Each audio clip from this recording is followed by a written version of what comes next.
Smoking gelato right now, you know what I'm talking about? Xavier Jordan. $12 a blunt.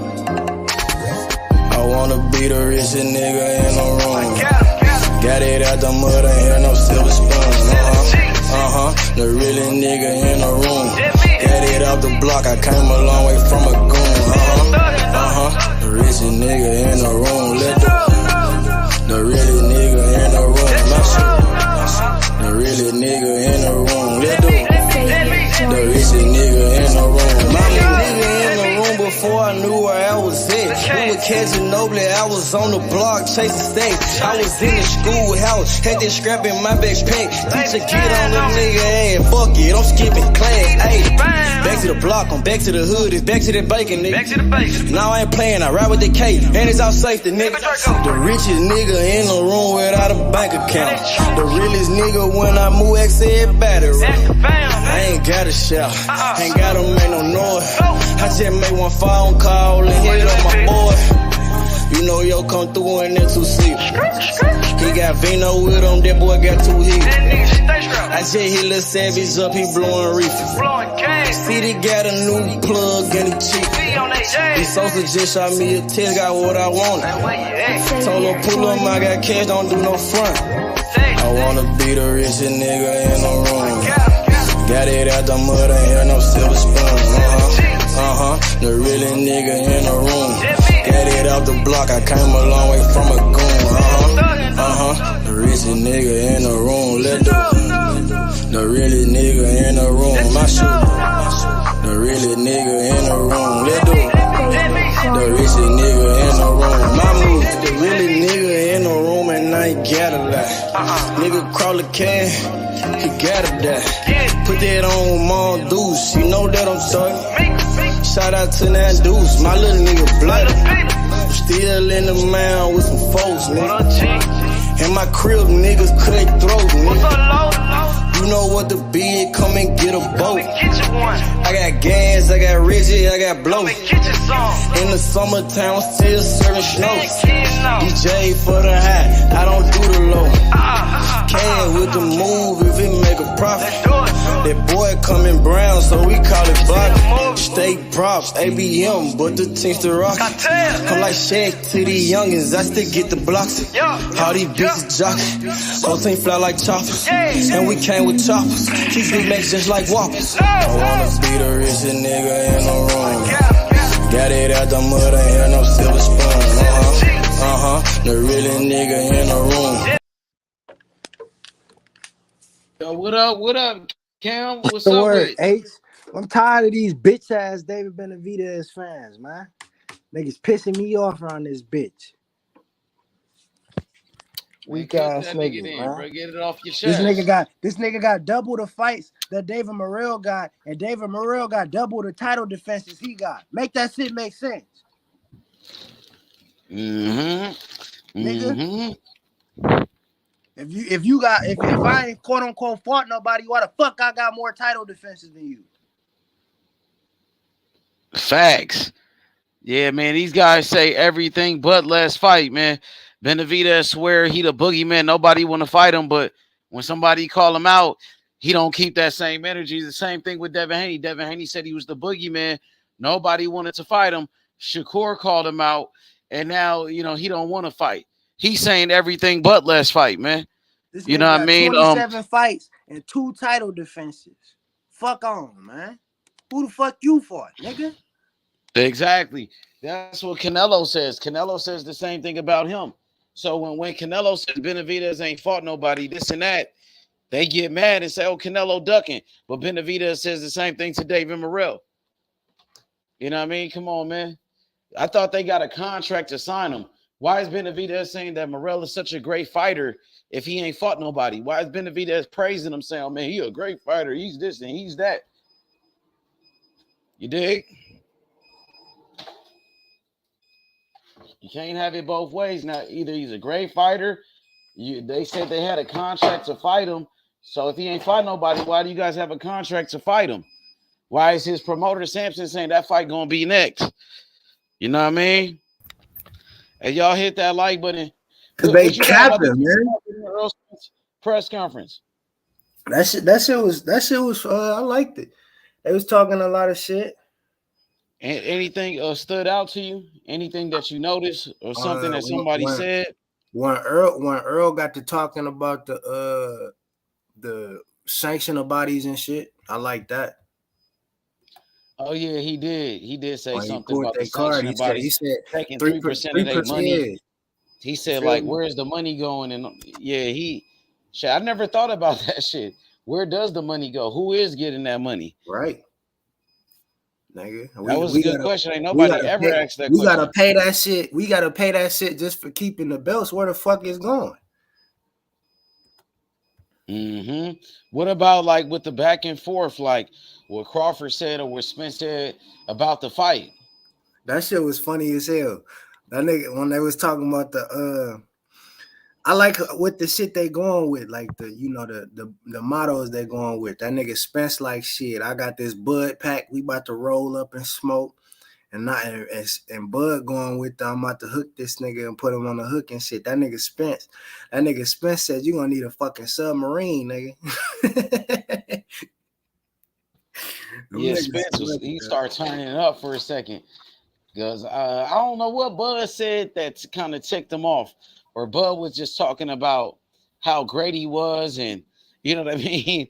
He was talking about all his accolades. It was some that he said that triggered Spence.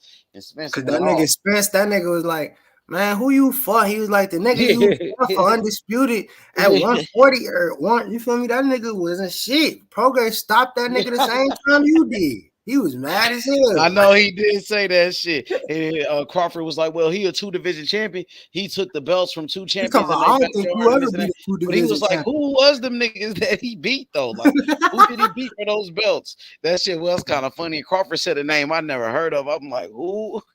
Spence said that shit too. He was like, he was talking about being undisputed and taking the belts from us, Errol Spence and being a 2-time undisputed. And he was like, man, who did you even fight to become undisputed? You know what I'm saying? Right. That shit was kind of funny, though. They was going back and forth. That's what I liked. I like when it gets heated. Like when we go back and forth on the panel and we be talking shit, the free smoke and shit.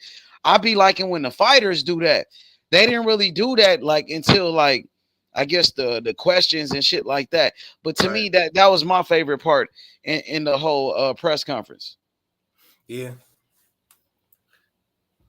Man. You see T.O. talking shit, man. Oh, Crawford touched that nigga at that face-off, too.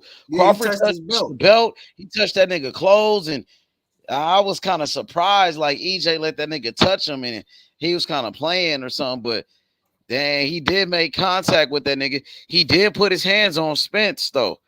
I noticed that. Yeah. You ain't really, you know what I mean? Keep your hands to yourself, nigga. Don't touch me. That nigga felt comfortable where he could touch that nigga. Oh, so obviously he ain't afraid of that nigga if he touching that nigga like that.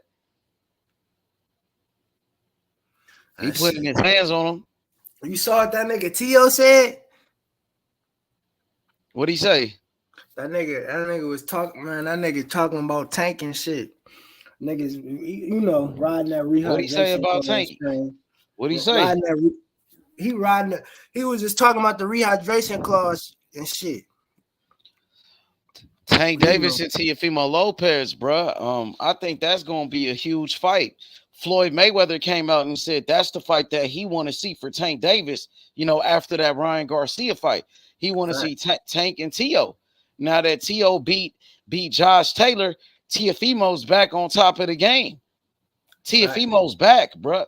The takeover is back. So a fight between Teofimo Lopez and Tank Davis. What you think about that fight? I like that fight. That's like I said, that's another pound for pound matchup. Who you think will pull it off? I would lean towards Tank, but I think that would be Tank's toughest matchup.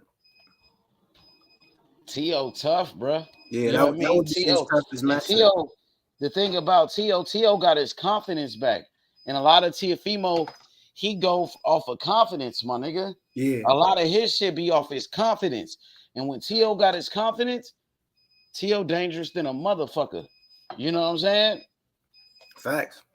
Hell yeah, Teo Teo, bro, he got power. Teo can box. He showed that shit. A lot of niggas was like, oh, Tank Davis was ducking Josh Taylor. Why Tank ain't fight Josh Taylor when Tank came up to 140 shit? Teofimo beat Josh. You know what I mean? A guy that some people were saying Tank was ducking or whatever the case may be. You feel me? So Teofimo beat Loma too. All right. Who would you say got a better resume, Teofimo or Tank? Who you think be better fighters? Well, shit. Based off how he. I don't know, man. That's hard. It's hard. I would have to say Teo. Yeah, I would lean. I say Josh, and he beat Loma when Loma was number one. We beat Josh when Josh was undefeated. He beat them at the apex. Exactly, bro. Yeah. So Teo been in there, bro, with killers, bro. Yeah, and he lost the fight. He's younger, so he done had less time to do it. A lot of people think when Teo lost to Kambosos that shit was a fluke. You know what I mean? Right. Teo was dealing with a lot of shit, injuries, personal problems and shit. But Teo, he showed what he can do when he focused. You seen what he did with Lomachenko. He beat Lomachenko better than Devin Haney did. You seen how Teo beat up on Josh Taylor. He destroyed Josh Taylor. He fucked him up. What's up, D? Tell the truth. Yeah, man. I just seen that face off with Crawford and Spence. Nice. It was a very good fucking press conference. What you thought about what happened with Blue Blood and EJ and Errol Spence? Blue Blood Spence taught him out on that shit, man. What you thought about that? That nigga Blue Blood got to asking shit about the fight and shit. That nigga Spence ain't listening to shit he said. Nigga, he asked his question with a question, like, nigga, so you feel me? I got a question for you, nigga. That's what he said. That shit was funny as hell, dog. And then the other commentators was laughing and shit with Spence too, so they down there already know.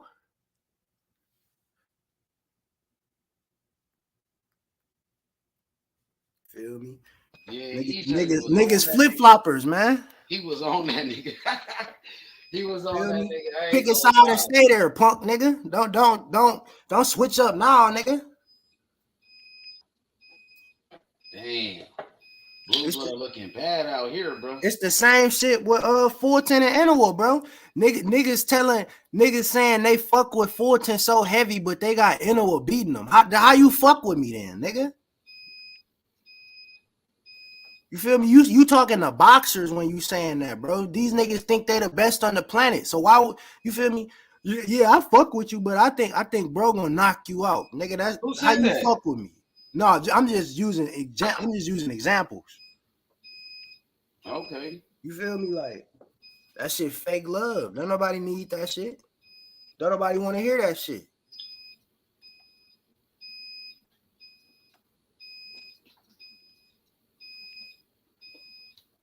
Mm-hmm. What's the word with Devin Haney and Shakur? You ain't heard anything else from that?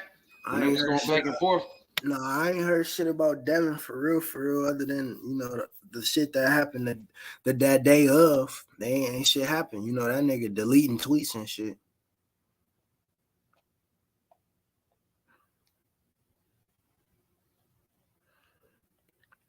I tried to cap.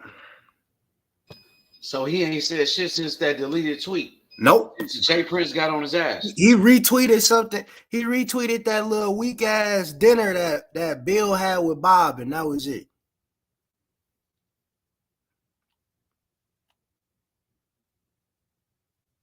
That's it. They trying to find a way out that fight. Yep. They trying to find a way to duck. That's why he was bringing up the mandatory and going to purse bid. Right. All that political shit.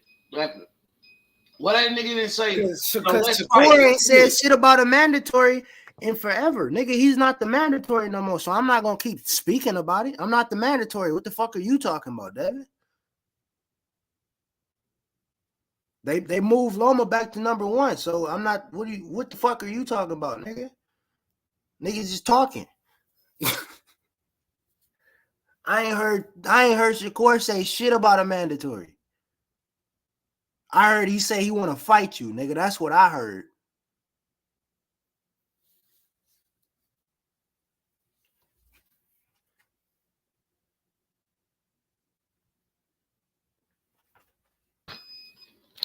Devin Haney sure ain't said he want to fight Shakur though. Nope. And he not He going. started talking about purse bids, mandatories, and this and that. That nigga should have just came out and said, "Yeah, nigga, let's fight. We can do it next." You know what I'm saying? Right. He want to talk purse bids, mandatories, all this political shit. That's how you know a nigga don't want no smoke. He trying to find a way out. And then when he responded and was like, "Oh, we just had a meeting with Bob today. You wasn't a part of the 3 fights." He that deleted it. Exactly. He deleted that So shit. he knew he was capping. He was lying because Bob already said that was one of the 3 fights he was gonna offer. So what the fuck that nigga talking about? He got exposed. That's why he deleted that shit. Yeah, and Shakur caught him out on that shit too. That nigga said you can keep lying to the people if you want to, bro. That shit ain't gonna change nothing, nigga. Like that nigga said, here you go capping for this internet. If that's your way of saying you not fighting me next, just say that. Cause we all could get on the phone today and make it happen. Let's fight, little bro. It's time. I show the world the truth, nigga. So he dropped the link when he said I showed the world the truth. What was that link? No, that was Devin Haney tweet talking about he wasn't on the list to fight him, but he deleted the tweet. Oh, he deleted it. That's why so it just disappeared. Yeah, soft ass nigga, man. Fuck is you talking about? Yeah, he's not like that. Just like Tank Davis said, he's not like that. That's why his dad got to do all the talking for him. He got checked, man. We got to keep putting pressure on Devin Haney to take this fucking fight with Shakur, though, bro, because everybody talking about it. That shit hurt his feelings when Shakur sent that bottle over there to that nigga. He embarrassed that nigga, bro. And that was his own party. Shakur ran up in your party, bro, took over your shit and roasted your ass, nigga, at your own party, bro. Embarrassing. That shit hurt his ego. That really hurt his ego. That hurt his pride. And then I seen Devin Haney put out a new video of him buying like a new watch or some shit. And he trying to show off how much money he got or how much jewelry he got because he got embarrassed because he got roasted. So now this nigga trying to show, man, I got this. I just bought that. You know what I mean? Like, that nigga weird, bro. You know what I mean? That don't take away from the fact that you got your ass exposed by Shakur, nigga. You know what I mean? That's how you deal with your problems, by going fucking buy a watch. That shit make you feel good, nigga? You talking about that bitch was sweet, but no, I feel what you saying. Yeah, he buying that shit to make him feel good, you know, get his confidence back or whatever. You know what I mean? Because we know what just happened. He got his ass exposed by Shakur and Jay Prince. So that's how he deal with his issues. I guess that shit make him feel better. That bitch, I don't know, man. I said, look like he do it after every dub too. That's what he said.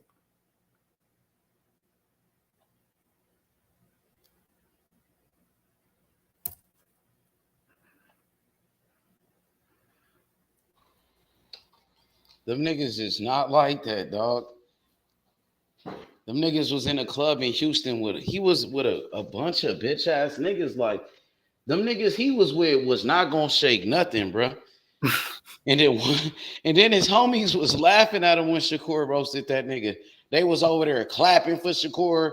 You know what I mean? His homies over there laughing at him. And I looked at Devin Haney. He sure wasn't laughing. That nigga looked like he was finna cry. He was embarrassed. But his homies over there laughing. He better get him a whole new fucking crew. He didn't get him.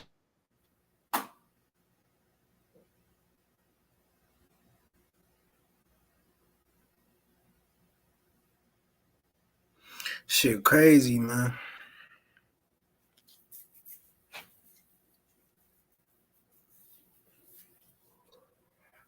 I don't understand this shit.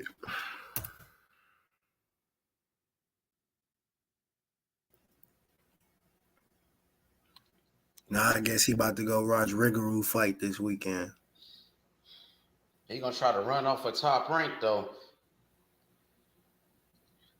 Shakur gonna run him off a top rank.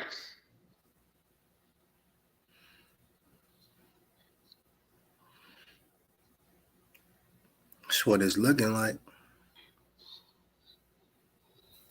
He might not want those problems. He might not want those problems, homie. My boy KDR said, no cap, H. He said, when then got on the stage and came face to face at the beginning of the presser, EJ did that.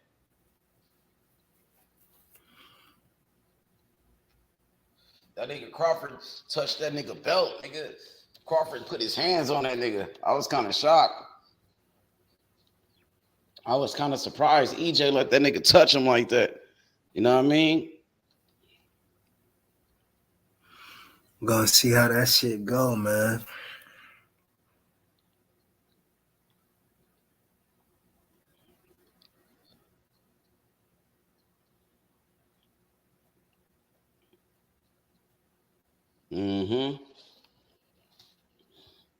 I think Regis gonna look good in this fight. Yeah, I got him stop. I got him stopping him before the championship round. Devin Haney, he don't want them Regis problems. Regis gonna be on his ass.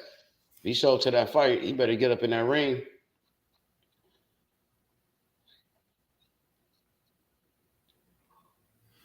Yeah, he should stop that dude before the championship round.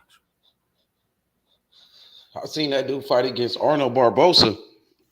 He been in there with Arnold Barbosa. Oh, you talking about the dude that just fought Rolly? No, the dude that about to fight Regis. No, that's Arnold. What I'm saying. Yeah. Oh, I'm thinking Barbosa, my fault. Yeah, Barbosa, who fought at 140.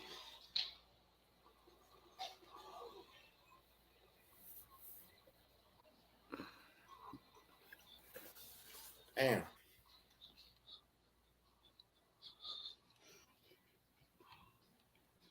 But I don't know if I told you or you heard it earlier, but that nigga Jack Catterall said he want to fight Prograis. That'd be a good fight. Catterall, a lot of people thought he beat Josh Taylor. They said they looking for October.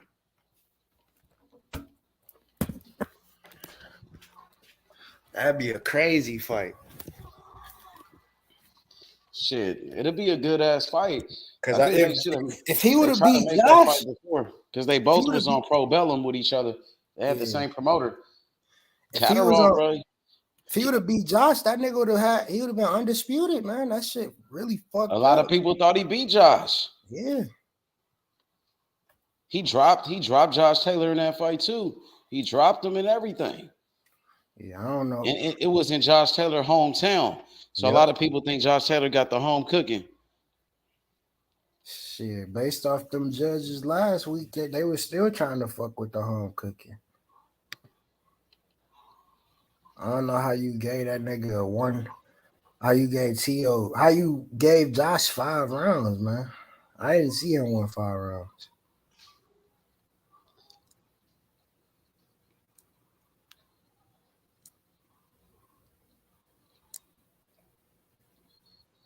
Don't forget the rehydration club he likes to do on guys. Who's on that undercard with Regis? Let me check. They got some good prospects on there, bro. About to look it up. Regis making his debut with Matchroom too. His first fight with him. Hell yeah. Regis fights Zorilla. Daniel Nito Zorilla.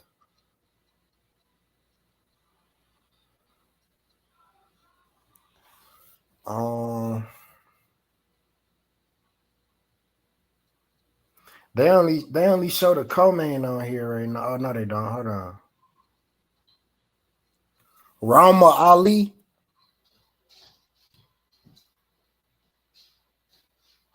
Let me see. It's looking like a whole bunch of prospects.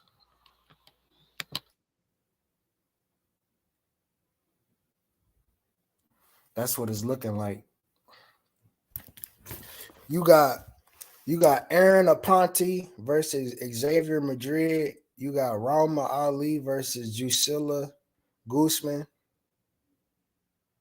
You got Shakram Giasov versus Harold Caldron. I know him. I know Shakram. He's an Olympic silver medalist. Yeah, they fighting for the WBA welterweight title eliminator. Okay, and who he fighting? Harold Calderon. Never heard of him. Who else they got? Jeremy Hill versus Mark Davis. That's a lightweight 8-rounder. Mark Davis? Yep. Click on Mark Davis. Who that is? What's his record is? Let me see. Mark Davis. Is that Mark Davis, the older nigga who used to be around with Gary Russell and them niggas on that amateur team? That nigga? It looked like it. What's his record? 18-1. He from Columbus. Oh, that's him. He came back. Yeah. Mark Too Sharp Davis. Yeah. How old is he? Like 30 something? 36. Dang, he finally came back. Who else fighting? Aaron Aponte versus Xavier Madrid. That's an 8-rounder super lightweight. And they got a 4-rounder on here with some prospects, but so it's 1, 2, 3, 4, 5, 6. It's 7 fights. You got the two title fights, Prograis and Chakram. Then you got Rama Ali versus Drusilla Guzman. Then you got Aaron Aponte versus Xavier Madrid. Guinea Funches versus India Smith. Jeremy Hill versus Mark Davis. And then you got Sikret Basula versus Eroy Fruto. Who's the co-main event? That title eliminator, that Chakram. Chakram, the silver medalist. Okay, that makes sense. Yep. 2 12. So you got a 4-rounder, you got 3 8-rounders, a 10-rounder, and 2 12-rounders. That's all right. That's not bad though. Yeah, it's cool. That's cool. Nice. They got to start pushing Chakram, because he is a silver medalist, bro. Like, dude can box, but we don't know how good he is. I seen him get hurt in a couple of fights. I question his chin. You feel me? So it's about time he step it up. He's like in his 30s now. Yeah, about 31 or something. He turned 30. He turned 30 in July in a month. Yeah, it's about time, bro. You like 30 years old. It's time for you to start fighting some people. You feel me? They can't protect you forever. When you gonna be ready? My nigga, you almost 30. You gotta be ready now. Shit, nigga, it's about that time. 30, my nigga. Shit, nigga. That nigga you ain't getting no younger. Yeah, they've been giving you them easy touches. Now it's time to start putting you in there with some people, bro. You gotta start fighting some people, bro. Nigga ain't signed you for nothing, my nigga. Thanks.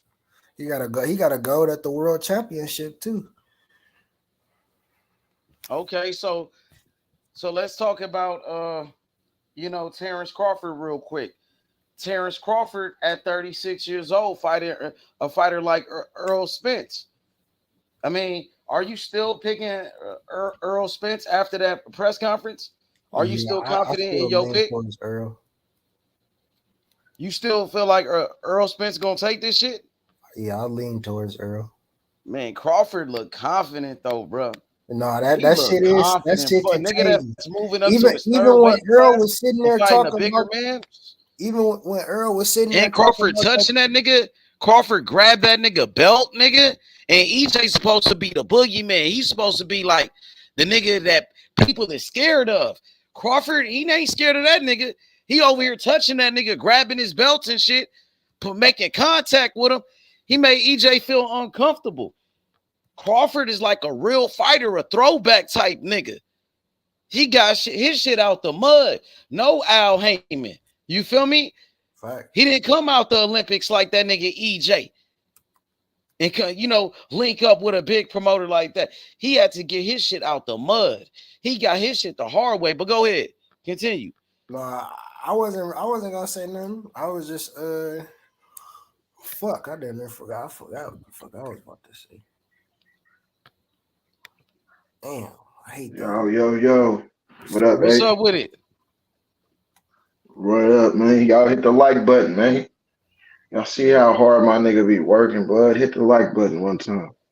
Matter of fact, like it if you like it. Because if you hear, you like it. You know what I mean? This the free smoke zone, man. With H Dollar, man. You know what I mean? Right. The only nigga that let us come up here and speak our piece. You feel me? Without being biased or, you know what I mean? The only channel that keep it straight down the middle. I done seen this man, you feel me? Pick Terence Crawford, but get on a nigga for hating on Errol Spence. You other niggas ain't like that, bro. You know what I mean? So y'all smash the like button and show niggas some love, get that algorithm going. You know what I mean? For a real nigga though. Appreciate that, bro. Good looking out. So, Nardi, what you What's thought up? about that press conference? Well, both of them. Uh I was proud of them, to be honest. You know, the fight is here. You know, I got Errol in the fight, but this what I'm gonna say. I heard Bud Crawford leading up to the fight say Errol wasn't never ducking. I heard Errol in the interview say that Bud was trying to get the most money he could. He wasn't ducking. So I don't want to talk about none of that other shit because regardless of how I feel about who was ducking, them niggas both said neither one of them was ducking. So I'm gonna take the fighters' point of view before mine. Now the fight is here. You know what I mean? In the press conference, why I was proud of them is because both of them they not. Uh, so, H, you know how me and you, we can shoot the shit, man. Fast talk, you know what I mean? Pop shit. We don't talk shit and swallow spit, man. No rehearsal, no commercial, man. You hear me? They not like that, bro. You feel me? They kind of gotta have a premeditated mouthpiece. So what I was proud of them for is not being dry, blood, and just having so much respect that them niggas was dry. They talked a little shit, you know what I mean? They got the going back and forth, and that's what this fight needed, bro.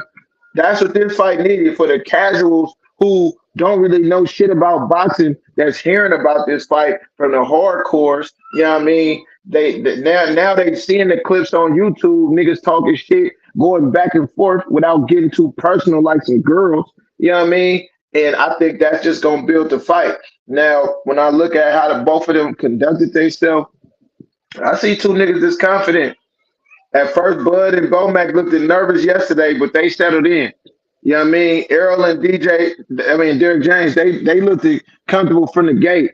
You But said Bud looked nervous yesterday?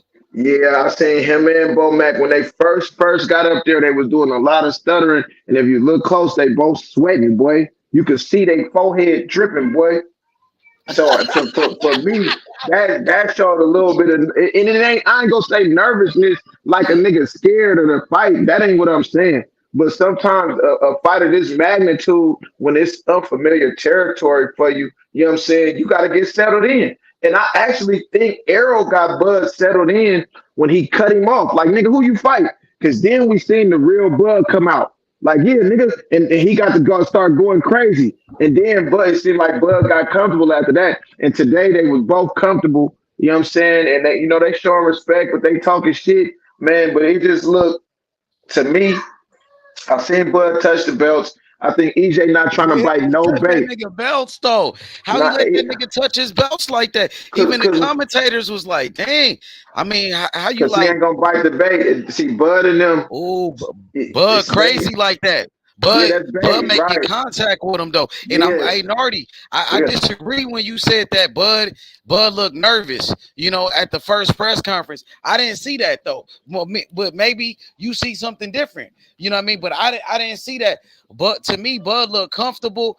I feel like I don't think anybody's scared. I don't think anybody is scared right now.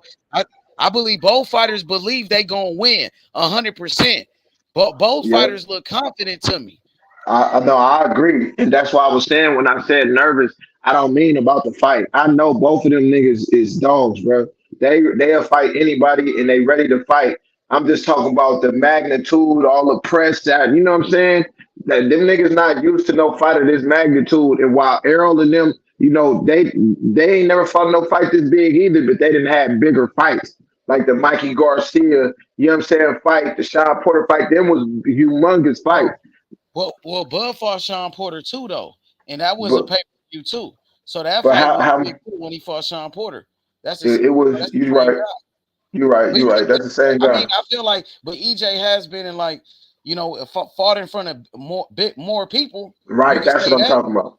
That's the angle. That's the angle that I'm pretty much taking. But at the same time, I just feel like the second one was a lot better. They was both comfortable. They talking they shit. See, you gotta know the thing about talking shit when it's two men of respect like them two, you gotta troll. You don't supposed to talk shit like, oh nigga, you a bitch. Nah, bro, you put like they did, nigga. This the fish fry, nigga. Oh, this the crawfish boil.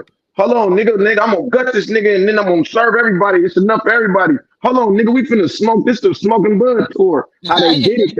That was I raw to like when me, EJ bro. was like, nigga, we Jamaicans, nigga, we smoke, bud. That shit Yeah, was EJ funny had to to me. come back for everything, just like when he said, "You Like, ain't catching me with no fishing pole, nigga." You know what I but mean? Bud was talking that shit though. Like Man, Bud during the got that first look. press He's conference, serious. that first press conference, Terence Crawford told EJ, nigga, he was like, nigga, I'm gonna beat your ass. You know what I'm saying? He He said keep after I, telling me that. yeah, he's Hey, like, she after I keep. whoop your Hey, ass, he said, you gonna respect me. Hey, she keep telling Errol, like, nigga, that. Yeah, we should talk, but I'm gonna win, nigga. How about that? Like, I ain't gonna lie, I put some Ain't respect nobody on his really name talk to for that. EJ like that. Nah, I but ain't ain't nobody talk to Bud like that either, though. So it's kind of go both Yeah, you ways. can say, yeah, you can say that too. You can say that, you know, yeah, man, because I But think overall, Porter I'm kind of was proud on of them EJ. niggas. H. Oh, Porter was on EJ like after they fight because he was calling for that rematch during that Right, post-fight press conference. So Porter was right, talking that shit, calling for that smoke again, but EJ had right, already beat him. You know what I mean? But Crawford, I noticed like leading up to a fight, I ain't never heard a nigga talk to EJ like that. You know, nah, like you said, you can say the same thing for Crawford. But I think right. Benavidez was talking some crazy shit. He was Yeah, talking hella Benavidez was crazy. talking shit. But Kell yeah, Brook was man, talking shit to Errol too though, but not like like it's straddling the line of disrespect. It's not really disrespect, but it is at the same time to hype the fight up. You feel me?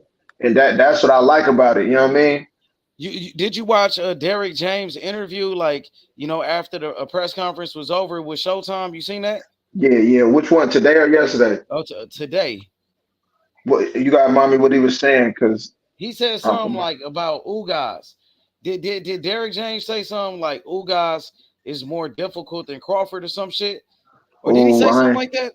but you know what? I ain't seen Derrick James. I seen Okay. Crawford and Spence after interviews, but I didn't see Derrick James's.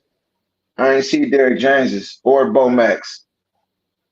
Okay, But got but you. but but if he did say that, it's so I both was teams. respecting though. I was trying to, just make sure because I don't want to, miss quote what he said. I mean, It's very sensitive. I don't feel like that's far out of what he like. I don't feel like that's too far out of the norm of what he will say. Because I just feel like both teams so confident, bro. They not used to losing. They ain't lost in years, bro. So even though it's a hard task ahead, they looking at it like, nigga, this might be a big stepping stone, but it's just another one though. You know what I mean? And they both feel like they're gonna break each other. So them saying whatever they gonna say about past opponents and what they gonna do to each other, that's within the norm, bro. And I see how Derek look at the fight, bro. He look at it like, man, Errol gonna box him and he gonna touch him to the body, and if he ain't knocked out by about the fourth or fifth round, Bud finna look like everybody else in there that ain't big enough or strong enough to deal with that man. But then you got Vomac and them, they set on winning too. Plus it's Bud mama birthday too. So it's like, ooh, Yeah, yup, boy, he did say that. bro, You you think gonna have that's to like more kill Bud pressure in on him? there. You think that's like extra pressure on him, or is that you feel like extra motivation? Both. I feel like it's both because I feel like, he gonna fight his ass off. He fight his ass off regardless. But he might be a little more meaner because it's mama birthday, and he might abort the game plan a little quicker because it's his mama birthday. Because not only I'm sure do he not want to lose, but I don't think he gonna want to lose too many rounds. You know what I'm saying? So the fight might break out a little earlier, and that's where the pressure that I'm talking about might kick in because his mom's birthday, this for undisputed. The whole world is watching. He ain't, he like to start off slow. He'll give up a few rounds to let you get comfortable and let you think his power is at a certain level, and then hit you with some shit later on. I think the timing of him doing that is gonna be cut short. The fight might break out in round 3 or 4. Facts. So you still got EJ winning this fight? You think he gonna smash Crawford? You still, you feel me? You still feel the same way? I mean, how can you feel the same way, brother? I feel exactly. We ain't gonna never see this brother again on this panel, so I don't even know why. Oh man, who are you talking to, nigga? You don't even know who you talking to. Bro, I'm talking about nigga. It's boy, nigga. Yeah, let's get this shit going, nigga. Exactly. Yeah, nigga. Yeah, you talk about the fighters, nigga. Nigga never run me away from a panel because of two fighters, nigga, that I don't even know, nigga. You might as well stick to boxing. Oh, that back and forth. Let's get this back and forth. You might as well stick to boxing. Nah, bro. Nah, nigga, it's tough. Bud. Nigga, it's time, nigga. That's cool. All right, well, stick to Bud, nigga. It's that time, nigga. No, nigga, it's that time, nigga. You seen that nigga Errol towering over that nigga? Nigga, we gonna answer for this talk. Y'all, you seen that nigga towering over that nigga, boy? After we stop, what's gonna be the excuse? Oh, he wrong to it. Oh, y'all already building in excuses. Y'all already building in excuses. Niggas got aged out. All this whole other shit. Niggas ain't trying to hear none of that shit. Did he fight Kell Brook left over when he beat Sean Porter? So let's break this shit down, bro. None of that matter no more. So none of that matter no more. None of that matter no more. I ain't one of them niggas that say that anyway though. I ain't one of that nigga. I don't do the leftovers. So everybody somebody leftovers. Everybody somebody leftovers, nigga. I don't do the leftover shit. Them niggas fighting. Nigga, let's talk about the fight, nigga. How that jab gonna disrupt his rhythm. How them body shots, nigga, gonna wear him down. Nigga, how he gonna counter Errol and he gonna hit him hard as he can and he gonna see that he can't hurt him, nigga. That he can't hurt him. He gonna be stanky doing the stanky leg and the motherfucker. Man, you ain't never seen Errol do the stanky leg, nigga. We seen Crawford do it though. Now you gonna lie. We seen Crawford do the stanky leg. We seen Crawford do the stanky leg. I know that's your dude, bro. I know. We seen Crawford do the stanky leg. We ain't never seen that shit. I don't know what you're talking about, bro. So Gamboa didn't have a nigga in retreat mode, nigga running away with the spaghetti legs, nigga. So who got there? That nigga in retreat mode too? Nah, he didn't have the spaghetti legs, nigga. You said the stanky leg, nigga. I ain't seen that, nigga. You said the stanky leg, nigga. Oh, nigga, no. Little ass Gamboa had him doing the stanky leg, nigga. Danny Garcia, that nigga turned his head, and he did the same little justice when he get hurt. He turned his motherfucking head, and you better not do that against Crawford. Crawford gonna be man, you banking on a mistake. You banking on a mistake, and I'm banking on the fact that my nigga better than him. And his mother's birthday on I'm banking on the fact that Errol better than him. You niggas bank on the mouthpiece drop. You niggas bank on drinking alcohol. You niggas bank on the accident. You niggas bank on the retinal tear. Instead of saying that the nigga just gonna beat him, nigga. Errol gonna beat that nigga because he better than him. Nigga, period. Nigga, he gonna beat me, nigga. Because he better than that nigga. Hey, nah, hold up, brother. Hey, hold up, good brother. Nah, ain't nothing to hold up about, nigga, because when you beat that nigga ass, you ain't gonna have the same energy. You ain't gonna have the same energy when he beat that nigga ass, when he do that nigga like a rag dog. You seen him towering over that nigga. Hey, you seen that nigga towering over that nigga. So he wider and taller than that nigga. Nigga, that nigga's knuckles, nigga, looking like Wolverine. Nigga, he gonna punish that nigga, boy. That nigga body too little. Yeah, we smoking bud. Nigga, you heard that nigga? He on his roster. Nigga, he on his roster shit. Nigga, they smoking bud, nigga. We're not gonna get no firefight with that nigga. Bud just said he go firefight. Bud just said he go firefight. That's when you wrong. That's where you wrong. That's all he got. That's all you telling me. That's all you ain't telling me nothing else. That's where you wrong, Bud. Already said he go firefight that nigga. I ain't never seen Moby Dick get put on a fish hook. Oh, here we go. You heard him? He gonna flip that little ass boat over, boy. You nigga too little. Batman, Aquaman, nigga. Nigga too little, bro. Bro, we went to the ocean looking for that nigga. We ain't even find him at the ocean. He's supposed to be. And guess what? He ain't got that same energy he had in the ocean in his face. Now he don't got the same energy. Nah, he don't, nigga. Niggas with bitches and hoes and everything in the ocean. When niggas in the ocean, niggas with bitch ass niggas and hoes and all that, niggas. But then when a nigga in the nigga face, nigga ain't no nigga ain't even cussing, nigga. We was looking for Derrick James. Yeah, like I said, bro, nigga watching his mouth. Nigga watch your mouth. 12 a.m. Yo, I'm calling 12 a.m. July 30th. Niggas gonna be crying. I already know. Nah, you gonna be quiet. No, y'all. You ain't gonna come back, bro. All you niggas that's guaranteeing victory, bro. You niggas ain't coming back, bro. I already know, bro. Y'all ain't gonna want no smoke, especially with a nigga like me, boy. Because I'm not finna want to hear shit. I'm not finna want to hear shit from you niggas, bro. The niggas gonna be crying. I know. Man, listen, that nigga too little, boy. You seen that nigga towering over him, looking down at that nigga. When he catch that nigga in his ribs, Ace, when that nigga try to come forward and Errol catch him in his ribs, that nigga whole life gonna change, nigga. Nigga, That nigga whole life gonna change, boy. That nigga gonna start thinking about his kids, nigga. When he get hurt. Hey, that nigga gonna start thinking about his kids, nigga. We don't see Bud taking unnecessary punishment like Errol Spence do to get his. So he done. So Sean Porter wasn't pecking on that nigga. Nigga, cut it out. Nigga, Sean Porter, cut it out, bro. Come on, stop. Cut out. So Kell Brooks didn't have that nigga eyes flipped inside out. We beat the leftovers better than when Errol. Kell Brooks didn't have that nigga eyes flipped inside out when in 2 rounds, nigga. Better than Errol Spence did of beating Sean Porter. He beat Sean Porter convincingly, nigga. So then hold up. So then Kell Brooks. So then ain't Kell Brooks Sean Porter's leftover. It's Kell Brooks, right? We doing the leftovers and all the niggas fought leftovers, bro. We can't. That's the trash argument. We stopped. That's a trash argument. He could stop the leftovers. He fought a damaged Kell Brooks. He did stop him. What are you talking about? He did stop Kell Brooks. See, now you just talking, bro. See, you one of the niggas that ain't coming back because you just talking. You one of the niggas that just be running off at the mouth, nigga. So hold on. So then he come off and a stoppage to a middleweight and Gennady Golovkin, right? Errol broke the other eye, nigga. Okay, so he fought a guy that was already broken, right? So what did Terence Crawford fight then? Nigga, we fought a dude that was coming off 3-fight winning streak. We fought a winner. At what division? Because y'all always talking about how he came down. We fought a winner, nigga. At what division? At what division? What division? We was right top 5. Welterweight. Nigga, we fought them niggas when they had belts. Nigga, cut it out, bro. Your whole argument is bullshit. We fought them niggas when them niggas had belts, nigga. Them niggas had belts when they fought us. You seen me trapping yesterday? Nigga, name me top 5 stars. I thought I seen you. He was turning off over there about Nigga, like I said, bro, them niggas was champions. Hey, them niggas was fighting for belt. Them niggas was defending their belt when we fought them. They was fighting you niggas just to get a paycheck. Y'all niggas ain't no top 5. That nigga told him to his face you ain't fought nobody, H. That nigga didn't say nothing. That nigga didn't say nothing. Hey, Troy who? Hey, Troy who?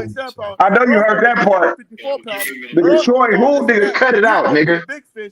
Cut it out. But he can't stop Sean Porter. He can't beat the Sean Porter. Yeah, Sean Porter was fighting for a belt. Nigga, his daddy didn't throw the towel in. He got hurt against his daddy didn't throw the towel in. He went life and death with Kell Brooks coming up and fucking. When did he get hurt? When did he get hurt? When did he get hurt? Yeah, bro, you just lying, bro. Niggas will get on here and lie just to try to sound right. Nigga, I ain't telling no lies, nigga. Come on, man. I ain't telling no lies, nigga. Niggas don't get on here and lie. Niggas grown men on here lying. Bruh. So you did not win life and death with keep Kell Brooks. Nah, you said he hurt him, bro. We know he went life and death. You said he hurt him, nigga. When did he hurt Errol? Kell Brooks didn't hurt him in the fight? When did he hurt him, nigga? When? Oh, come on. So he didn't hurt him in the fight? When? Tell me when. When did he hurt him? He didn't back him up in the fucking fight? So you everybody get back. So if you get backed up, you hurt. So if you get backed up, you hurt. Bro, your boxing knowledge ain't up to par to fuck with me, bro. Hey, bro, you gotta go do some more research about the sport before you talk to me, bro. If you back up, you hurt, nigga. Everybody get hurt, nigga, every 3 seconds, nigga. Somebody backing up every 3 seconds. That means somebody always hurt, nigga. And a stoppage, my nigga. We fought a dude that was put on a 3-fight victory. That nigga just said, didn't he go backwards? And that meant he was hurt, bro. And fight nobody. Kell Brooks was the former welterweight champion of the world when we beat him. Nigga, he was the champion when we beat him. What are you talking about? We beat Jose Benavidez, nigga. Man, cuz you sound, bro, your argument is trash, bro. At 147. You just said he was a champion, though. But you just said he was a champion, though. So why niggas wasn't calling? But you just said he was a champion, though, bro. Man, cut it, bro. I can't even argue with a nigga like, bro. Hey, bro, you gotta go do some research on the sport, bro. The meme machine, nigga. The meme machine, nigga. You talking about the nigga that got stopped by Ortiz? You talking about the nigga that got stopped by Ortiz? Nigga, fuck is you talking about, bro? You talking about Catterall that got stopped by Ortiz? Nigga, we beat Jeff Horn, nigga, who beat Pacquiao, nigga. Nigga, we beat Ugas that beat Pacquiao. What are you saying? Ugas retired Pacquiao, nigga. No, come on. Ugas retired Pacquiao, and then we broke that nigga face, nigga. What are you talking about? He beat a younger Pacquiao, too. And Jeff Horn beat a younger Pacquiao. Man, listen. Ugas retired that man. Who was a dominant champion, nigga. Ugas retired that man, and then we broke that nigga nose, eye, and his ribs. We didn't beat no senator. Manny Pacquiao was not the senator at the Philippines at the time, and fucking thinking about what that got to do with the fight, bro? Like you saying anything, you typical Crawford fan, nigga saying anything, bro. Anything. Errol ate a cheeseburger yesterday, nigga. Like nigga, shut up. 12 a.m. D and these niggas with D, Uncle D and Hebrew. We ain't gonna never see these niggas again, bro. We only got we ain't gonna see you again. Niggas like Uncle D and Hebrew, they gonna come back. D and Hebrew, they gonna come back, nigga. You not gonna come back, nigga. You the one not gonna come back, nigga. We did the press conference. Hebrew, they gonna come back, bro. They in love with the sport of boxing. You in love with Terence Crawford, nigga. So when we you said it right. There you go. See, that's how you know a nigga just saying anything. That's how you know a nigga just saying anything, bro. You hear this nigga? That nigga's funny, dog. Yeah, this nigga funny as fuck, bro. This nigga went to stop it. So y'all gonna stop yourself, huh? When we stop Earl, what's gonna happen? What's gonna happen? Who getting stopped? Cause you just said Bud was getting stopped. You gonna make that Bud number one? You just said Bud getting stopped. So which one is it? I never said that, bro. You just said when we stopped Bud. I ain't gonna lie, you made a mistake and said it, but you said it. Yeah, you making a lot of mistakes, nigga. Hold up, bro. Hold up. Yeah, you making a lot of mistakes, nigga. Nigga, I switched the word because I'm going. Yeah, you talking to the wrong nigga, bro. You talking to the wrong nigga, dog. You got to get your shit together before you come over here, bro. Come on, bro. You know damn well what's gonna happen in that damn. So after Bud gets stopped, then what? Nigga, we're gonna still be here. We're gonna still Now be here. You not gonna be here. Like I said, Hebrew and Uncle D them gonna come back. Nigga, them niggas love boxing. They love boxing more than Terence Crawford, nigga. You in love with Crawford, nigga. You really want to be a part of the team, nigga. That's why you keep saying we. That's why you keep saying we. Nigga, you ain't that B&B's boxing club, nigga. Nigga, you ain't even bought no merch. Nigga, where your Terence Crawford shirt at, nigga? Okay, I'm gonna tell you. Where your Terence Crawford shirt at, nigga? At least I can admit that shit. Niggas won't even admit that motherfucker Errol Spence been ducking them for 5 years. They won't even admit that shit. Hell no, he ain't. That nigga ain't never sent no contract. So how somebody duck if somebody ain't sent no contract? So now they ain't sent no contract. Yeah, when that so let me ask you this. Let me ask you a question. No. So when they both had one belt, who was the A-side? You crying about one belt? When they both had one belt, who was the A-side? Sean Porter had one belt. When they both had one belt, who was the A-side? So why wasn't no contract sent? Okay, now you want to cry about a contract? I thought why wasn't no contract sent when the nigga was the A-side? That's my only question, bro. I already told you the niggas wasn't dunking. Them niggas said that's how I know you a dick rider. That's how I know you a dick rider, bro. Because Terence Crawford said he wasn't dunking. Terence Crawford said Errol Spence wasn't dunking out his own mouth. Nigga, no, you don't want the truth, nigga. The fact of the matter is, nigga, Bud said he wasn't dunking. Errol said he wasn't dunking, nigga. So who are you? Man, this ain't no dick rider, bro. The man said I'm bro, get his balls out your mouth, bro. He told you niggas, y'all that shit is not manly, bro. He told niggas that shit ain't manly, dog. So did he say you gonna take these, bro? Did he say gonna take these, bro? Did he say? Man, the fight is here, bro. You look like you trying to find an excuse. After July 29th, you trying to find an excuse, bro? No, ain't nobody trying to find an excuse, nigga. The fight is on July 29th. I know. It's finally got made, man. It's finally got made. So I want to move on from this shit. Ain't no sense in talking about none of that shit. Cause just like I just said, nigga, Errol said Bud wasn't ducking, and Bud said Errol wasn't ducking.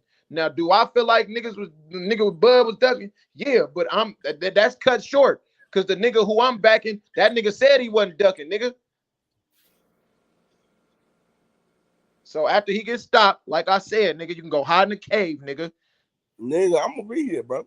12 nah, you're not, bro. No, you're not. I can tell I've been talking right now. I can tell how you talking right now, bro. I always felt like they both wanted to fight each other.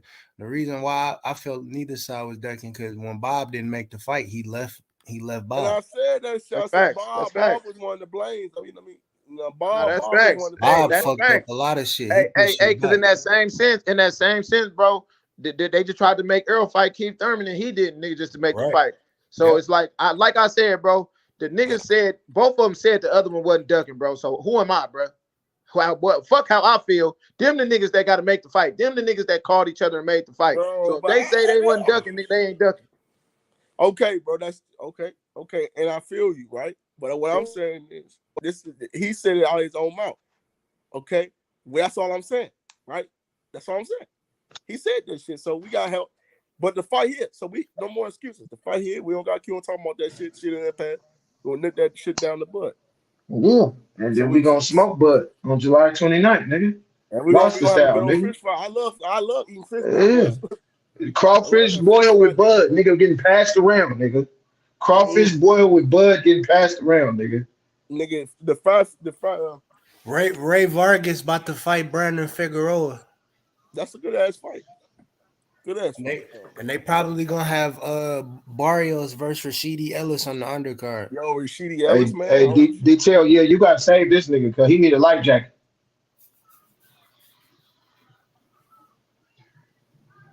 At the end of the day, I think that's a damn good fight. And those are some good ass fights. Which one? I got Brandon Figueroa. Over who? Over Vargas. Figueroa too good, man. Which Vargas? Ray Vargas? Yeah, Ray Vargas. Ooh. Is that for the vacant belt? That's a good fight, boy. Yeah. No, I think Vargas. Yeah, I think so. Vargas beat Mark Maxwell, right? Yeah. Yeah. He's the champion at that point. No, I think he lost his strap. He did. He lost to O'Shaquie Foster. O'Shaquie Foster. Yeah. The one they tried to cheat. What's up, brother? Boston salute, pal. Yeah, he lost his shit to O'Shaquie. What up? Y'all What's up with it? I've been out here defending my nigga. I ain't gonna lie, bro. I've been out here going to war with niggas, bro. Cause I know. Yeah, you out here getting slaughterhouse, nigga. I know. After July 30th, we gonna hear something. You in the air fryer right now, boy. We gonna hear something for July 30th, nigga. Pressure cooker, nigga. That's why I am.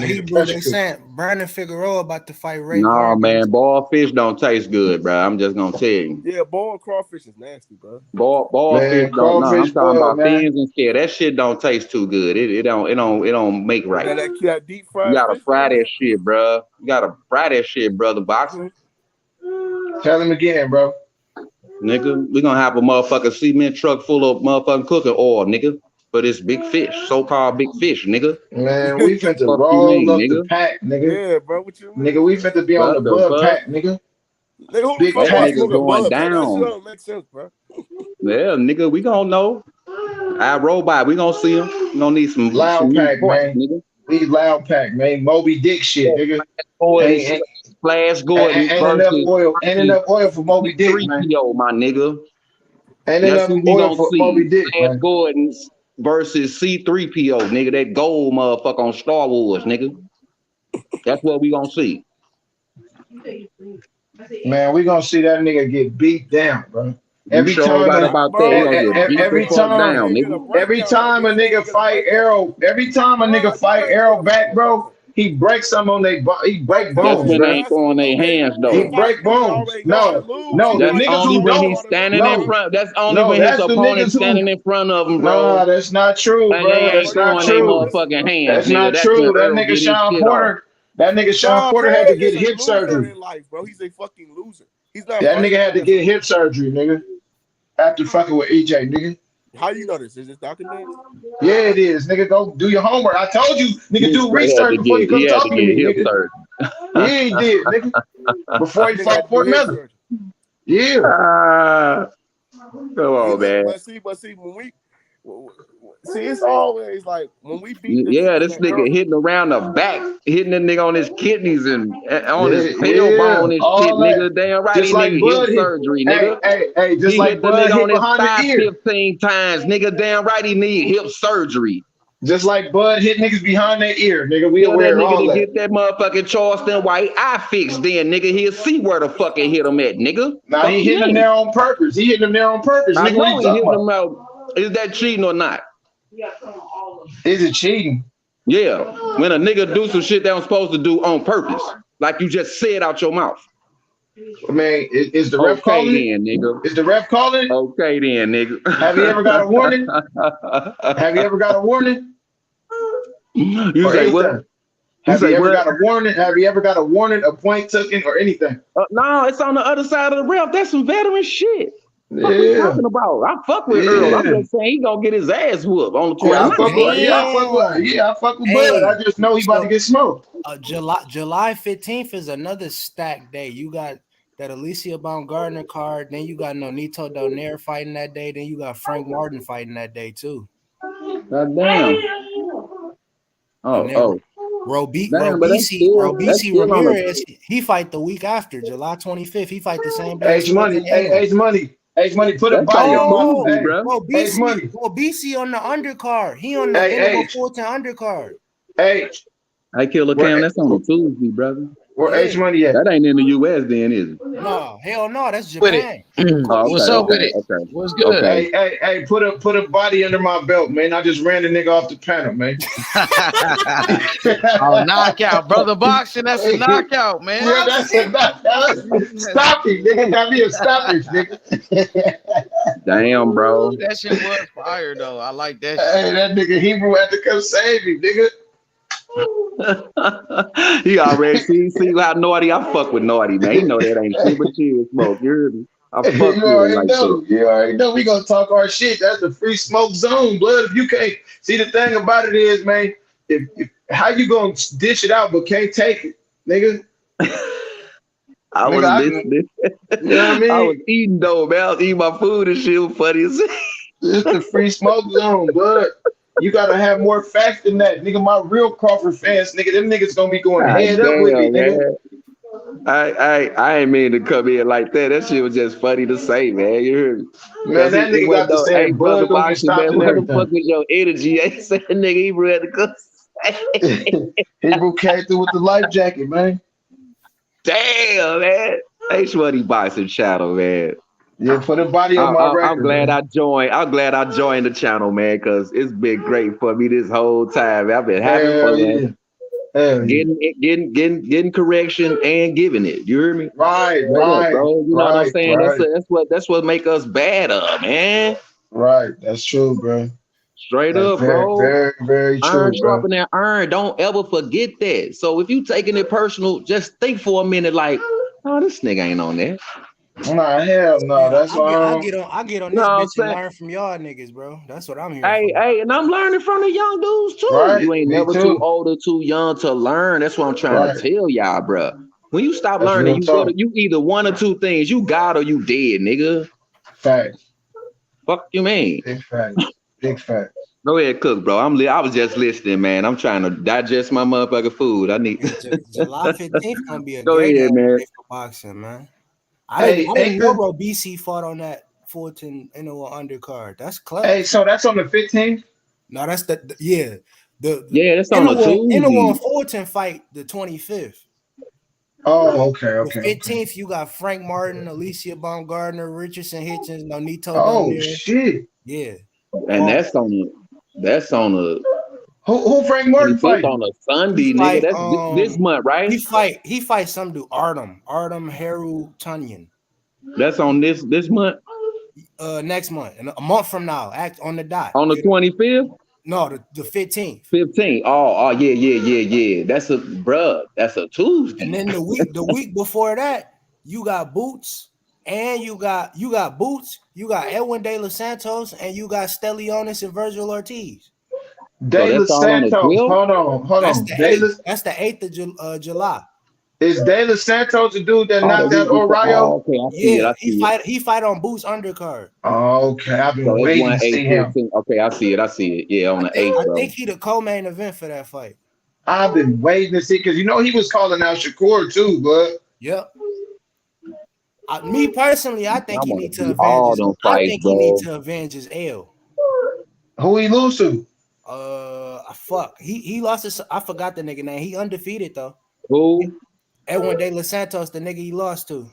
That nigga looked good as fuck against El Rayo. He lost to William Foster III. Oh, okay. He undefeated? Undefeated. Ain't lost yet. Who the third? William Foster.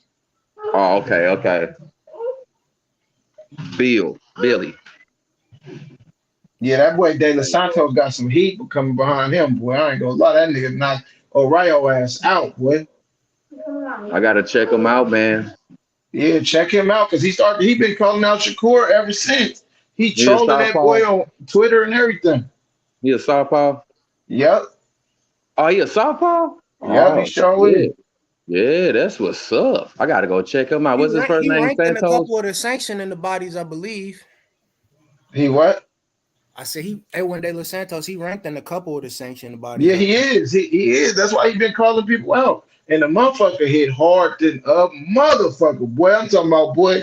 They did. So I didn't want him test. He had 130. I think so. No, he had 135. He with all of them. That's Oh, what I'm yeah, saying. yeah. 135 is fucking stacked. That shit is on Stacked. That shit's stacked. You might as well do a fucking tournament right now. That's what I'm saying, bro. So gone, nigga. All these fights finna be. I'm telling y'all, man, niggas do what they need to do instead of what they want to do. Then we'll get them fights, bro.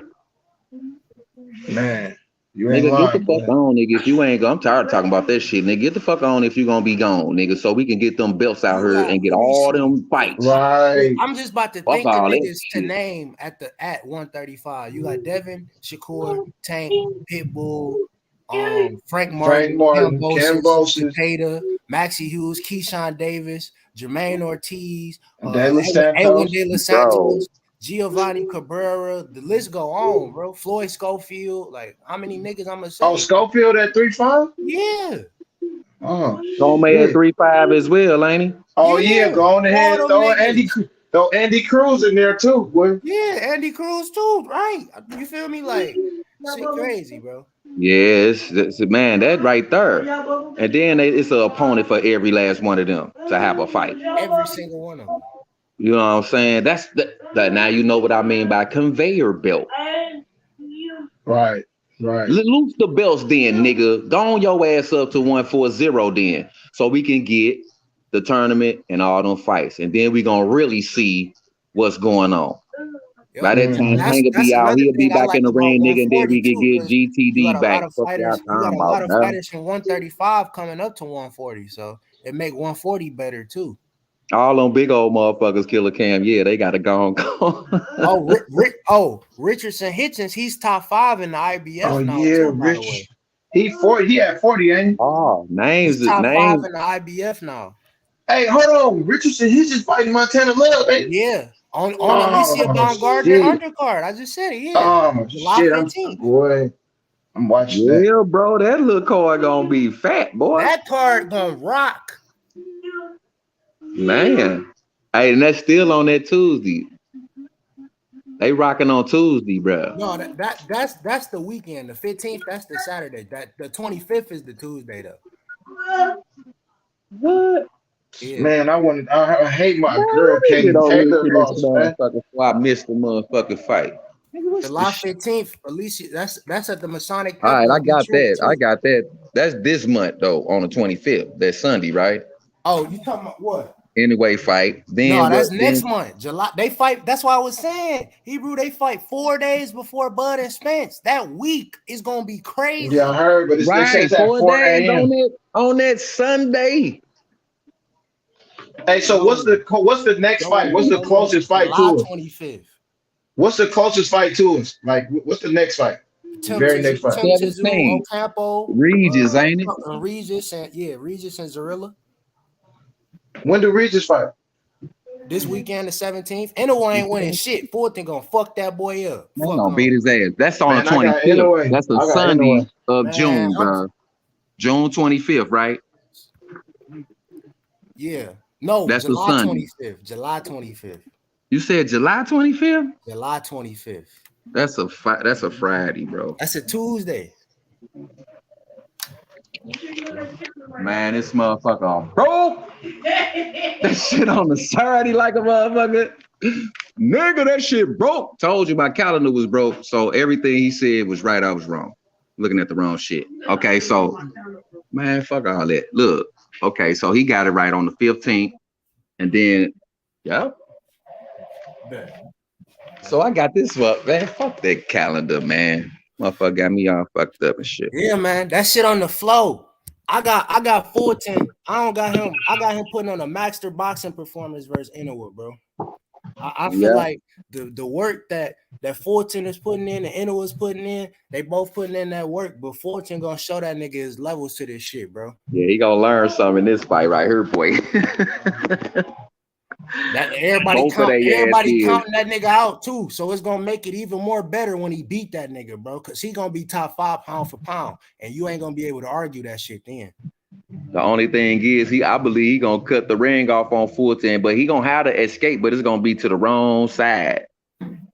Yeah, I know think what I'm saying? To me, it all depends on how the approach Inoue will take. Cause to me, I don't just see like I see Inoue using his game plan, you know, the walk down mentality, but I don't see him just using that shit all 12 rounds. It's not gonna work. Oh hell no! I'm just saying it's gonna be a moment where he get his escape gonna have to be an uppercut or some shit. Yeah, hell you yeah. know what I'm saying? Because it's gonna be up against, you know how it's gonna be up against the rope, and Fulton good on the back foot. He good on the ropes too. That's the thing. That's what I mean, bro. Like, bruh, his escape, instead of trying to escape with a check left or something, but he gonna shut that side down. Inoue cold with that. He gonna shut that. He gonna shut his left side down. He don't have to go nowhere but to the left hook. Yeah. So if he escape with an uppercut, duck out, he good. He try to hook that shit. Inoue got him, bro. You can't do that. I saw Figueroa just keep hitting him with that motherfucking left hook trying to escape. Then he started going the other way. Then he was escaping with the uppercut. Inside body shot. The Figueroa fight, it showed a lot because Fulton was taking a lot, but that was, to me, man, that nigga, I looked at the like the punch count and all that shit. That nigga Fulton was efficient as fuck. Yeah, it was. That nigga had 2 rounds where he connected damn near 60% of his punches. I'm like, nigga, if he do that shit against Inoue, bro, it's bad. But he was catching Figueroa when he was open every single time, bro. Every fucking time. That's especially what I'm saying. Up against the ropes. That's what I'm saying. He was trying to mash on him, get his hands free, and then start swinging. But that's too long for a Fulton fighter like Fulton, bro. He hit with 3 punches before he can get back to work, bro. So I mean, I know, and that's when he needs to escape, man. When a motherfucker got him on a rope like that, soon as they try to step off and set up, nigga, that's when you escape. Get on up out of there with something. Yep. With some punches, because he was getting it off with the body shot, though. This bitch and ain't leaving with nothing.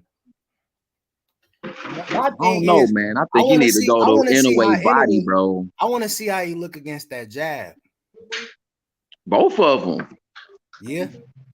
I want to see how Inoue react to that motherfucking Fulton jab. That's what I'm saying. Yeah. But him too. You know, Inoue got a jab too. He do.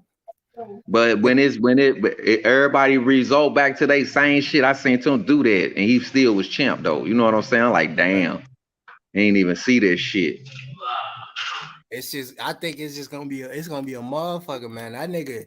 Well, I think Inoue or Fulton got Inoue or Fulton got a damn near 4-inch reach. But if he catch Inoue on that jab, bounce out, and when he come in to throw something hard. If he catch him in between that moment right there on Inoue Fulton, fuck around, stop Inoue, motherfucking. He got a 3.5-inch reach advantage. Straight up, bro. That's what I mean. Remember, Marquez stopped Pacquiao with a leave it right there, right hand. Caught his motherfucker. And he hit, and that nigga slumber. That nigga hit the camera. That's what I'm seeing. Like if he catch him like right with one of them, bro, while he coming in. Cause see, Pacquiao tried to throw that motherfucker right jab, and that shit was just he slipped that motherfucker and left the punch right there, caught his ass. That's the same shit I could see happening to Inoue. If he do that double jab, bounce back out, and then try to come in with something hard, try to trick him, that shit dead, bro. Yeah, I done seen Fulton fight off the back foot too much to not be comfortable with him against Inoue, man. Like that nigga, he'll fight off the back foot all fucking night. You could chase me all night. I'm gonna keep moving. So Fulton gonna just keep picking you off, especially when you open. That's why he can land 60% or better. You know what I'm saying? That nigga. But if a motherfucker telling you need a knockout and shit, nigga, you need your punch placement gotta be superb. You gotta every time, nigga. Think about blinking. You supposed to be already upside his nose with some gloves. You know what I'm saying? That nigga landed 40% of his power punches versus Figueroa. If he do any of that shit to Inoue, nigga, good luck. Especially to the body. And he the bigger fighter. Niggas forgetting that. Inoue moving up in weight. He could have dropped Figueroa. Yeah. If he was through the uppercut, left uppercut open either side. And the man was mashing on him, leaning really forward. Throwing that bitch was when he was on the ropes. Well, yeah. We know what's up with that though. He did enough to win the fight. All that math and shit don't mean nothing. I always hear that shit. That nigga say Figueroa, you feel me, won that fight. I'm like, nigga, whatever. Y'all crazy as hell. A nigga last 60%. Nigga won the wrestling part of it. If you was watching it like wrestling, yeah, Figueroa won. Because he's just throwing wild shit, not connecting. He mashed them up and got him tired like a motherfucker. I could see that. He had to take a couple of rounds off from that weigh down shit, yeah. But other than that, he won a wrestling match. He ain't win no boxing match, bro. I'm sorry. Yeah, man. That nigga Fulton is a good little fight. He gonna show you why he a great fighter real soon, nigga. Real soon. He stopped Inoue, man. But man, don't say nothing else about Fulton. He stopped Inoue. He stopped Inoue. He top 3 pound for pound. I don't give a fuck what a nigga say. Man, he in my top 5, and I ain't even got no list, Killer Cam. You hear me? He in my top 3 because he gonna be undisputed right after that. He gonna beat the shit out of Marlon Tapalez too. Whoever win this fight, I ain't gonna say they get a free road to undisputed, but the nigga 37 who got the other 2 straps. So, man, they damn near get a free pass to undisputed, man. You feel me? They should win that fight, especially going. He ain't been getting no easy road. He ain't been getting no easy road there though. Shit. Hey, he haven't. That's why it's gonna feel even sweeter when he beat this nigga. Man. And then gotta go. No, hey, we need a Nakatani. We need a Nakatani Maloney motherfucking knockout from Fulton, bro. Man, he hit that nigga with an overhand. I might just lose my shit. He hit that nigga with an overhand with 30 seconds left in the damn fight. I'm gonna be, oh shit. He pulled that bitch out like, nigga, I know you ain't got no answer for this. He set him up though for that motherfucker, bro. He set his ass up. That nigga said, catch this one. Bam! He saw the jab. He saw the feint and then jab so many motherfucking times, bro. He just came with that right hand. It's so fucking crazy. That nigga fainted and came with that right hand. That nigga thought the jab was coming. He sent his head right over there to them. That's what's crazy, because both of the knockouts of the year, they was both feints. That Mendoza, he fainted, left hooked his ass. That left hook. Oh my goodness, man. But he fainted. He jab, feint, jab, feint. That nigga, like a moment later, nigga, he already timed that shit. He knew what he was gonna do. That nigga tried to slip the jab, and that right hand was right there. Bow. Turned that nigga plug. He slipped the feint. He slipped to the right hand off a feint, boy, left his head right there. Man, that was devil. You see his legs? You see his head bounce off the canvas? And his legs was bent. That shit was fucked up, boy. What kind of yoga classes, meditation was he doing? He was sleeping. Damn, that was devastating. Yeah. Nigga, my thing, like, I give Fulton all the respect in the world, but niggas got to remember that Inoue is the challenger in this fight, and ain't nobody giving Fulton his respect. So at this point, he gonna demand that shit out of everybody, including the niggas who going with Inoue. That's what I'm seeing. That's what I've been observing. Ain't nobody giving Fulton his respect. Everybody say they like him, but they got Inoue knocking him out. How the fuck you respect me and you think another man gonna knock me the fuck out? Make that shit make sense. That shit backwards as a motherfucker. But that's a I'm not sure type of person. You feel me? You wish that's some wishy-washy ass shit. Then the niggas say that and you niggas get emotional in their feelings. Well, nigga, what you mean? I'm going on. You might as well tell the nigga you stole this shit and still help him find it. What the fuck, nigga? You know what I'm saying? Come on, bro. Be for real. Salute, John Sims. What's going on, bro? Let's cook. What's going on, I'll be fellas? right Oh back. man, I'm we about to in here, grab man. this curry real quick. Man, I can't believe all the hysterical people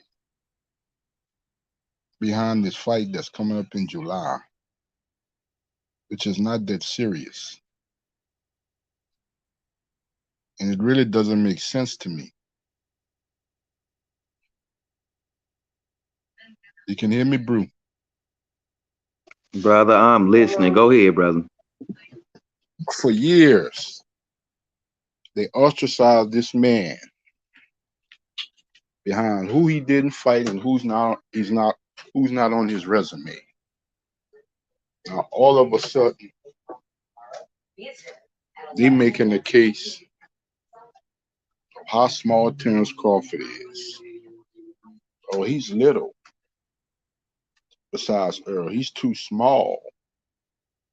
But y'all wanted him to fight the top guys in the welterweight division, but y'all wasn't using that same scenario saying he was too small to fight a Keith Thurman or Sean Porter, which he's fought, or Danny Garcia or Ugas or none of them guys. Now all of a sudden we get to the fight and we've been waiting for years, a fight of this magnitude, and the first thing that you can single out, he's little. Oh, the light in the ass toss. Like Mikey Garcia and Sean Porter and Danny Garcia was humongous guys when it came to Spence. But for some reason, Bud Crawford is too little. You know, I don't call that boxing fans, I call that boxing reachers. They're finding any kind of little excuse. He's too little. If you go back all the way to years back when they first met in that hallway, Errol Spence was always the bigger guy. That's common sense. And I don't get where all this reaching all over the place, the fight gonna happen July 29th, the best man gonna win. But all this other stuff that's coming with it, it really doesn't make sense.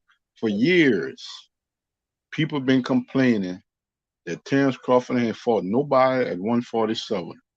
Now he finally fights the guy that we all been waiting to see him fight. Now all of a sudden he's too little. Unbelievable. It's just unbelievable. You know? Hold on, John Sims. He done knocked everybody out since he been up here. Yep. But sweep that under the rug, and he too little. But with the phrasing, oh, he's too little. Like Michael Garcia was just a giant compared to Terence Crawford. Like Danny Garcia and Sean Porter, they were just giants.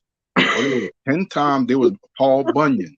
When it came to, there were some Paul Bunyans. You know what I'm saying?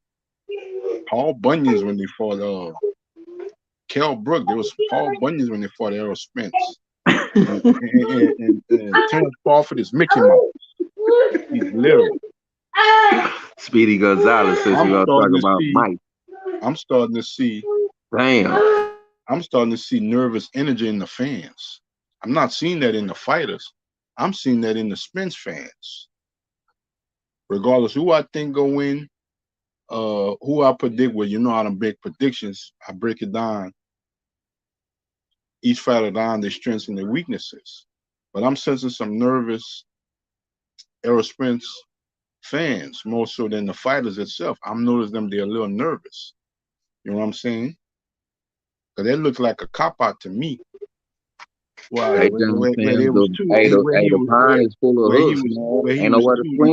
he was too little. The same thing with I heard my brother talking about that when they mentioned Kell Brook. And I'm gonna say this again. Nobody put a gun to Kell Brook's head and told him to come back down and fight Terence Crawford at 147. Nobody told him. Well, he had to cut weight. Nobody told him to come down. He didn't have to take that Crawford fight. He didn't have to take that fight. They had smoke up there at 154. He could have challenged Jamel or one of the champions up there at 154. He didn't have to come down. So it just ridiculous to me to hear the talk, and I know it's just talk, but it's just ridiculous. You know what I'm saying? It's like when it comes to Terence Crawford in his career and stuff like that, there's always some BS. When it comes to everybody else in their career, they always get passes. There's always a pass, you know, and nobody's putting a gun to their head, Hebrew, to sign and fight. There's always something. He ain't got no resume. These guys wanting to fight him. So why you gonna put in a built-in excuse?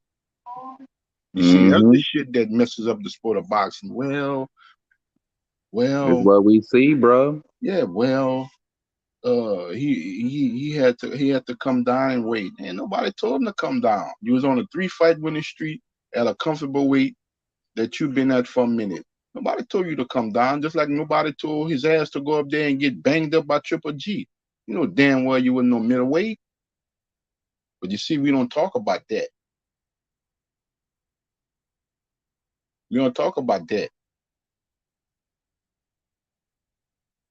You know, they just bring it out, brother. Under the rug. They slip it under the rug. Nobody put a gun to your head and say, I want to challenge the middleweight champion of the world at his weight class. Nobody told you to do that. You had a weight class that you could have conquered yourself. You was a champion. Nobody told you to do that. You know, nobody told you. Damn well, whoever got a mind, and like my mom used to say, man, she rest in peace. Common sense. You say, you know what's wrong with y'all generation? I used to say, what, Mom? Y'all niggas ain't got no common sense. Like I always say, common sense ain't all that common in this world no more. Straight up. He ain't never said if Kell Brook was better than Spence. He said, man, you know that man came off a serious injury and you fought that man in a couple of months. You fought that man in what? In 4 months coming off a serious injury to Triple G. Well, I broke the other eye and stuff. That man was banged up.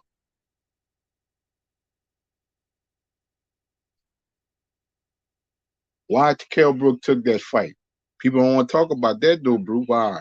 Because if he wouldn't have taken that fight, he'd have got stripped. Because EJ was his IBF mandatory. He'd have got stripped. Because they allow him to go up and fight Triple G at middleweight. Now you coming back down, you got to fight your mandatory or you're going to get stripped. Right. But that's the shit they don't talk about. Was he fully healed to fight a guy? It could have probably been anybody he could have got in that ring and got hurt like that again. Well, he broke the other eye and stuff like that. He broke the other eye. Well, he was successful to get broken on the side that got broken when he fought Triple G. My injuries. Yes. My injuries. The same thing like Terence went up there to a heavier weight, got banged up. Yep. And they suit you up, y'all. Man, it's a lesser weight, man. You'll be all right. Got banged up. Yeah, bro. That's why I say it doesn't make sense. And then when you break these things down and stuff, oh, you just a fan boy. Oh, you don't know these guys and stuff like that. Man, then what are you? Why are you getting so defensive? You right here when with I give my opinion, but then you can give an opinion, and I can't say nothing to rebut it.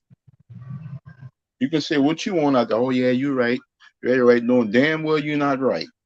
So I can't rebut nothing you say. I just gotta stay quiet. But you can say anything you want. And I'm not coming with makeup stuff. I'm coming with actual common sense facts. As Terence Crawford said, I wouldn't fight Errol Spence coming off the injury he had when he first got in that accident. You say, no, I don't want to fight this man because if I win, I'm not going to get the full credit because I didn't beat a fully healthy Errol Spence. Yeah, Danny Garcia took the fight because he was desperate for a big win.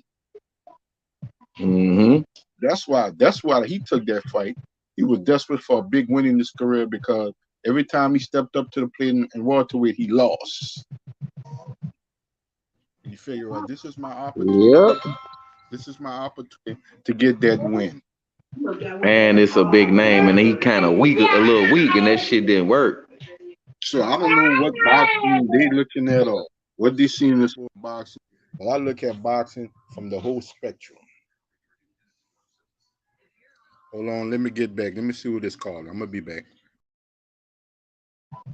Come back, John Sims. Salute, brother. Yeah, man. Straight up, man. Both sides, man. If you ain't looking at that, man, then you ain't talking about a man opponent. You just riding with your fighter, brother. I don't know, man. That's fanboy shit, bro. How could you not talk about the man who he fighting, though? How could you not break down his little shit, too, bro? All the motherfuckers saying, I'm riding with this man and fuck him. He this, he that, he this, he that. Chin smoke, yeah, but come on, bro. On a real note, bro, y'all know Earl a dog, though. And on the other side, y'all know this Bud is a motherfucking dog, man. What are we talking about, man? Y'all know this is a motherfucking good fight. It's supposed to have been just like it is now, long motherfucking time ago. They supposed to be on their third fight right now. Or negotiating that motherfucker. You hear me? The fuck? This supposed to be the third fight. Shit, man. That shit crazy, bro. All this old goofy ass shit going on in boxing, man. Niggas just talking and ain't putting in the work, bro. That's how I need to be then. Since motherfucker shit ain't going right, it should be the people's motherfucking choice. The fuck? We the ones putting the money down. Shit. Motherfucker don't never want to rip that off. If it wasn't for the fans, it wouldn't be no me or none of they don't do none of that shit. Individuality. Fuck everybody. Long as my purse together, ass niggas, man. Fuck all this shit, bro. That selfish, ungrateful shit in the sport, bro, ain't shit, bro. I paved the way, but then you shut that motherfucker down at the left turn at Albuquerque, motherfucker. We can't go no further. Don't pass go. Don't collect $200. The fuck, bro? Come on, man. Do better than this in this sport, bro. Real talk, bro. I want to see the motherfucking best fight the best, period, bro.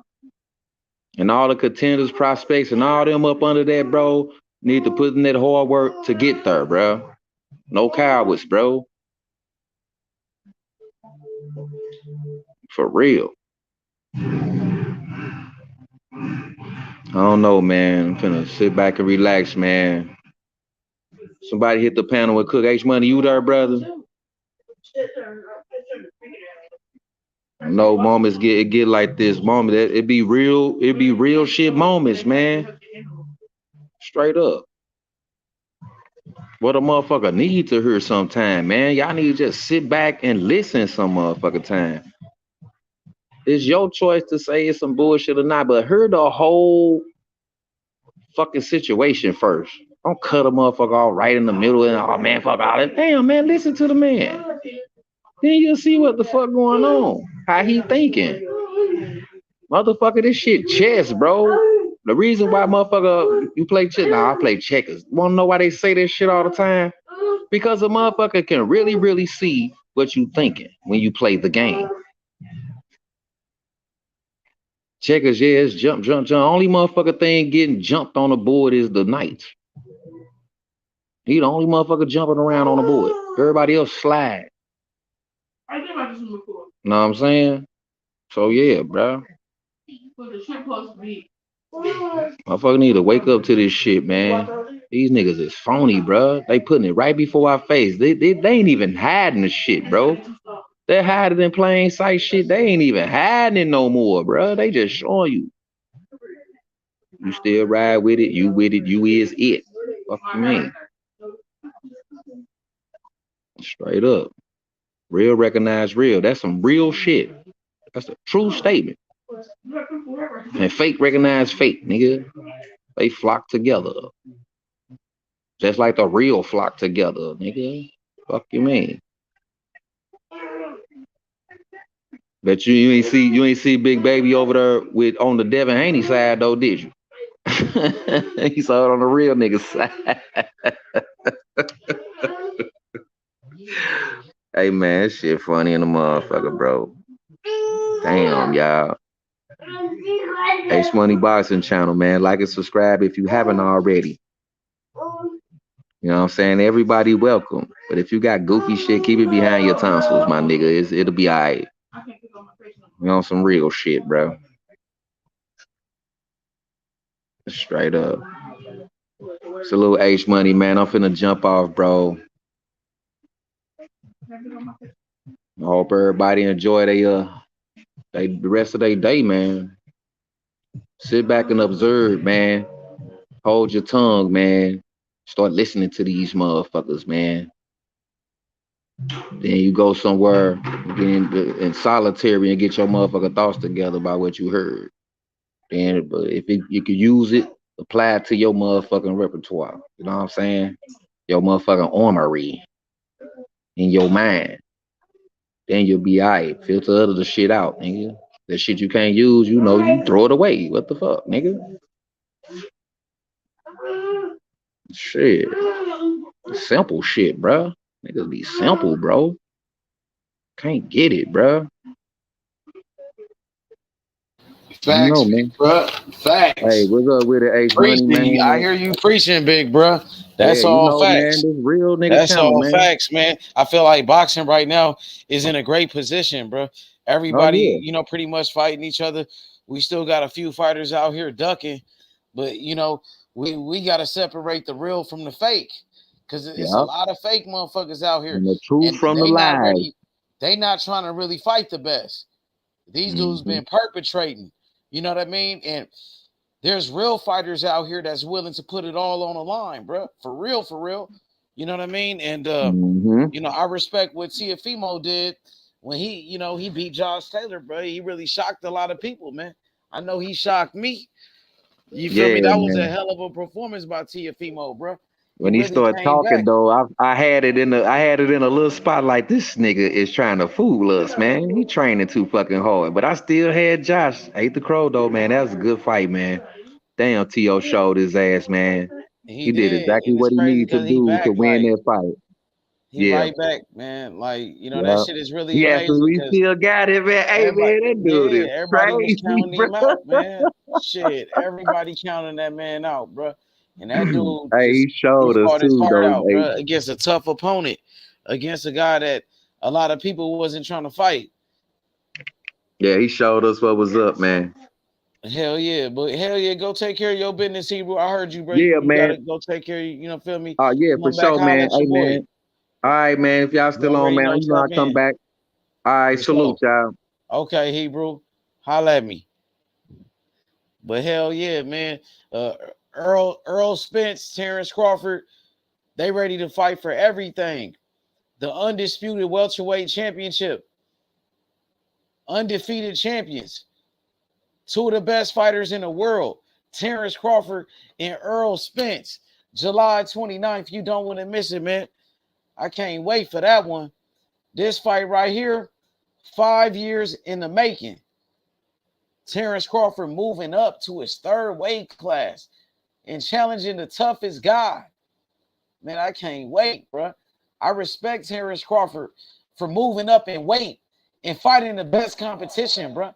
And Terence Crawford damn near at the end of his career. He 36 years old, Terence Crawford, 36 years old. And he's still challenging himself, man. Terence Crawford still challenging himself, bro. At 36 years old, man. And you got these young fighters out here, they not even fighting nobody, man. My boy Big O. What's up with it, O? Hey, What's up with you? brother? Hey, O, what you think about Tank Davis versus Teofimo Lopez, man? Hey, man, I ain't gonna lie. At first, I wasn't feeling it because I wanted Devin for Tank, to be honest. In all honesty, that's the fight that I was looking for. But after T.O.'s performance, that'll be a great fight, man. That'll be a great fight. And what that fight would do, and Tank, I think he should fight him straight at 140. You know what I'm saying? No stipulations, nothing like that. A straight shot at 140, and I think Tank could get him out of there. You know what I'm saying? Still like he do everybody else.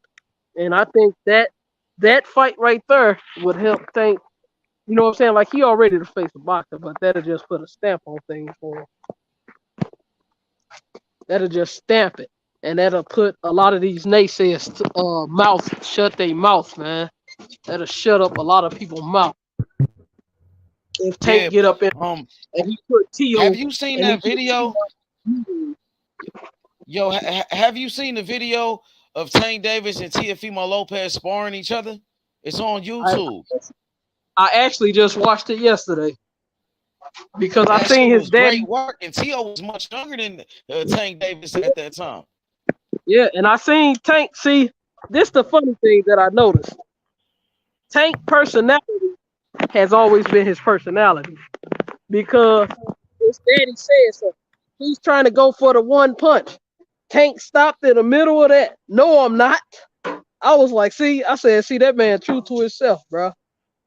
That brother, just like how he do in a fight, like he told Bullet, Rolly coach, shut the fuck up. during the fight, bro. Like that shows his awareness, man. That dude is aware, man, of everything that's going on, of shit that's being said. That just shows his focus and his skill set, and I'm very impressed with that, man. And what about Teofimo and what he has, accomplished in the sport of boxing? Let's be real.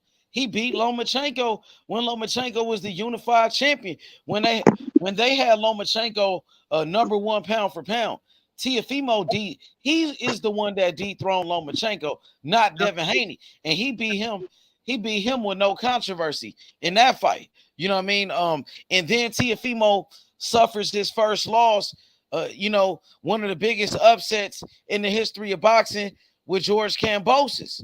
And everybody thought T.O. was finished. And T.O., man, the dude shocked the world again by beating Josh Taylor, who was the undisputed champion at 140 pounds. And Teofimo has, resurrected his boxing career. Go ahead. And this is one of the things I got to say about your channel, and one of the reasons why I like your channel more than most is because you keep it real over here, and all the people who you have come on, they keep it real. Like most people be like, shit, I had Josh Taylor winning that fight. I thought T.O. was done, man. Me too. I had Josh Taylor winning too. And everybody, especially when T.O. made those comments about the black fighters and shit, he pissed me off. So I really was going against him. And then I know Haney was trying to root for him. Haney was trying to, try to fight T.O. Haney was rooting for T.O.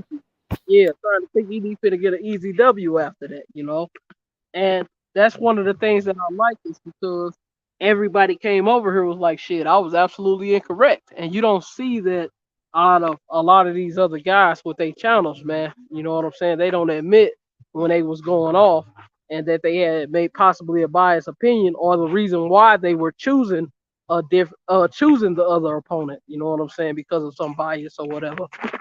A lot of guys don't admit that, and that's why I like your channel, because everybody came on here and was admitting like, shit, hey, I had Josh Taylor, you know what I'm saying, because this reason or for that reason. And shit, everybody was eating a crow. You know what I'm saying? Salute to my brother Hebrew, man. That's my brother. Yeah, absolutely, man. Shout outs to Hebrew. But man, Teofimo and Tank Davis, that video when they sparred each other, man, that was a great work, bro. You know what I mean? I gotta see a fight with those two, just like I gotta see a fight with Devin Haney and Shakur, because we got the video of that sparring session too, when Devin Haney and Shakur sparred each other. We got the videos of both of them. We got the video of Haney with Shakur, and we got the video with T.O. and Tank. That's major. And that just shows you the even more greatness of Floyd Mayweather and his foresight to see, you know what I'm saying, Like, hey, I see Tio and Tank. And Floyd, you know what I'm saying? He been in the And game. that's when Tio got beat by Cambosis. And that's when Tio, everybody said he was finished. But Floyd still said Tio name, bro. This is before he beat Josh Taylor. And Tio, like, you know what I'm saying? He knew that, hey, this man is actually going through some real shit, you know what I'm saying? Dealing with this woman. And as most men know, shit, dealing with some of these women, shit, they drive your ass crazy. And shit, I just think he a young guy, you know what I'm saying? Just got married or whatever, and that bitch, she played as a goofy ass, you know what I'm I saying? mean, the same thing happened to Mike Tyson, right? Absolutely. Because Mike Tyson, yeah, we can actually compare Teofimo to Mike Tyson in this way. That when Teofimo, to me, Teofimo was the undisputed champion when he beat Lomachenko, bro. He was the real undisputed. Devin Haney, they just gave him a belt. He didn't even fucking fight nobody. You know what I'm saying? And Tio was getting busy, him and Loma. You know what I'm saying? They was really fighting each other over there, bro. They rewarded Devin Haney for doing nothing pretty much. You know what I'm saying? So with Tio, he became undisputed, bro, at 23 years old, for real, by beating Loma. Not by beating Cambosis. He beat fucking Loma, who's a real motherfucker.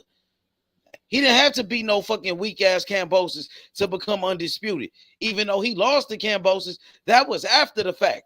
But what I'm trying to say is, Mike Tyson, he married Robin Givens, bro. He married Robin Givens.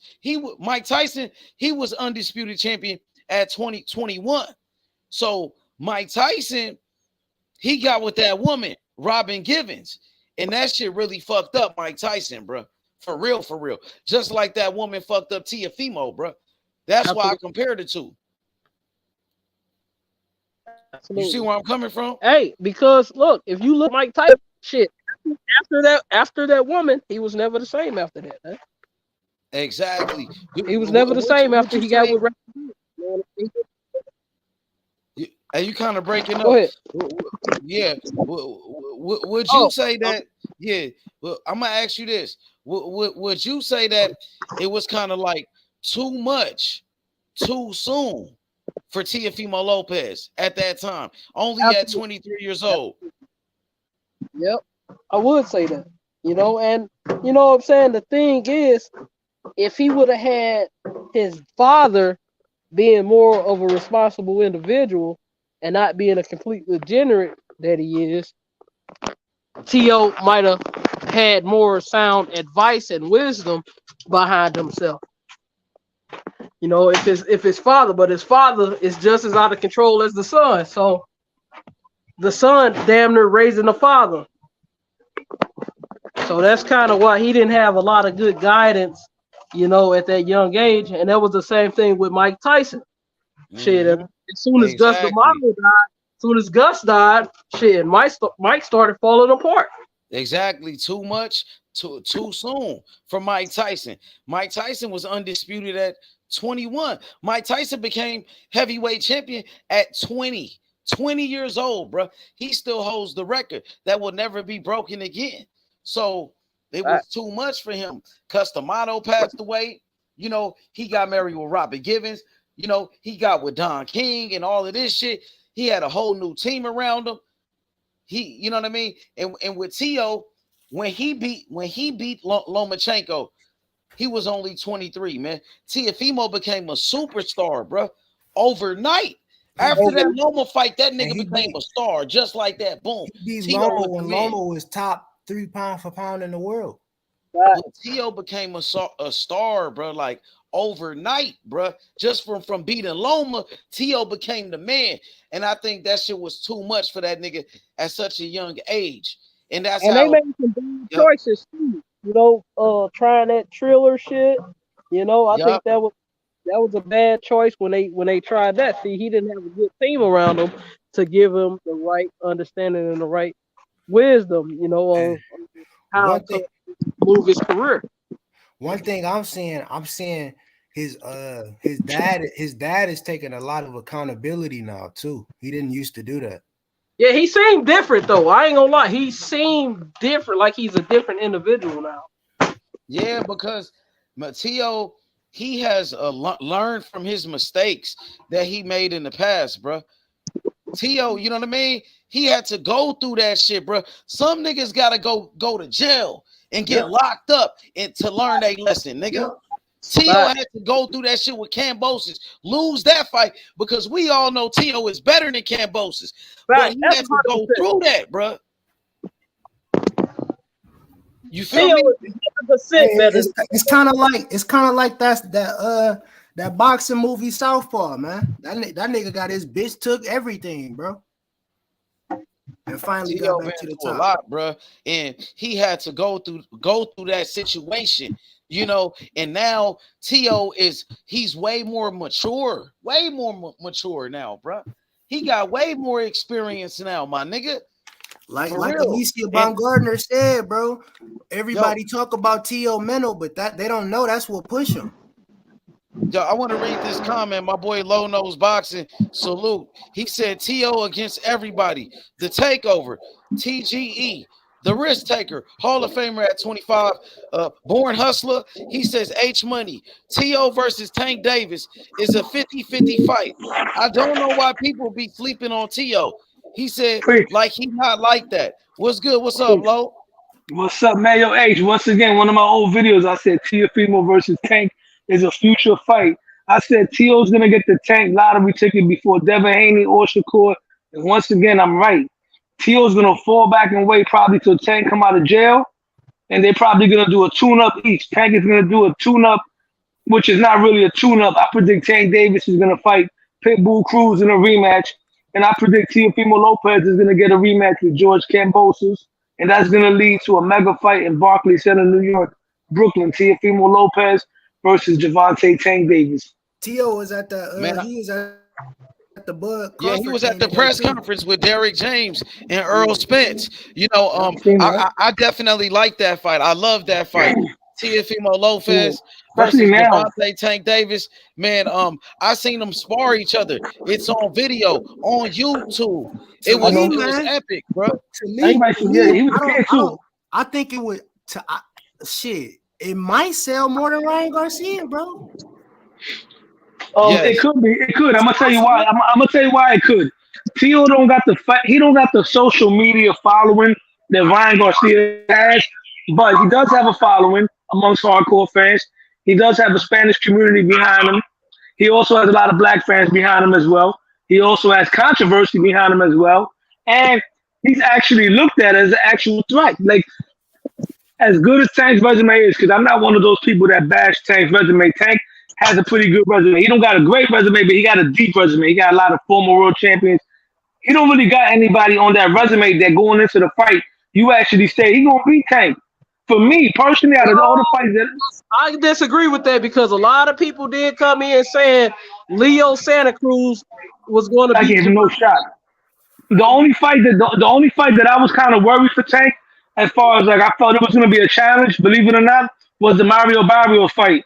Because he was a bigger man that was undefeated, a bigger man that had power that never lost. Tank never fought at that weight class. And for me, he had a jab. Even though Barrios wasn't as decorated as I'm talking mad loud. Even though Barrios wasn't as decorated as Leo Santa Cruz, I gave Barrios a hell of a shot. Personally, I didn't give Leo Santa Cruz a shot. The only shot I gave Leo Santa Cruz was if Tank is dehydrated from making weight, he might outwork him. But Leo Santa Cruz, he's a highly decorated champion. I don't mean to knock him or none of that, but I never thought highly of him. He was never the best fighter in any of his divisions. He ducked Regendow. That was a mismatch. He was not. And like I said, Pitbull was more of a challenge. That fight, Shakur said it best. Niggas try to fight Tank with too much heart, bro. You can't go into a Tank fight thinking, okay, it's just gonna be an all-out brawl. You can't. That's not the right mindset when you fighting Tank, bro. They panic. You gotta be very them dudes panic. Ryan Garcia panic. Tank is not brawling. Right. That's what I'm saying. You gotta be very calculated because that's what Tank is doing. That's what Tank is doing. He being calculated. He waiting on you to make that one fuck up. And he gonna knock your lights out. Hey, but the thing is once Tank start to spill you and hold on one second. get a feel for you, he starts to press the action. You know what I'm saying? And then that's when Tank is very dangerous as well, when he start pressing the action and start going forward on a fighter. I agree. I just feel like niggas try to fight Tank with too much. That like Shakur said, they try to fight him with too much heart. Like, yeah, I'm just gonna go hit toe to toe with this nigga. That's not how you fight Tank, bro. Also, you gonna lose every time you fight that nigga like that. Like I'm rocking with Tank, but I have to say that I agree with what the bro said, that if that happens where Tank do a fight with Pitbull and then Tio do a fight with Cambosis and both of them win, that fight between Tio and Tank will be a major fight, dude. Fact. That'll be a major fight. And I have to agree. I think it's a 50-50 fight. The only thing I don't like about this shit is I don't like the shit talking about the weight clauses and shit. I hate that shit. Cause didn't nobody say that shit when Canelo did it. Canelo done did it for 5-6 motherfuckers. That shit normal practice with the IBF. And look, the thing is, niggas say it like it's a bad thing. Like, nigga, they had to come to an agreement to fight. So if they didn't want the rehydration clause, they wouldn't have signed a contract, bro. And both fighters, it's not like one fighter got to do it and the other one don't. Like it's some type of an unfair advantage or something, dude. And then both fighters got to do it. So what another thing, Big O, a lot of motherfuckers don't even know this. Like Canelo put gag contracts on his rehydration clauses, bro. So the other fighter can't speak about it. And Tank didn't do that shit because he don't give a fuck. How about we speak about this? You big ass fighters is fighting at these lower weight classes because you can't compete at your natural weight class, right? How about that? You big ass motherfuckers can't compete at motherfucking Devin Haney can't compete at fucking welterweight. This dude walk around at 175 or some shit like that. You can't compete at 147. You will get your ass cooked. I'm back. I was at work. At 140. I'm waiting to see what happens. Yo, you know what's crazy? I'm on the podcast right now. Tio and Tank have similar attributes. Both of them are explosive. Both of them are 1 and 2 the hardest punches in those weight classes. Both of them have defense, but they get hit because they're both committed to their punches. Absolutely. True, and another thing they haven't, don't get me wrong, if Tank and Tio just want to play defense, they could be defensive, but being that they commit to their punches, they get hit here and there. Now, Tio sometimes has a bad habit of jumping in and out, which is like Roy Jones, but that could cost him because he's not Roy Jones. And Tank don't really jump in and out, but Tank sometimes can load up. So both of them are susceptible to big counter shots. And in boxing, no matter how good your chin is, the shot you don't see is the one that hurts you. Yep. And that's a dangerous fight for both of them. That's a fight where we might see Tank go down for the first time in his career or hurt or wobbled. Tio can go down also. That's a great fight, man. Both of them showed that they have good stamina. They both carry their power late. Yeah, that's a great fight, man. That's a great fight. Definitely a great fight. I think that's a better fight than out of all the 4 kings, those two together right there, that's explosive wise. Devin Haney and Shakur will be more like the most technical fight, but the most explosive fight with a mixture of technicality would be Tio versus Tank. And I'm glad that they're talking about it now, because if Tank would have went after him after the Sandor Martin fight, it wouldn't have looked good.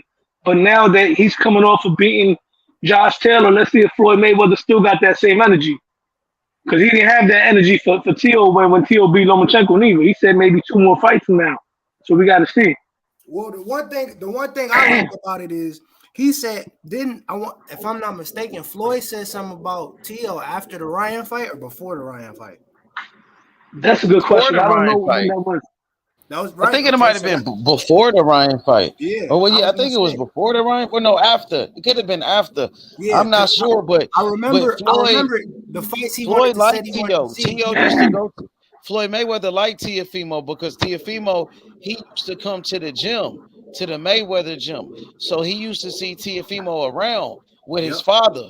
You know what I mean? And also when Teofimo Lopez took his loss, when he lost to Cambosis, they asked Floyd Mayweather about Teo losing. Now, Floyd Mayweather could have roasted Teo. He could have talked shit about Teo because Teo was talking a lot of shit about a lot of people. But Floyd Mayweather, he didn't talk shit about Teo. He didn't try to kick him while he was down. Floyd Mayweather said, you know, it happens. He said it's boxing. He want to see Teo bounce back and all of that. You know what I mean? Talk good about Teo after his loss, bro.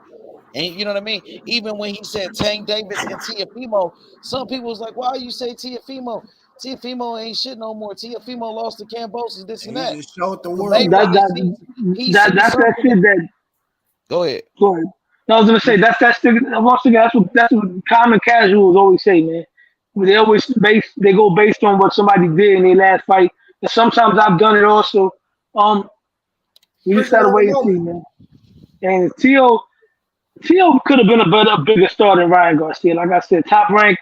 You know what? Teo's from Duran, even though he's Latin. He's from Duran. If Teofimo Lopez would have been Puerto Rican, or if he would have been Mexican, fighting the way that he fights, he'd be a bigger star than Ryan Garcia any day, any day. When I first got put onto Teo, I thought he was Puerto Rican because he got a New York. His father don't even act like a Honduran. His dad acts like a Puerto Rican, but he's from Duran. If Teo was Puerto Rican or Mexican, he wouldn't be. I forgot where they just put him on that pound for pound list, but he'd be 3-4 spots higher.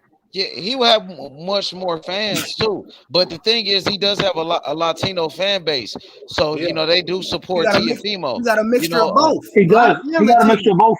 Yeah, because the gyms, a lot of the black fighters they rock with Teo, even after that shit he said. Yeah, so Born Hustler says H Money. I thought Tank wasn't with Floyd no more. Yeah, he's not with Floyd. Like, I don't think he signed under contract with Floyd, but he still does business with Mayweather Promotions. In the background. Yeah. He still does business with Mayweather Promotions. As you can see, Leonard Ellerby and Mayweather Promotions, they was working with Tank Davis for his last fight with Ryan Garcia. So I think they still working with each other. But Floyd Mayweather said he won't Tank Davis to fight against Teofimo Lopez, man. So Floyd Mayweather, he sees something in Teofimo. He want that fight. Yeah, he didn't come out and say he won't Tank Davis to fight Shakur. He didn't say he won't Tank Davis to fight against Devin Haney. He said Tank Davis and Teofimo Lopez for a reason. Yeah. Yo, did you see what happened with H?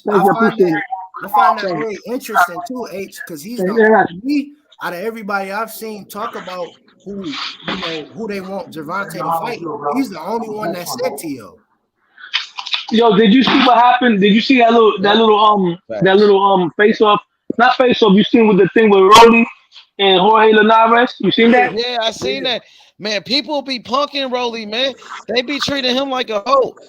I'm gonna be honest with you. I also seen Teofimo said he want to fight Rolly. I seen Teofimo say he want to fight Rolly too. Yeah, I saw him say that recently. Did you see that? He got a belt, but he got a belt, man. But fight. I like that fight for Rolly, man. I think Linares is a dangerous fight because he can crack a little bit. He can box. Old as fuck, man. Hell no. But I think Rolly will put him out as soon as he hit him.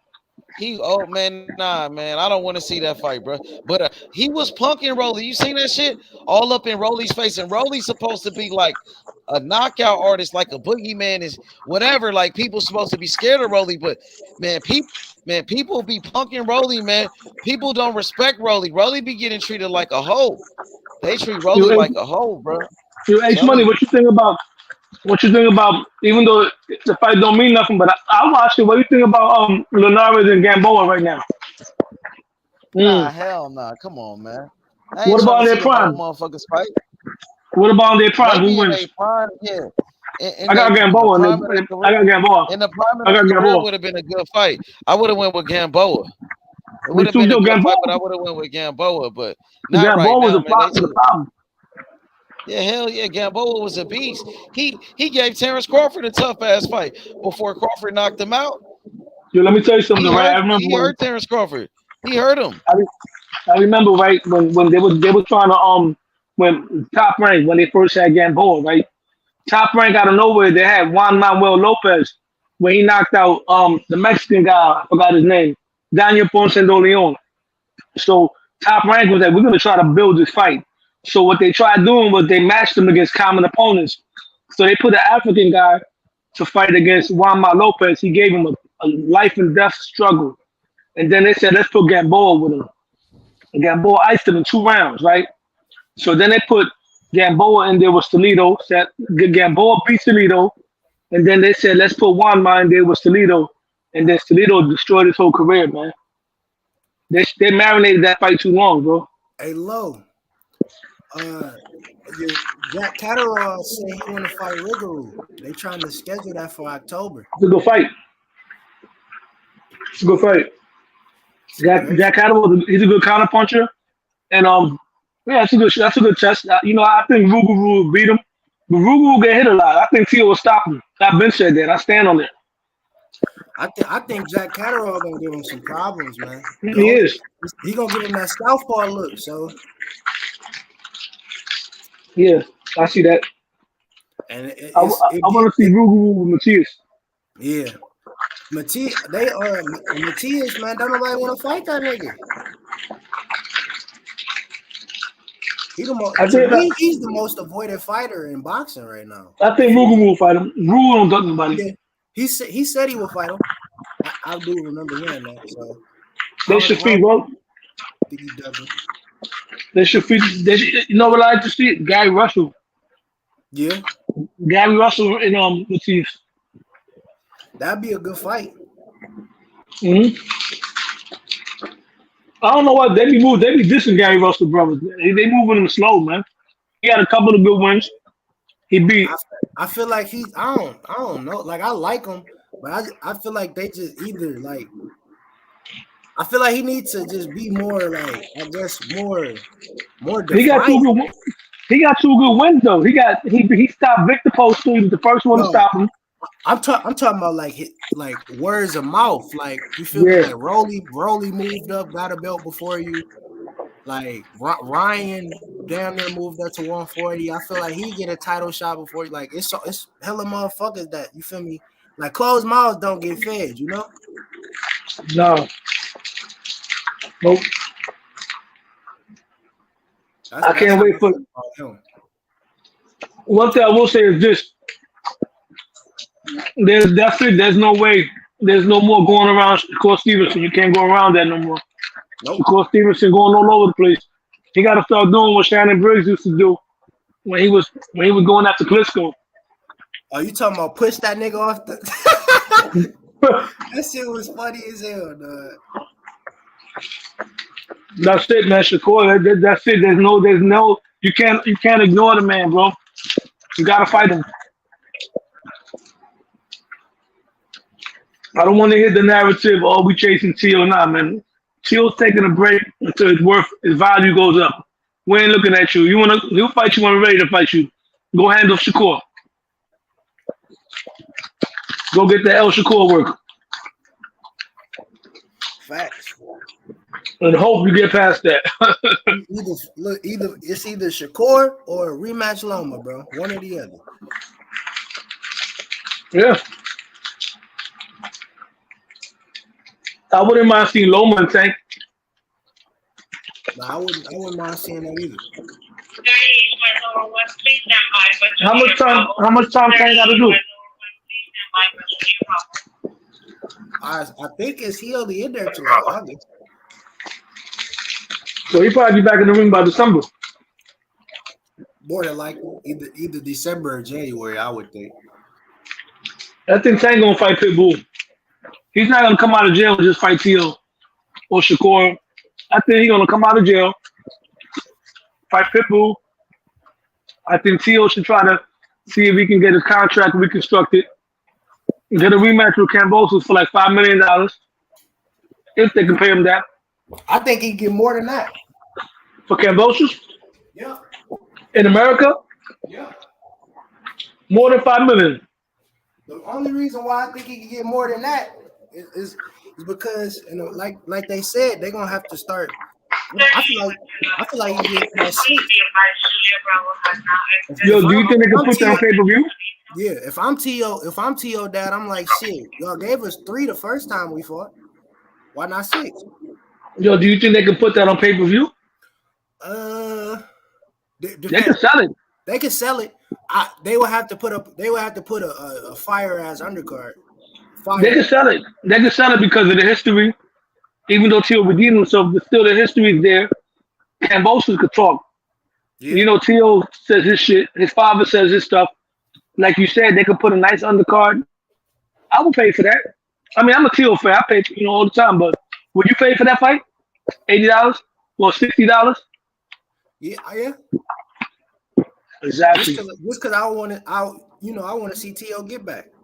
Yeah, and the fact that Cambosos proved that, I'm not saying Cambosos could beat him, but Cambosos is good enough to beat him if he's not at his best. Because he did, So, yeah, I would like that. That would be a good comeback fight. What's the word, Val? Man, I'm listening to all this here, man. How y'all gonna be talking about all this Lomachenko, Lopez, all that stuff? I'm watching my boy Earl and Terence on their second interview in New York City. They get ready to fight next month. And y'all sitting up there talking about damn Teofimo Lopez. We talking about everything, man. So y'all already talked about the second interview. The second one. Yeah, we talked about it. I was talking about it with H earlier. Bud gonna stop him. Nobody said nothing about it now, man. I mean, I think Bud gonna stop him. Yeah, you can think it all you want to. Bud gonna get mad. Bud gonna take the fish and make. Yeah. He gonna take that. He gonna take that fish and make tuna fish out of him. Like that nigga said, "How you gonna hook Moby Dick?" Right. that was slick. That was slick. You can't do that. But that nigga said he gonna need a motherfucking submarine. Truth be told, I'm not really rooting for anybody in that fight. My money, if I was to gamble, like my pick is on Bud, but I don't have a favorite. I like both of them equally. You know what I'm saying? Like at 147, my favorite would be Boots. Like if they pull Boots, I'm riding on Boots all day, win or lose. But Spence and Crawford, like whoever loses or wins, not gonna bother me. But my logical pick, I gotta pick Crawford. He's showing more dimensions, but he could also get caught also because Bud sometimes could be a little defensively irresponsible. He leaves his head on the line when he punches, and he gets hit flush. And he might sometimes have too much dog for his own good. So that's a 50-50 fight. But I got Bud winning that fight. Late round TKO. Late round TKO. You are tripping. Yeah. You are out your damn mind. That sounds like some comedy. Black, what you been on, man? I've been chilling, man. He said, Bud on that wet. You on that wet. Down, man. I think Bud gonna catch him. Bud gonna hit him with an uppercut in between the combination, and then he gonna finish him off, man. Bud is a killer. No, man. Nah, bro. Ain't nobody else hit him with no uppercut and did nothing. He ain't fight Bud. it don't matter. He fought everybody else. He fought better opponents than Bud. He ain't fight nobody better than Bud though. And Bud's more fresh. Errol been in more wars. Bud hasn't been in no wars like that. Even though he's older, Bud takes care of himself. He stays in shape all year long. He don't balloon in between. Like you said, he ain't been in no wars. So now he about to get in a war. So he don't know what to do in the war. My man know what to do in the war because he been in wars. So if you ain't never been in a war, what's going to happen when you get in your first war? What's supposed to happen? Sometimes you come out on top. You just said it yourself. He ain't never been in no war. So he going to be in his first war and he supposed to be victorious?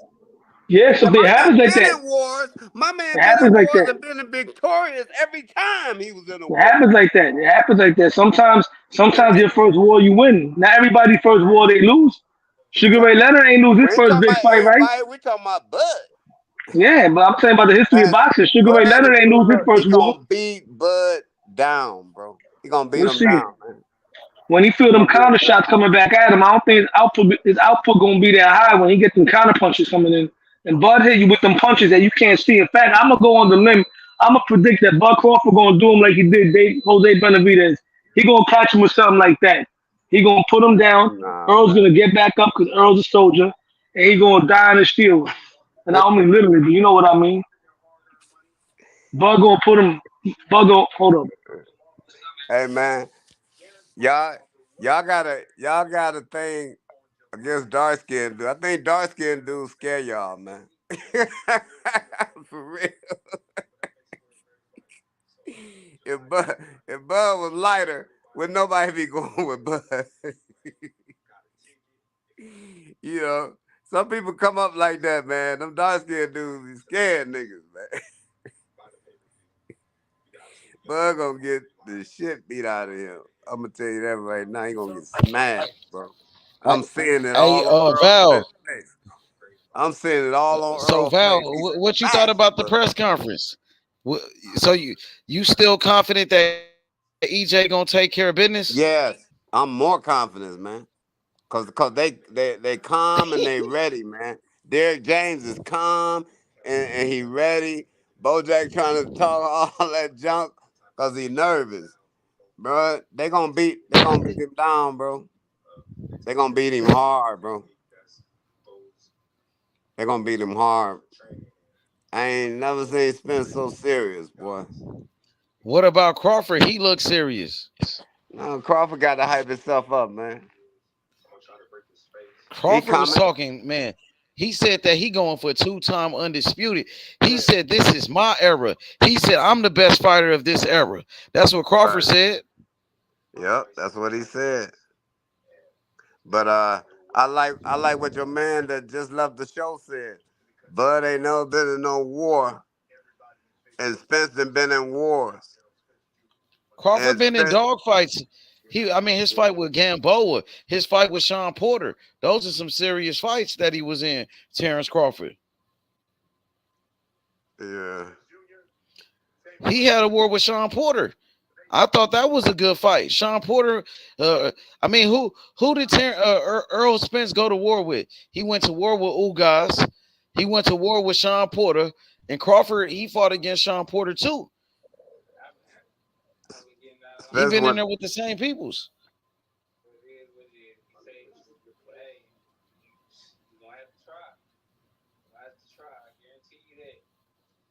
It's gonna be a hell of a fight, man. You know, both fighters want to win. I believe both fighters are very confident. I can't wait. It's gonna be a great matchup, man. Hey, Val, Teofimo Lopez, man, like you said, T.O. back. That dude, man, T.O., bruh, T.O. shocked the world, man. He ain't shocking me, bro. He was just going through some mental stuff. He was always a fighter for me. I knew he could fight. That joke could fight because he Who wasn't you supposed to got in the lose. fight between Tank Davis and Teofimo Lopez? Tank Davis, I ain't gonna lie to you. I don't think he gonna handle that smoke right there. I think that's a little bit too heavy for him. I think he'll battle with Devin. He might beat Devin, but I don't think he can beat Tank, bro. I just don't think he can do it. If they go hand for hand, punch for punch, it ain't gonna happen. He ain't got that pop right there. He got pop, but he ain't got that pop. Mm-mm. So those the fighters that Teofimo Lopez, the guys that he beat Josh Taylor, he beat Lomachenko. You think Tank Davis could have beat those guys? Hell yeah, probably knocked him out. Both He of would them? have. I ain't gonna lie. Yeah, If that was Tank in that ring with Josh Taylor, yeah, he would have stopped that nigga. yeah. He I, would I knock him agree. out, bro. I agree with that. For sure. He would have stopped that nigga. Hell So yeah, bro. You need a guy like Shakur to do something with Tank, bro. It got to be a guy that's not gonna be getting hit by him. If you're gonna be getting hit by Tank a lot, bro, you getting up out of here, bro. He's showing you that. okay, He's so showing you that. You okay, I got to be a got you. special fighter to fight that Joker, man. You got to have something special, man. You can't be a So regular, with just a good fighter. You know what I'm saying? Lopez is he's a good fighter, man. But, bro, you got to be great. You got to be special you to don't do think something. Lopez is special? Nah, I think he's a good fighter, man. I don't think he's special like for no I'll Gervonta. give him great fighter. I'll give him great Yeah, fighter. yeah, but not special for no Gervonta, man. I think that's an order a little bit too high for him, bro. I think that order a little bit too high for him, for real. Man, he just Loma was has never talking been knocked crazy shit down about before. Tank. You I see know. what Lopez said I about heard Tank him what he today? said. Yeah, because he's trying to get the That's fight. a He unique calling him all stat. type of bitches and Yeah, that's to pussies and build the shit. fight up. I He didn't Yeah. know talking that. I didn't crazy, know Lopez. Loma never been Lopez knocked back down to before. talking crazy Yeah, again. he back to talking crazy and stuff. Yeah. Hey, did you see that? Yeah. See, What? what? I never known Loma never been knocked down before. That's a good stat. Who, Loma? Yeah, he never been knocked down. He did get knocked down by Linares. He did. Yup, he did. Yeah, Never he got mind. dropped. That's dead. And then he came back and stopped him. I remember that. Yup, he did get dropped. So damn. I'd be mad as hell. I only got dropped by that nigga. That's why Hey, you want to Val. stop his ass. Hey, Val, you seen at that press conference, Terence Crawford, he grabbed Errol Spence. He grabbed his belt and he touched that nigga. And you seen that? Crawford ain't fucking around, bro. You seen that? He touched that nigga, bro. They trying to sell the fight, bro. Bro, they already knew they were He gonna grabbed his belt and if Errol Spence was a dog like that, if that nigga was mean like that, you ain't gonna let no nigga grab your belt and touch on you like that. Crawford Bruh, don't them niggas be on the phone right after the press conference, bro. But They Crawford, ain't enemies. They not Crawford enemies like mean that. business though, Val. When Crawford did that, I'm like, man, Bruh, this them nigga niggas talk on crazy. the cell phone, bro. You don't talk But on they the ain't cell talking phone every with day nobody like that that. you're enemy with, bro. But Val, I'm just saying, like, he felt comfortable touching that man, and ain't nobody ever just touched Bro, on they Earl trying to Spence. sell this fight. Crawford looked like he ain't got no respect. The way I took it, like, maybe Crawford don't respect this dude. He But feel like he that's could the just touch role. him, grab But his that's belt, the and role he got to play. That's the role they need him to play to sell this fight, bro. He need to play that role, bro. okay, Val, what you think about this comment then? See, this what the people are saying. Look at what he said on the screen. Why? Look at this. He said EJ shook. Bug grabbed it. He ain't snatched it. Damn. He said EJ shook. I'm watching it right now. It's about to happen right now, bro. It's about to happen right now. This is my second time. Dang, I was shocked that he did That's that to sell the because he fight. put his hands on him. See, He see put the his hands on response that that nigga. see the response that y'all giving? That's the response they want. He put doing it now. he put his Yeah, hands on that nigga. but you Val. I ain't was even looking like, at Spence. dang. But you ain't even looking at Spence, man. He just smiling like, bro, they doing Yeah, this but I'm to get saying the kind of response friendly. that He a little bit too friendly for me. That's all I'm saying. Nigga, grab bruh. your belt and shit. I'm like, I thought it would have got serious, nigga. Nah, Shit. they doing that to get the response like that you giving now. That's the response they want, bro. Now, I'm Both of just saying them that's is how the selling people. this fight, I man. had to bring it up because I seen it. Yeah, but Bro, both of them, Ice Trade, hell I yeah, had to they gonna ask be you friends. about it. Hell that's yeah, they what gonna they be want. friends after this fight. Nigga, they gonna make each other more money than they ever Well, made they in got their a life. rematch. They can't get Bruh, too friendly because they they ain't still no got a friends rematch after the going fight. on. They friends Yeah. now. They No, just Well, that's what I'm gonna somebody get saying. whooped. If once yeah, they somebody get just gonna whooped, be about business at fight time. They gonna be about business, but bro, they not enemies. Them dudes is cool, bro. bro, once somebody get whooped, maybe that friendship go out the window because Nah, that's what happened to nah. Wilder. Because hey, you know why, Val? Look, Val, Wilder was acting like he was friends with Tyson Fury at first. They was all buddy buddy.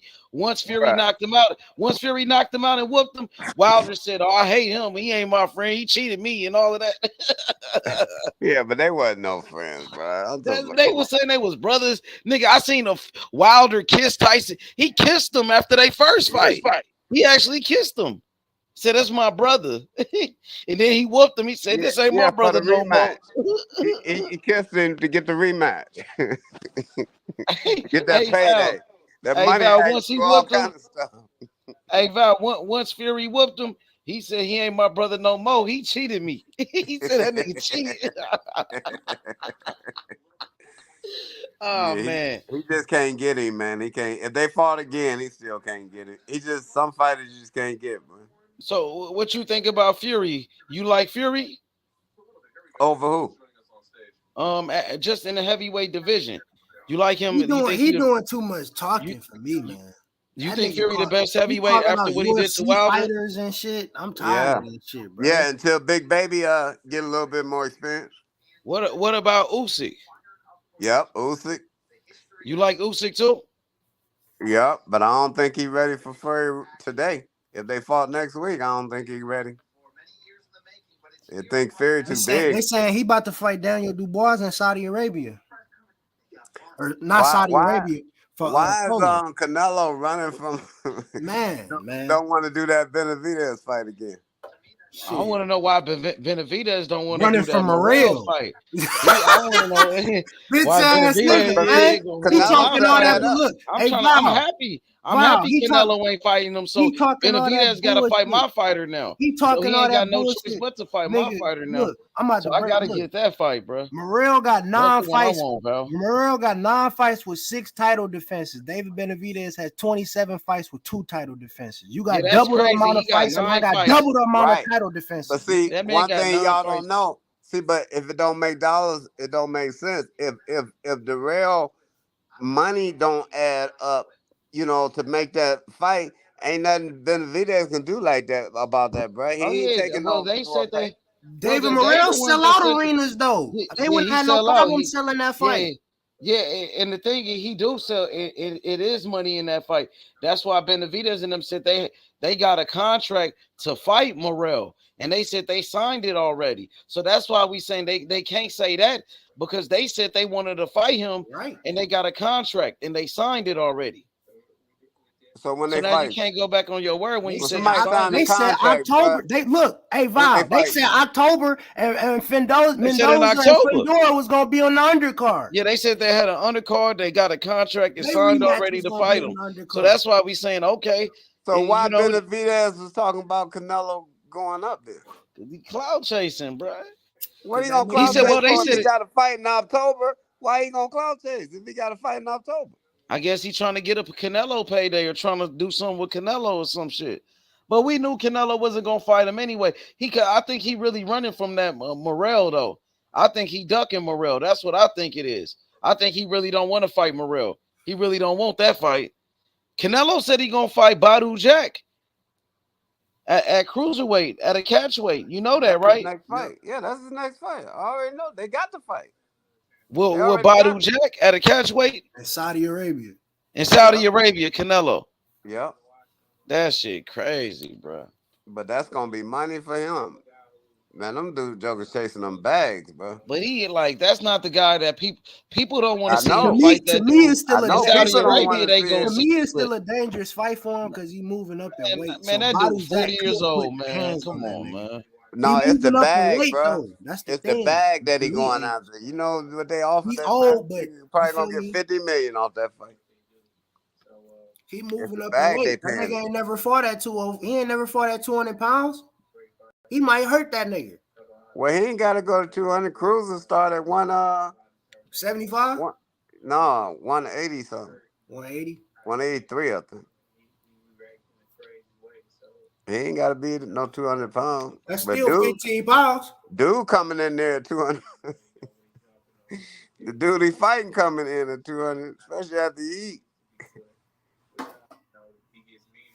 Ain't Badu Jack a 3-time world champion, ain't he? Yeah, but he not that big neither. He came up from super middleweight, so he really ain't no big dude like that. He's old, man. He's like 40, bro. Too little, bro. Yeah, that dude like 40 though. That dude is he ain't not. Mayweather used to promote that man. That was Mayweather's old fighter, bro. That dude is alright. He ain't even. Canelo gonna beat the hell out that dude, bro. I think so. Canelo gonna whoop him. So what? Yeah, ain't nothing on update on Bill none than what we was talking about yesterday. Ain't nothing new. What Bill Haney and what Devin Haney? With the Shakur and Devin fight. Ain't nothing. Man, they ain't said nothing, bro. They don't want no smoke, man. Since Jay Prince said something to Devin Haney, they said Jay Prince said, "Man, do you want it or not?" You feel me? And Devin Haney ain't said nothing. Val. Devin Haney deleted his tweet that he said. Wow. He said, Bill already talking to Bob. You weren't one of the 3 fights. When Bob already said Shakur was one of the fights. Shakur caught him out on that shit too. He said, "Here you go capping on this internet." He said, if that's your way of saying you don't want to fight me, then say that then, little bruh. Fuck you mean, nigga.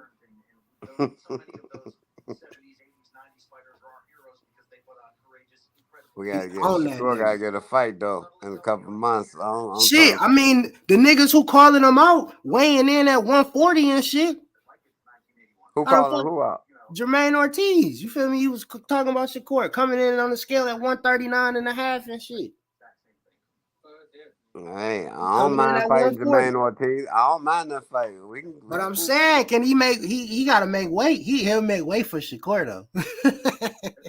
Oh, he ain't gonna make 35. Let him come 35 catch weight, 36. He just he was supposed to fight on Josh Taylor undercard. He came in overweight, so they canceled his fight. And it Well, that's wasn't why he talking. Well, that's why he calling out Shakur, because he know he can't make the weight, man.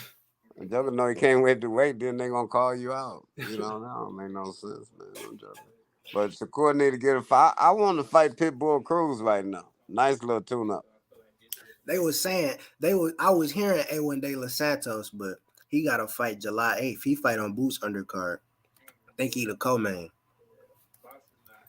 And then July 1st, we got Big Baby and Tiger. Yep, the week before that. Yep. Tiger, Jahad Tucker, Abdullah Mason. You got a lot of shit on. That's gonna be a beautiful fight card. You got Tim Tszyu and Prograis this weekend.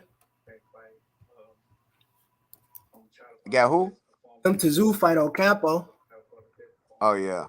And then you talk about you talk about Tim Tszyu. You be calling Tim Tszyu, but it's Tim Tszyu.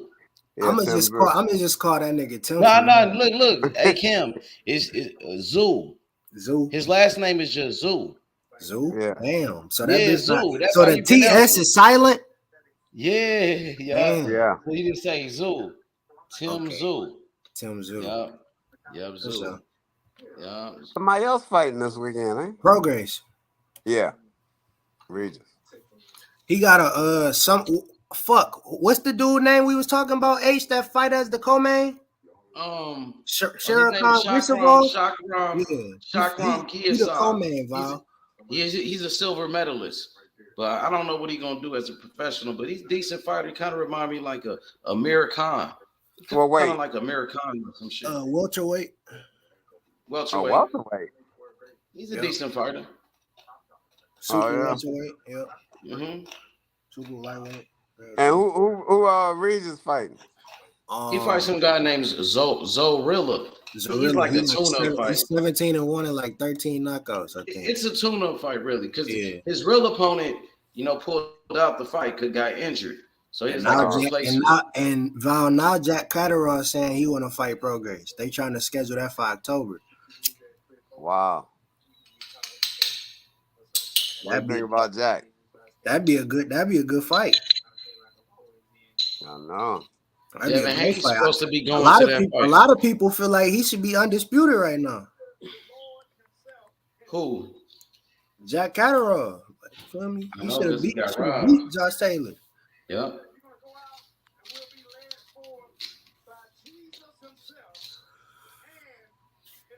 Facts. Mm-hmm. That would have fucked up everything at 140, bro. Hey Val, I remember when T.O. had beat Josh Taylor, you was like, T.O. back, baby. T.O. back, baby. Yeah. Did Tank never respond to T.O.? Not really. They might do it today on the Rise. Yeah, they might do it today. Calvin Ford been saying shit, but that's about it. They're gonna do it today on that broadcast. They're gonna do it today. Since T.O. is back, he about to be running his mouth like before. He ain't gonna shut up this time. I thought T.O. said he about to retire for a second. Yep, he did say that. So why did he get pissed off to cuss out Tank? Just talking shit. T.O. talk a lot of shit, bro. T.O. want that money. His daddy told him, look, we got to get some millions. He need to fight Gervonta. T.O., man, he is worth some money, bro. Yeah.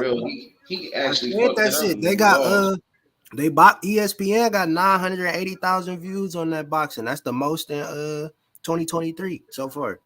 Wow. Devin Haney. He mad as hell. He only got paid $1 million from that fight, bro. I'd be mad as fuck too. I just snatched this nigga belts. Fuck you mean? I'm a 2-time Ring Magazine, 2-time Lineal, 2-time world champion. Fuck you mean, nigga? Pay me. Dang, he only got $1 million for fighting Josh Taylor? Yep. What Josh Taylor get? I got about 3? Probably. He probably got a little bit more than that. Yeah, he probably got a little bit more than that. Josh Taylor probably got about 5. He got more for sure. So yeah, he got probably about 5. Cause they thought he was gonna win. Said, let me see. It said 1.5 million. For who? Josh? Yeah. I believe he got They say both of them got 1.5. Man, really the promoters ripped them off, bro. The promoters made money. Devin Haney got $4 million to fight Lomachenko. Right. And T.O. beat Loma. And Loma got 4 too. And T.O. beat Loma. Dang. The promoters got them. You know, the promoters will get you, bro. It says Taylor will reportedly walk away with $700K and Lopez set to receive $750K. However, that's the base pay and the pay-per-view. You feel me? So yeah. 180,000 views. That's crazy. Yeah. That no wonder T.O. cussing out Tank. Nigga, pay me. I done did more than fuck. Nigga, my resume better than damn near everybody. Fuck you mean? Yeah, because I think he had to spend some of that money on his family or something they had going on with the family, bro. Yeah, T.O. about to fight again. He ain't gonna retire. I'm gonna tell you that right now. That nigga he probably gonna be active as fuck for the rest of his career. That nigga done had 3 fights in 10 months. People don't know that. That's why he beat the shit out of Josh Taylor. Josh Taylor last fight was 16 months ago, and he switched the trainer. Right. If I would have knew that, I would have been on this bitch hyping the fuck out of T.O.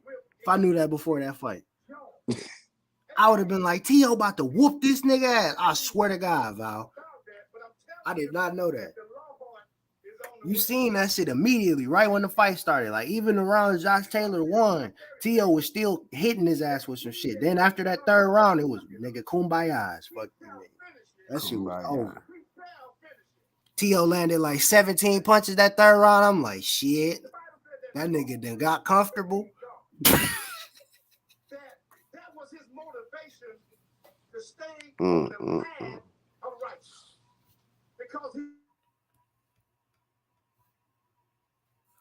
Yeah, that shit crazy. They getting low ball like a motherfucker though.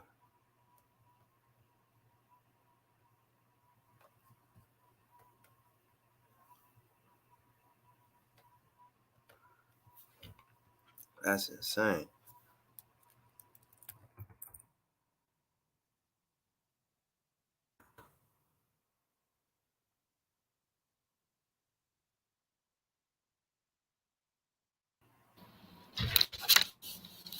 Brick City said T.O. plotting on a bag. Fact. Man, he deserved to get paid though, man. This nigga is one of the best fighters in boxing. Like, why is he only getting $1 million a fight? You know what I mean? And then look who he's fighting. You know what I'm saying? So, yeah, T.O. deserved to get paid, bro. I mean, get that man what he's worth. You feel me? T.O. worth millions, bro. As long as T.O. can stay focused and that shit that what happened in that Kambosos fight doesn't happen again. So I'm gonna ask you real quick, Cam, because we seen T.O. be at the top of the sport, and he lost it all against Kambosos. Do you feel like Teofimo this time, now that he's back on top, do you think Teofimo can stay on top? Or do you think Teofimo can lose it all again? Do you trust T.O. that T.O., it won't happen again? What happened in that Kambosos fight? Whatever happened in that Kambosos fight, do you think that shit can happen again to T.O.? Or do you think T.O. learned his lesson? Do you trust T.O., bro? I feel like I do. Only reason why is because For me, he did it again. He done proved everybody wrong again. So I feel like he just got to keep that momentum. He just got to always have that whatever. You feel me? That chip on his shoulder. You don't think T.O. gonna fuck up again? He ain't gonna fuck it up again?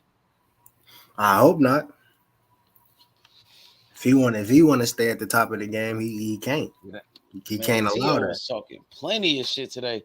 Heard that nigga talking about Tank. He was calling Tank all type of bitches and pussies and shit. I'm like, damn, that nigga T.O. going in.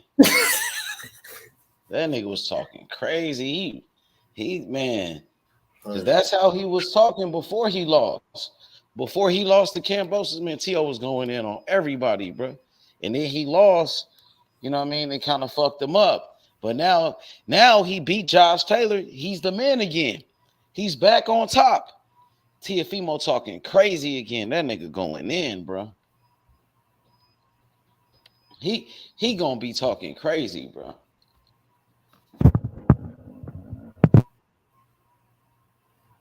That shit was crazy. He likes to do on guys. That's a pussy move. I know, I agree. Tank, hold up. Gervonta, you a fucking pussy. You are a bitch.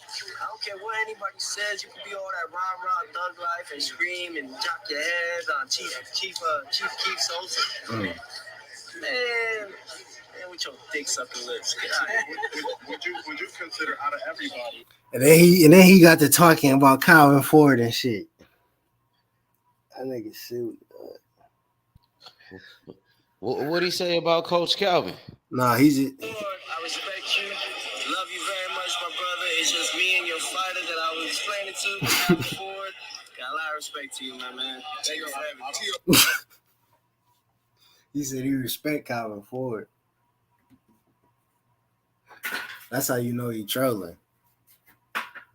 Man, T.O. know how to talk that shit, bro. But I'm saying that's how you know he trolling. Because he respected Calvin Ford. He was talking about Tank. Kambosos got on his ass though, bro. He did. You know what I'm saying? He did. And I feel like, and it was like I said, even when Kambosos did get on his ass, T.O. still could have won that fight. That nigga just that 12th round. That nigga didn't do what he was supposed to do. He should have kept that momentum. Cause he dropped him in the later rounds, Kambosos.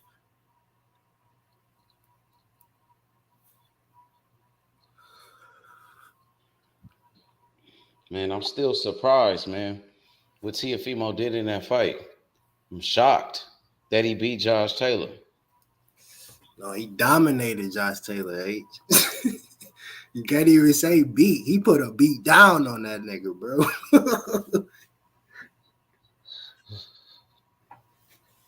That's what I said. Out of Josh Taylor. You feel me? Teofimo beat the fuck out Josh Taylor. You feel me? He beat the fuck out that nigga. For real, he beat the fuck out of Josh Taylor. He made that nigga look like light work. Oh, I see Teofimo Lopez in the top 10 now. H, I ain't peeped that. I had to put him in there. You have to throw him in that bitch, man. A two-time lineal champion in two different weight classes, bro. You know what I mean? That shit means a lot. He was undisputed at 135. You know what I mean? And now being the lineal in the WBO champion unified, man, he deserved it, bro. And look who he's beating. Beat Lomachenko when Loma was number one pound for pound on ESPN. And then he beat Josh Taylor, who's undisputed.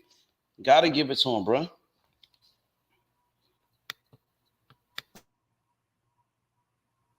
Yeah.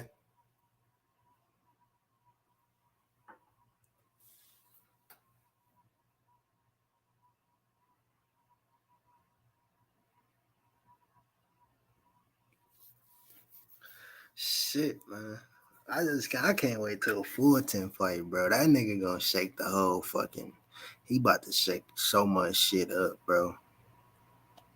I just feel like niggas sleeping on that nigga, bro. That nigga coming, man.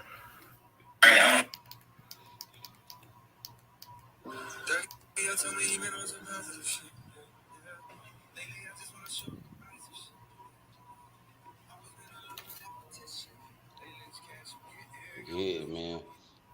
That nigga Tio, I coming. might have to move him up higher on my You, list. I'm I telling you, might yo, have to move him look, up your higher. list by August gonna be shook the fuck up, bro. Cause Stephen Fulton gonna be top 5, bro. Yeah, I might have to take somebody off and put him in there. He's gonna Somebody beat gonna have to Iona go. Inoue, and he's Unless gonna when be top somebody on the list 5, bro. lose. Oh yeah, Inoue might lose. He might take it. Well, Inoue, yeah. I'm telling you, bro, it's coming. Yeah, he could probably take Inoue spot. I seen Onito Donaire got his fight.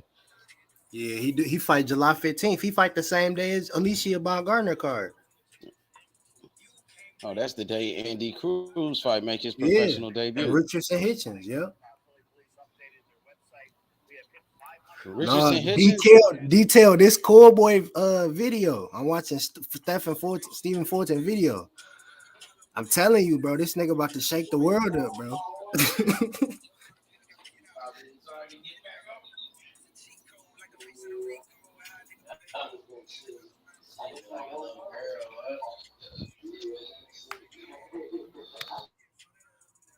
This nigga about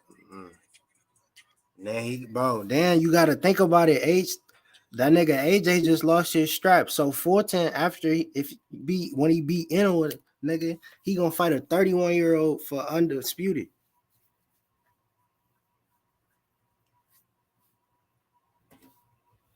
They already mandated that fight. Who? Say it again. The dude that beat AJ. Yep. They already mandated that fight. Marlon Tapales. They mandated that. So after that fight, you feel me? That's for undisputed.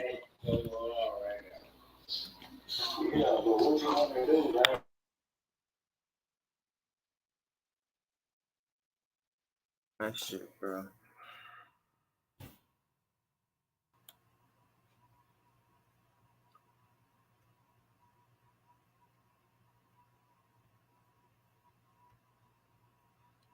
Yeah.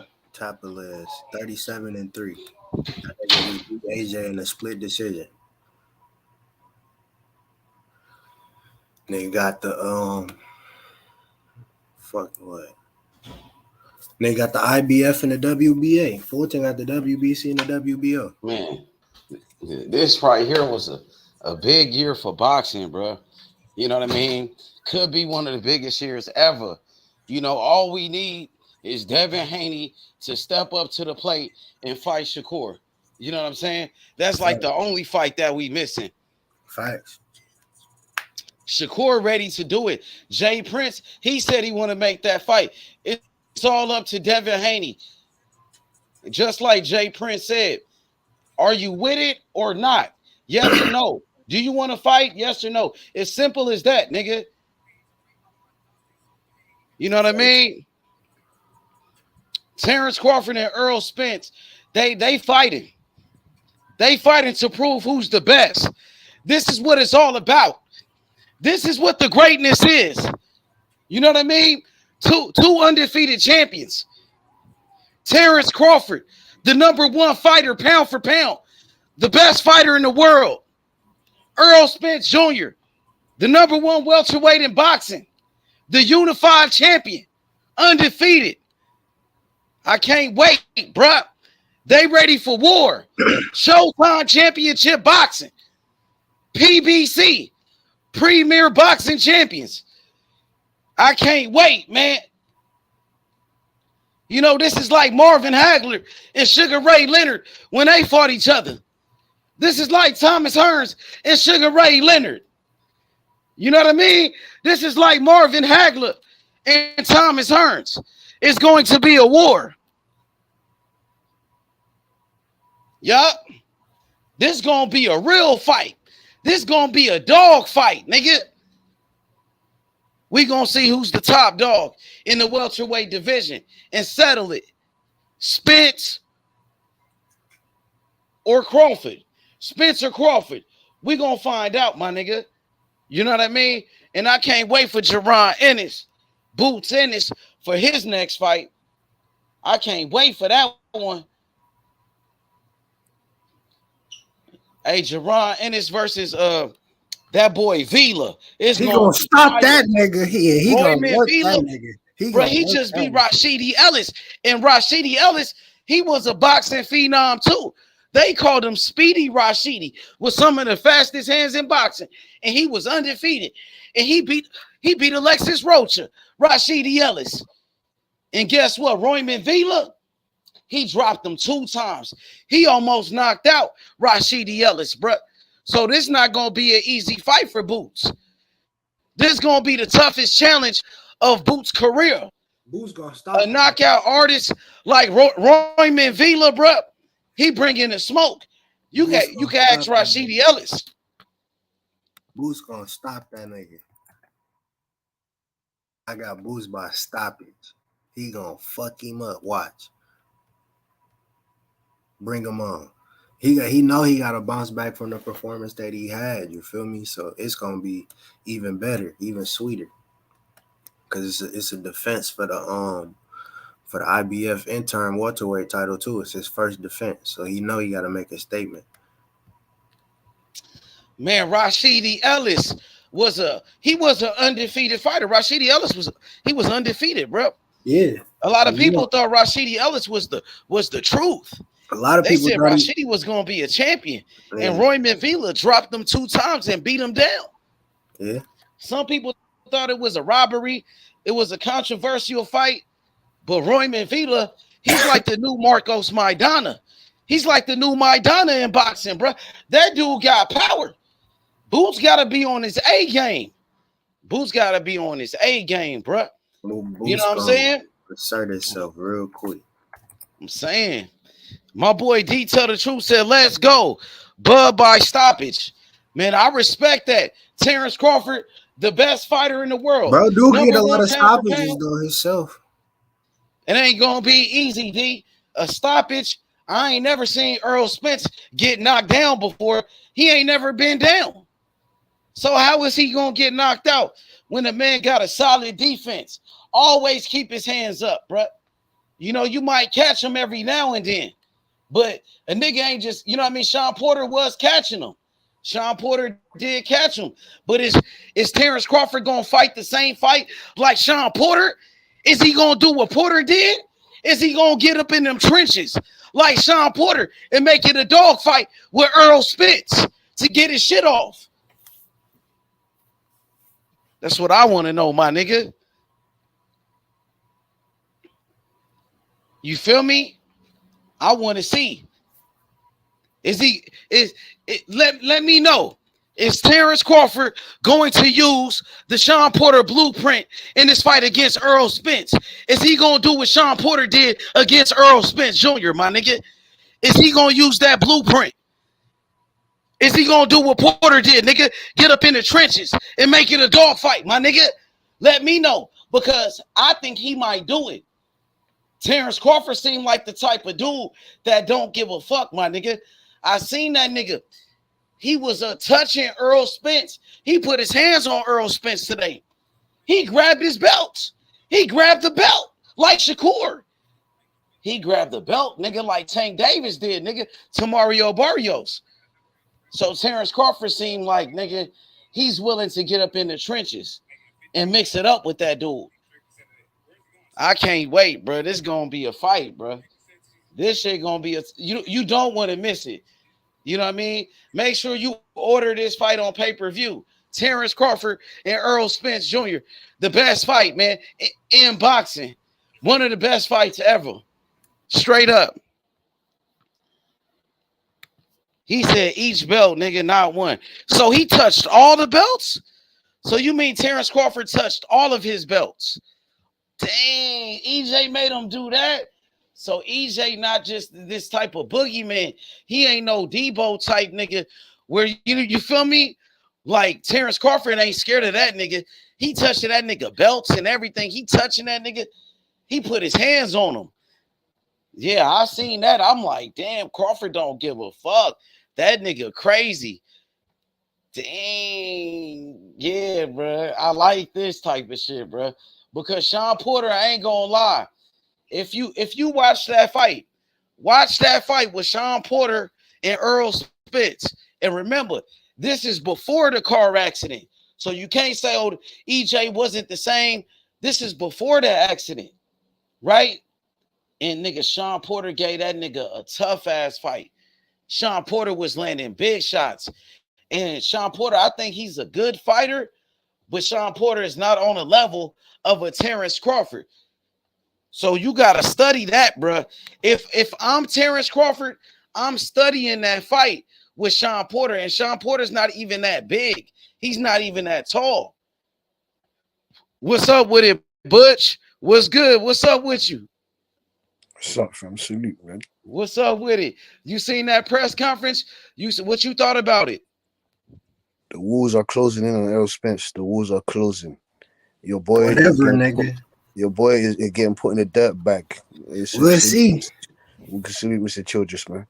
Your boy is getting put in the dirt bag, and he's going all the way back to fucking Dallas or DeSoto or where the fuck he's from. He's getting smoked. Talking about smoking on Bud. I told Bud already said this already, man. He ain't that type of Bud that he just can cop off the road, fam. This is the next type of Bud. This that fire shit. This that volcanic Bud. You get me? You mess about that Bud gonna explode. It's gonna erupt. We're gonna break his face. That's what he said. Gonna break his face. We're gonna break his other eyeball. And then when we do, I'm gonna be right here telling you Errol's fucking contingency team niggas what was imminent. You understand? Let's see. Like I said, I like it. I love this fight. Yeah, and anyway, I got him beating Fulton at this moment. Oh yeah, you crazy on that one. What I you want to do with it? No, I ain't. No, you don't want to do it. You don't want to do it. You don't want to do anything with that. Why don't I? I asked you. Why don't I don't want to do nothing with it? Because I want you to have a pretense. I want you to have a pretense. I got 100 on Fulton. Hundon? Nah, nigga, you have to up that shit, boy. What you mean? Better make that to 250. 250? Okay. Come on. What? You scratching your head about that one? I ain't touched nothing. I'm rolling up. Oh, okay. Cause the monster, I told you I'm gonna have 3 strikes in one. Stanionis, Inoue, and fucking Crawford. I don't see Inoue doing it, bro. You don't see Inoue doing it. I'm telling you. Hey, Butch. Hey, Butch. Watch how Fulton prepare. Watch how prepared Fulton be, bro. Okay. Hey, Butch. What you trying to do? Who you think Inoue was sparring with to Boots get better? versus Vila. To prepare for Fulton. Boots versus Vila. What you want to do with that, Butch? Boots versus Vila. Yeah. I got money on Boots. Who's got Vila? Nobody. I thought you had Vila. My bad. Nah. Villa how you gonna take Boots but not take Fulton? Because Villa is not Inoue. Inoue has. He's got to me. Inoue moving up to his 4th weight class with a 3-inch reach disadvantage. Yeah, man. Say Pacquiao, started at 108, man. That nigga not Pacquiao. We don't know that yet. Yeah, so he might be better than Pacquiao. We don't know that yet. We have no idea because if he beats Fulton, that's a huge understatement. That nigga Pacquiao is an 8-time world champion. Yeah, and if he beats Fulton, Fulton, he's 4 times. He's halfway there, isn't it? Halfway there, right? Yeah. Like I said, whoever win this fight, they gotta. And he's only 29, and he's only 29 years old. So I think 4 to 27. Yeah, Fulton ain't felt that power, man. Trust me. You telling me that Daniel Roman? You telling me that Daniel Roman and those guys hit harder than Inoue? Is that you telling me? Brandon Figueroa is a great fight for him, bro. No. You telling me Brandon Figueroa and Daniel Roman, Angelo Leal and those guys, they hit harder than Inoue? We don't know. Inoue ain't fought at this weight. No, I know. He's crushing people up. He's crushing guys up. I know he crushing dudes up at that lower weight, and I think his power will translate because he hit people to the body and they drop. But the one thing I will say, I just don't see that come forward method just working all 12 rounds. He's gonna have to do something else. It's not just gonna be that. He's gonna have to show skills in his toolbox, and I think Fulton just has more skills in his toolbox, bro. What skills is that? Because he doesn't fight. He can fight off the ropes. He can do all types of shit, bro. He ain't better on the front foot. He's not better on the front foot. He's not better on the front foot than Inoue. You know what I'm saying to you? Inoue's, he's not got his jab ain't as good as Inoue's. You know what I'm saying to you? His jab is damn near right there with Inoue's. You could argue with saying it's right there, but we could all agree. They on the same playing field. It's not no far comparison. No, it's not. But I would just say lean towards Inoue with the better jab. I wouldn't even say that because he's got better educational it's a reach disadvantage. Anyway, Fulton got a 3.5-inch reach advantage. They're a 4-inch reach advantage. Yeah, but they say Terence Crawford got 4-inch reach advantage. But everyone says that Errol Spence got the better jab though. He got a 2-inch reach advantage on Spence. Okay, yeah, Spence is 72. Okay. Well, Spence 72, Bud 74. Bud is 74. I'm sure Spence is 70. Or he might be 72. I'm not too. I think he's 70. I'm not too sure. Let me see. I'm about to look it up for you real quick. No, it's 72. Yeah, look that up. It's 72. 2-inch reach advantage. So yeah. So Inoue Fulton got a damn 4-inch reach advantage on Inoue. But who's to say that he's going to be as quick on his feet as Inoue? Who's to say that I don't know if he can fight better on the back foot. He most probably can, but he definitely can. He's the bigger. Nah, fuck that. You can say you got to get at the Fulton on the back foot because Fulton can box on the back foot. He doesn't want to be fighting on the back foot in Japan. I'm not saying that, but Fulton can fight on the inside, and he has multiple different fighting styles he can use. Yeah, but which one can be effective towards someone like Inoue? That's what I'm trying to make you understand. Because if Inoue doesn't respect his power, then he's fucked. He's finished. Because if Fulton doesn't have Donito Donaire power, you know what I'm saying to you? I mean, he fought Donito Donaire when he was 37, bro. He fought him when he was out of his prime, old as hell. I wouldn't say out of his prime because he was coming off 2 great wins. Out of his prime, bro. Yeah, he's out of his prime. Out of your prime is like 36 and older, bro. I'm not gonna cap. 37 and older. Depends on who you are and what you're doing. 100. All right, cool. Yeah, fair enough. Fair enough. Feel me? Your prime. Really, the prime of your career is like 25 through 30. That's your prime, where you at your best physical ability. You feel me? For most, like the elites, it'll change here and there because you feel me, they doing different shit. Some of them not smoking, drinking, all the regular bullshit, depending on how you take care of your body and shit. But your prime is usually like 25 through 30.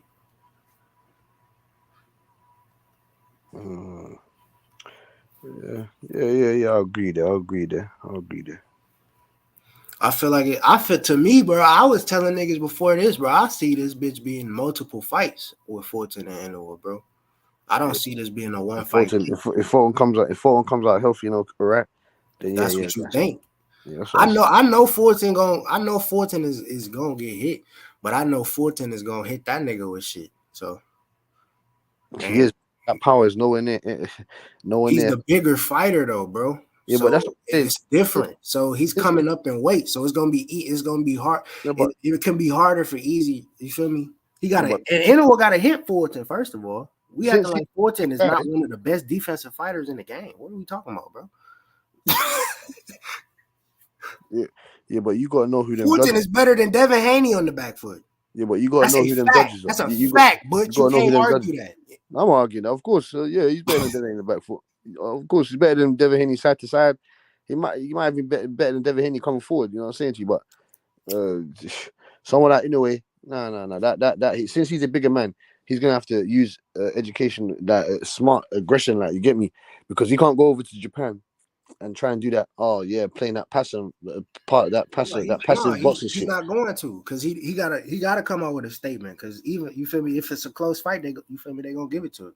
Yeah, fuck that. Don't make it. I'm not on just making it go to the judges shit.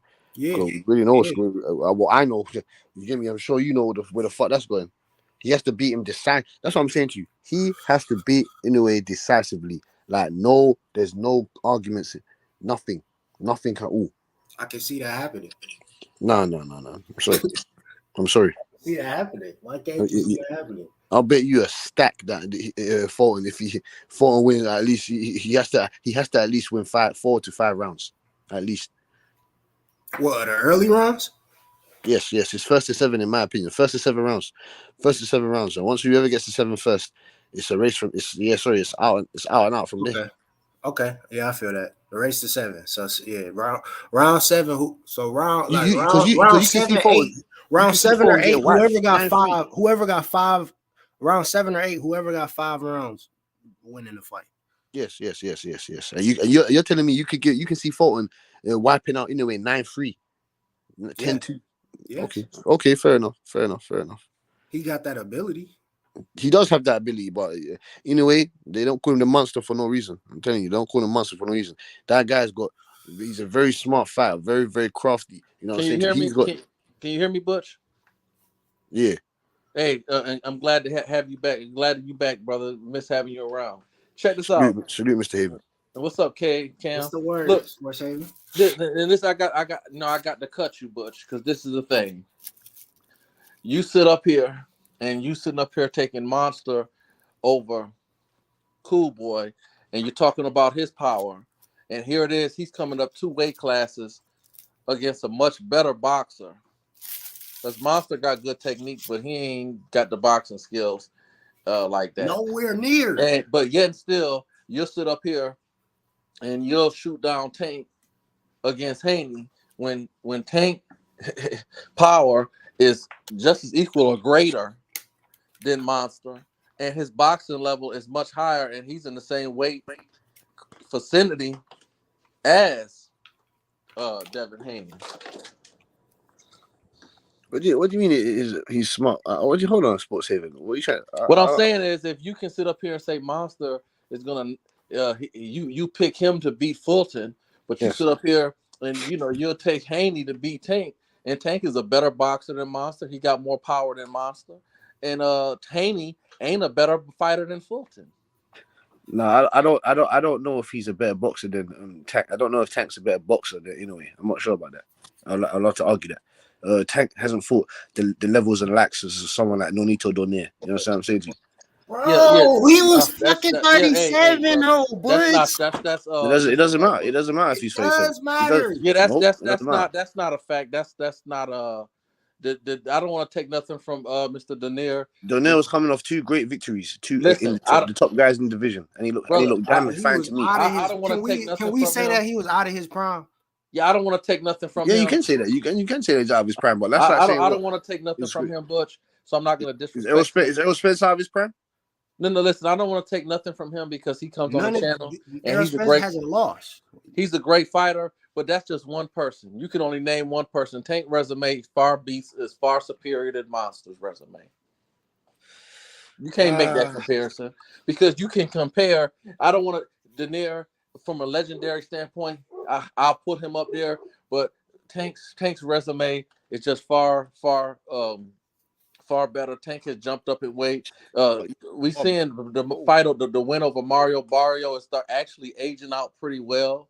It's aging out pretty well. So I'm taking Fulton, but I just find it funny that you say Monster is this and that, and he, you leaning with him to beat Fulton, but you making it seem like, but you leaning with Haney when Haney's not a better fighter than Fulton.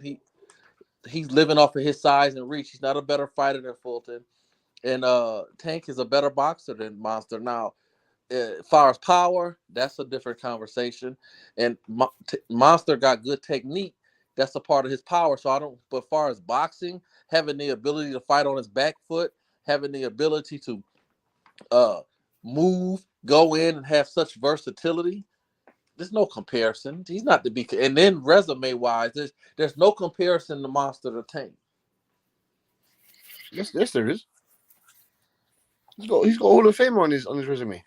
Well, yeah. What are you talking about? Tank ain't got no Hall of Fame on his resume, apart from one. What is the average man? What is the average man size?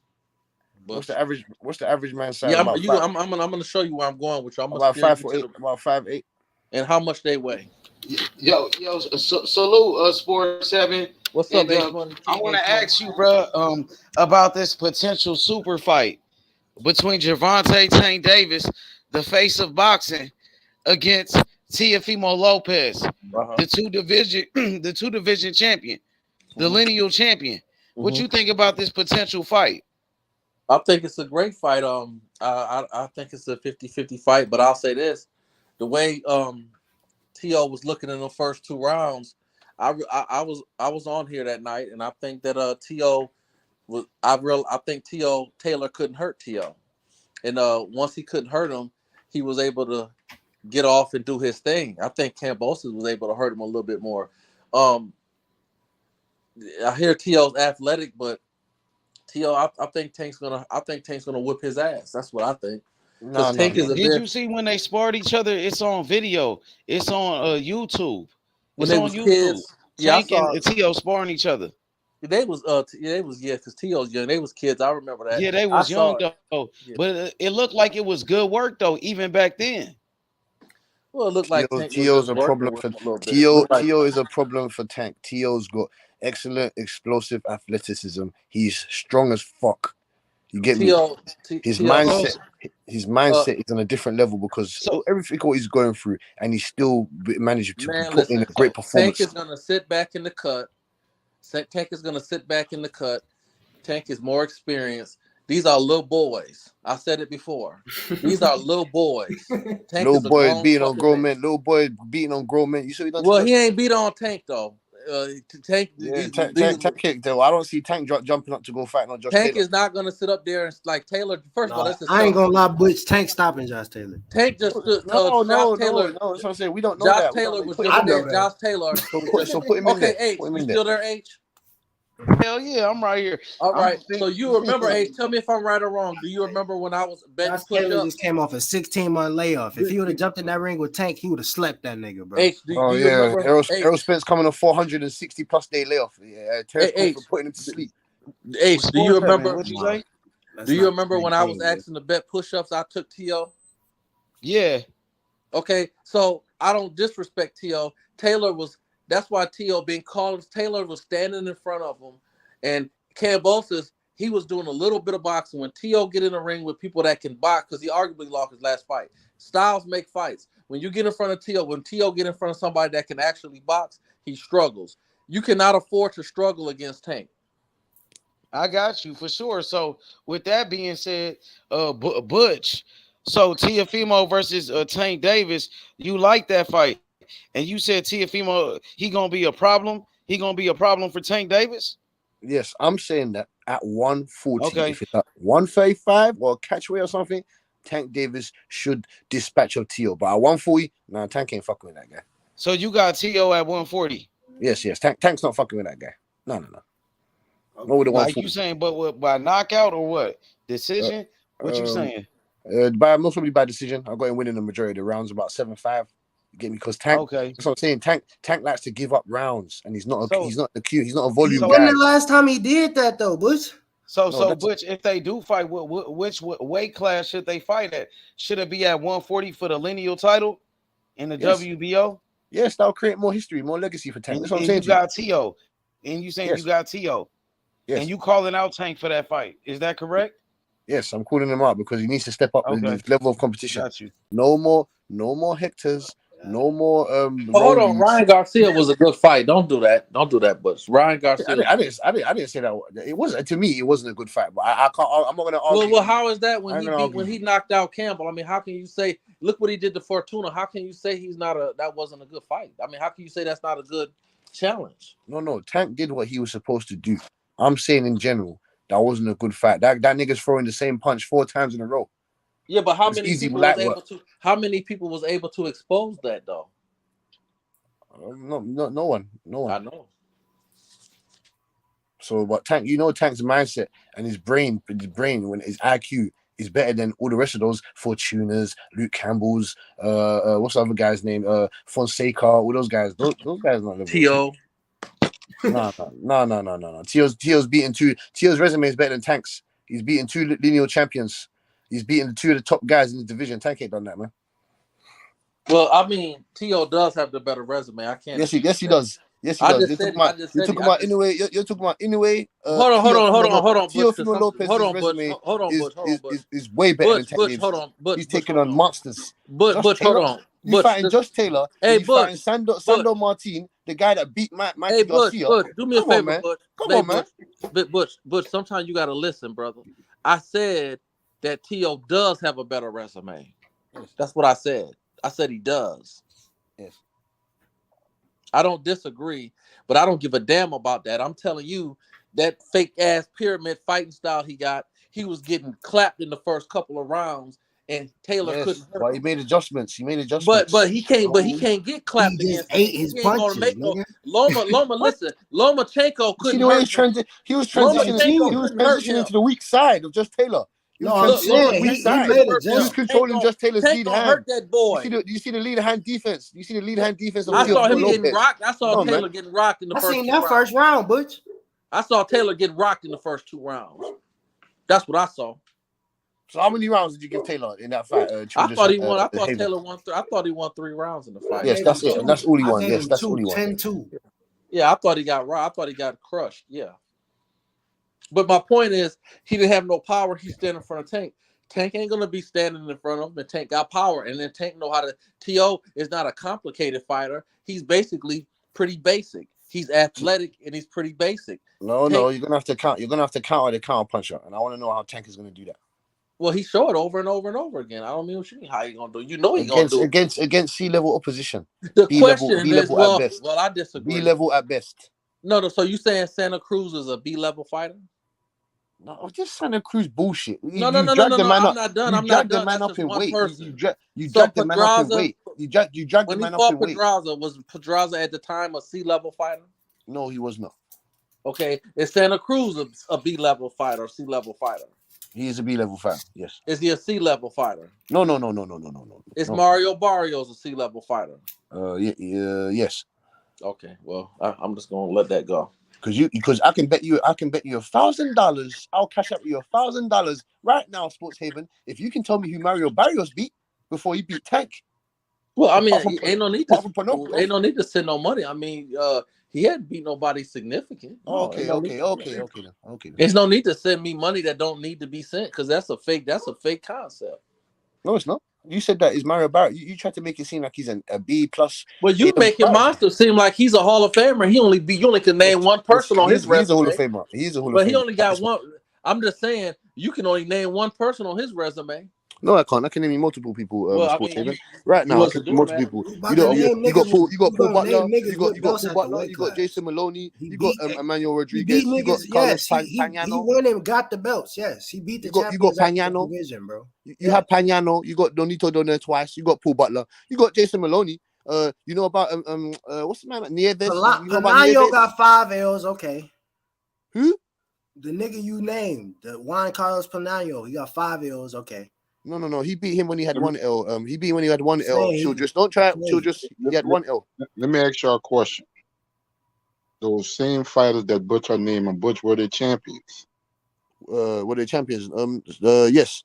They was champions when Inoue beat them. Emmanuel Rodriguez. That's what I said. He was going to get the belts. Yes. Because my thing is this. They can't use that same off. He got 15 title defenses. I'm not taking nothing away from Inoue. Yeah, He's moving up in weight. Been on top of the division for 10 plus years. That's great. And I don't understand. The fact, because I never even said that about George Kambosos, that Devin Haney didn't beat anybody. He beat a unified champion. Right. I cannot say that he didn't beat nobody. Because if you look at it that way, before Devin Haney got to George Kambosos, and so what did he do major? Okay, then, Mr. Jonathan Simon, we can go there. Kambosos has traveled. Before he fought in his country, he ain't fought there for almost 8 years. He's gone back to multiple countries, traveling around the world, beating these guys. He went to your country, busted up Mickey Bay. He came to my country, beat the shit out of Lee Selby. He didn't beat the shit out of him, but that was a close fight. And he came overseas and won that. And then he went back to your country and beat the shit out of Teofimo Lopez. So you saying that? What did he do? He done a lot. Kambosos. You never let me finish. Make my statement. Oh, apologies. They cannot say the same thing about Crawford. When he beat all the champions at the time when he was a junior welterweight. Right.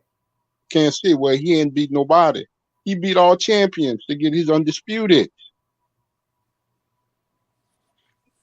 And they were legitimate champions at that weight class at the time. I'm not debunking your argument. I'm debunking the situation and stuff like that. You know, who's A level, who's B level. and stuff like that. If you got a real boxing brain, you know the different levels of fighters. Yeah, you're right. You're right about that. You're right. If you got a boxing brain, that's why I don't like. Oh wait, he beat a champion, but you know, unless he was given a belt and stuff like that, because you have some instances where guys luck him into a belt. Rolly Romero lucked up into a belt. Charles Martin lucked up into a belt. But I'm talking about the guy that actually went in there and fought and earned it. And beat another champion to get their championship. They earned it. That's the difference. They earned it. Inoue earned his championships. Terence Crawford earned his championship. Devin Haney earned his championship. Errol Spence earned his championships. Fulton And gonna so on. earn that motherfucker again on July 25th. I mean, he gonna smoke him anyway. Gonna put him back. They was already supposed to fight last month. Send They him had back to to push Philly. the shit back because Inoue got hurt. Nigga wasn't ready. He gonna send him back to Philly with a cheesesteak in his bag. Fuck him up. He's gonna send him back. He's gonna send him back to Philly. They do cheesesteaks in Japan. You gonna get a Japanese cheesesteak. We coming over there for business, nigga. Japanese cheesesteak and put that back in his fucking suitcase. We not eating shit y'all got over there. Japanese cheese. Was it Japanese rat steaks? Yeah, Japanese rat steaks. We're gonna put one of those in his suitcase and send him back to Philly, man. You're gonna get a nightmare. On that day. I hope so. You're underestimating that Inoue, boy. I'm telling you, that guy is a real monster. Them Japanese guys, they're training methodology. He's on the pound. Hey, children, there's no going club. Hey, children, there's no going to the strip club. There's no fucking Magic City. Them niggas don't train like that. They do all that shit. That's right. They train them on steroids. They're hitting them steroids. You're right, Bush. They're eating that tough Japanese rice. Yeah, that rice bowl. Yeah. Fulton not doing none of that either. What you mean? He in his bag. Oh yeah, he is. Yeah, he fucking is. What are you talking about? Oh my God, bro. So you say? Well, at least I can agree on about this channel. At least they're giving the fight some kind of publicity. Because ain't nobody talking about this fight, man. And this is gonna be a good, very, very good fight. That's a but the guys from Japan. I'm glad y'all even discussing it because ain't nobody discussing this fight. And I see that's a fight. Nobody talking about it. Hey, Sports Heaven. Did you see what T.O. said about Tank today? Yeah, I did not. He's a little bitch. He was talking crazy about Tank. He was like, nigga, tell him what he said, Butch. He said he's a little bitch, but I'm gonna put in because obviously he called them a pussy and shit. Yeah, it was like he said all type. You gotta see. All right. Play it, Cam. Play it. Hold on, I got you. He talking crazy. Play that evidence. Play that receipt. Let's see what LB says. I know, I agree. Tank, hold on, Gervonta, you a fucking pussy. You are a bitch. I don't care what anybody says. You can be all that rah-rah thug life and scream and drop your head on Chief Keith Sosa. Man, with your dick sucking lips. Get out of here. Would you consider out of everybody, like Gervonta, Devin Haney, Shakur? And Calvin Ford, I respect you. Love you very much, my brother. It's just me and your fighter that I was explaining to, but Calvin Ford, got a lot of respect to you, my man. Thank you for having me. He's selling that bitch. He trying to sell that bitch. You heard what he said? He said Tank got dick sucking lips. He said he's a bitch and a pussy. And then he called him a bitch and a pussy. He said, Gervonta, you that nigga talking crazy. You seen that? So what you think you all now? tough? You fucking deep and he talking crazy. You seen that Sports Heaven? Here's the thing, let me tell you something. That nigga talking tough, huh? What are you gonna do now? What are you gonna do? Is Leonard Ellaby and fucking D, are you gonna send over that contract? They already listen, Bush. They already selling the fight. He's selling the fight. It's already gonna happen. You know, it's gonna be like a lot of people were saying that Crawford didn't want to fight Spence. Now the fight's gonna happen. A lot of people quiet. They were saying Tank didn't want to fight. Hold on now. Ryan, there was a lot of people that came on here talking about Ryan was gonna. I'm not saying you was one of those people.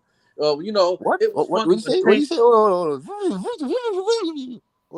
Let me say what I'm saying, bro. Hold on. Hey, Sports Heaven. Sports Haven, look at that comment right there from Thug and D. He said Tank going to knock his racist ass out, nigga. Yeah. Hey, did you feel any type of that energy? What he was saying about Tank right there? Well, Did y'all to me, feel like that energy right there? Well, H, guess what, H? You from the streets.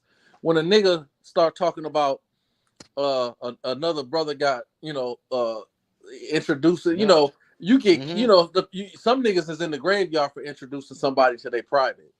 Yep. So exactly. that's a fact. Yep. You talking about he got dick sucking, you a faggot. Yeah. That's cool when you 10 years old or some shit. But Hey, listen. The beef is on Sports Haven. Fuck all that shit. When Tank comes out of jail, no more Eastside Cruises. No more Eastside Cruises. No more rollies. Go fight Tio. Tio said you're a bitch in a pussy hole. You get me? So you got to go. You know what, Butch? Me and you. And what else Tio said about black fighters too? Butch, me Tio said a lot of stuff.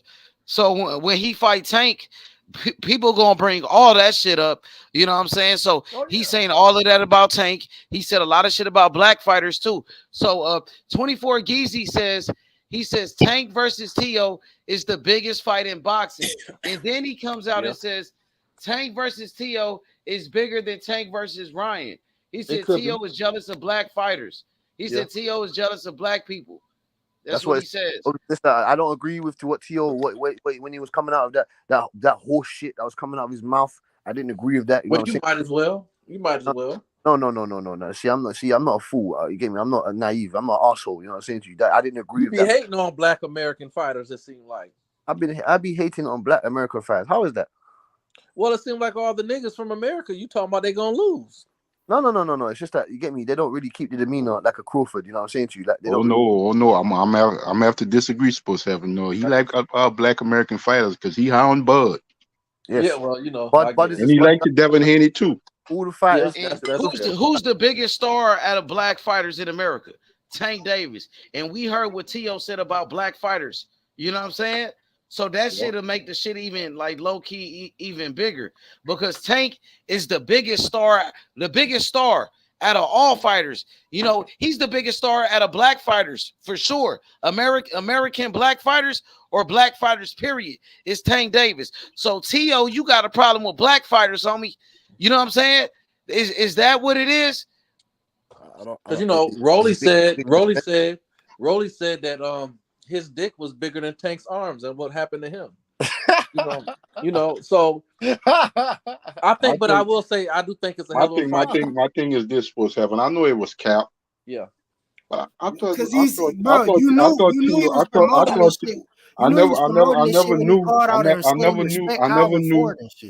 never knew when somebody considered being retired, having so much energy about still being in work.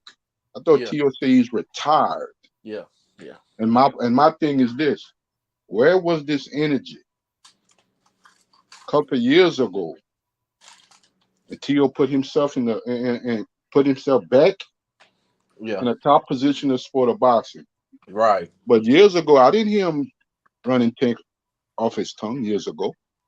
I heard Lomachenko, Devin Haney, because but I didn't hear no Teofimo Lopez say I want to fight Tank.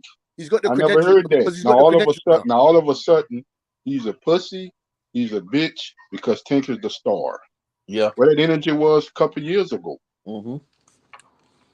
Why Tank didn't roll across your tongue a couple of years ago? Yeah, I don't agree with that. I don't agree with that. Tank is not a pussy or he's a bit. I don't agree with that. No way. I don't agree with that. Tank is a great advocate for the sport. You know what I'm saying to you? It's just the fact that he's got someone in a weight class that was in his weight class prior to him beating Josh Taylor. Or no, sorry, prior to his 3 fights at 140. You know what I'm saying to you? Now he's established. Now he was established when he beat Lomachenko, but now he's in the fray of all the big fights. Yeah. Now, he's built his credentials. He's built his portfolio now. So it'll be a great. Like Sports Haven said, he's promoting the fact. Can we, whether we agree or not, like I'm just saying from my opinion, can we agree that Devin Haney is not gonna fight again at 135? I would think so. With him being so my thing is this. My thing is this. Prograis fight, yeah. My thing is this. And I know a lot of us, whether we want to say it or not, got some hood in us. Who was the last guy that really pulled up on Teofimo Lopez? I never seen Haney roll up on him. Who? I have. Who? Devin Haney. Well, Devin I Haney seen him. Devin Haney pulled up on him before his fight with Kambosos more than one time. That's why he told him, "What about the meeting with Bob?" He pulled up whether we think it was cap or not. And Bill is still trying to make that fight because that's where you went to the fight, and that's who he talked to after the weigh-in was Teofimo Senior. Before too.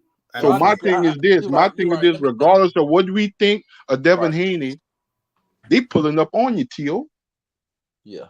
They pulling up on you, and you worrying about a man that's in jail.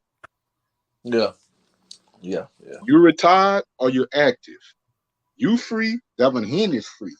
If he ain't gonna fight Shakur, hey man, both of y'all free. The man moving up to 140. He got an opportunity to choose any champion he wants for that belt. When I say pull up, Simon, you're right, brother. Let me rephrase it because you asked us a question. So let me rephrase my point. Because I don't know what going on behind closed doors. I'm just gonna say like this: I've seen Devin get in the ring after Lomachenko fight and get in the ring with him. Now that don't, that could be a show. I seen him pull up on Ryan Garcia after a fight. I don't recall. I could be, my memory might be wrong because I don't remember, but I don't remember him jumping into Teo after the Teo fight, jumping in the ring. You just go pull it up. His last fight at 35 was Kambosos. I seen it him. was on the zone. Matter of fact, Teofimo Lopez was doing an interview with Sergio Mora. I can't think. I can't. What's the other guy name? I do. The white guy that commentates. I do know. What's his name? Chris Mannix. Devin Haney interrupted their interview. I remember. You're right. I got you. And he told Teo in his face, "You're not gonna do a motherfucking thing."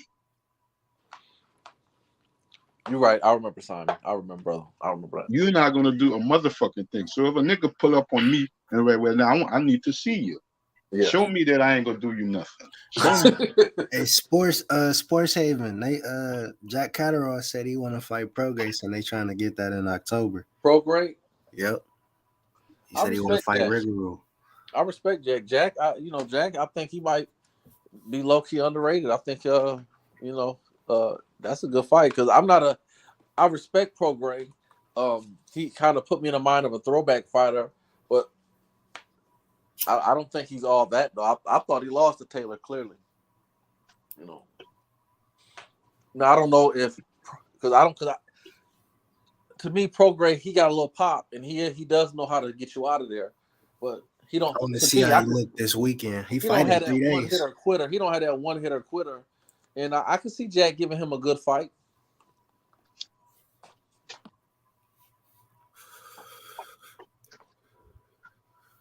Yeah, I can see him give him a good fight. That'd be a good title defense. I can see that. I can see Haney coming up and giving him some work. I could see T.O. giving him some work. I think Prograis is a good fighter, and I think he'd make a 50-50 fight with anybody he get in the ring with. However, I see him losing. I can see him losing to a less caliber fighter. One thing I do say, he don't want to box. He don't want to box. He wants to make it a brawl, bro. So you got to just move around. He adjusts as the rounds go on. He adjusts as the rounds go on.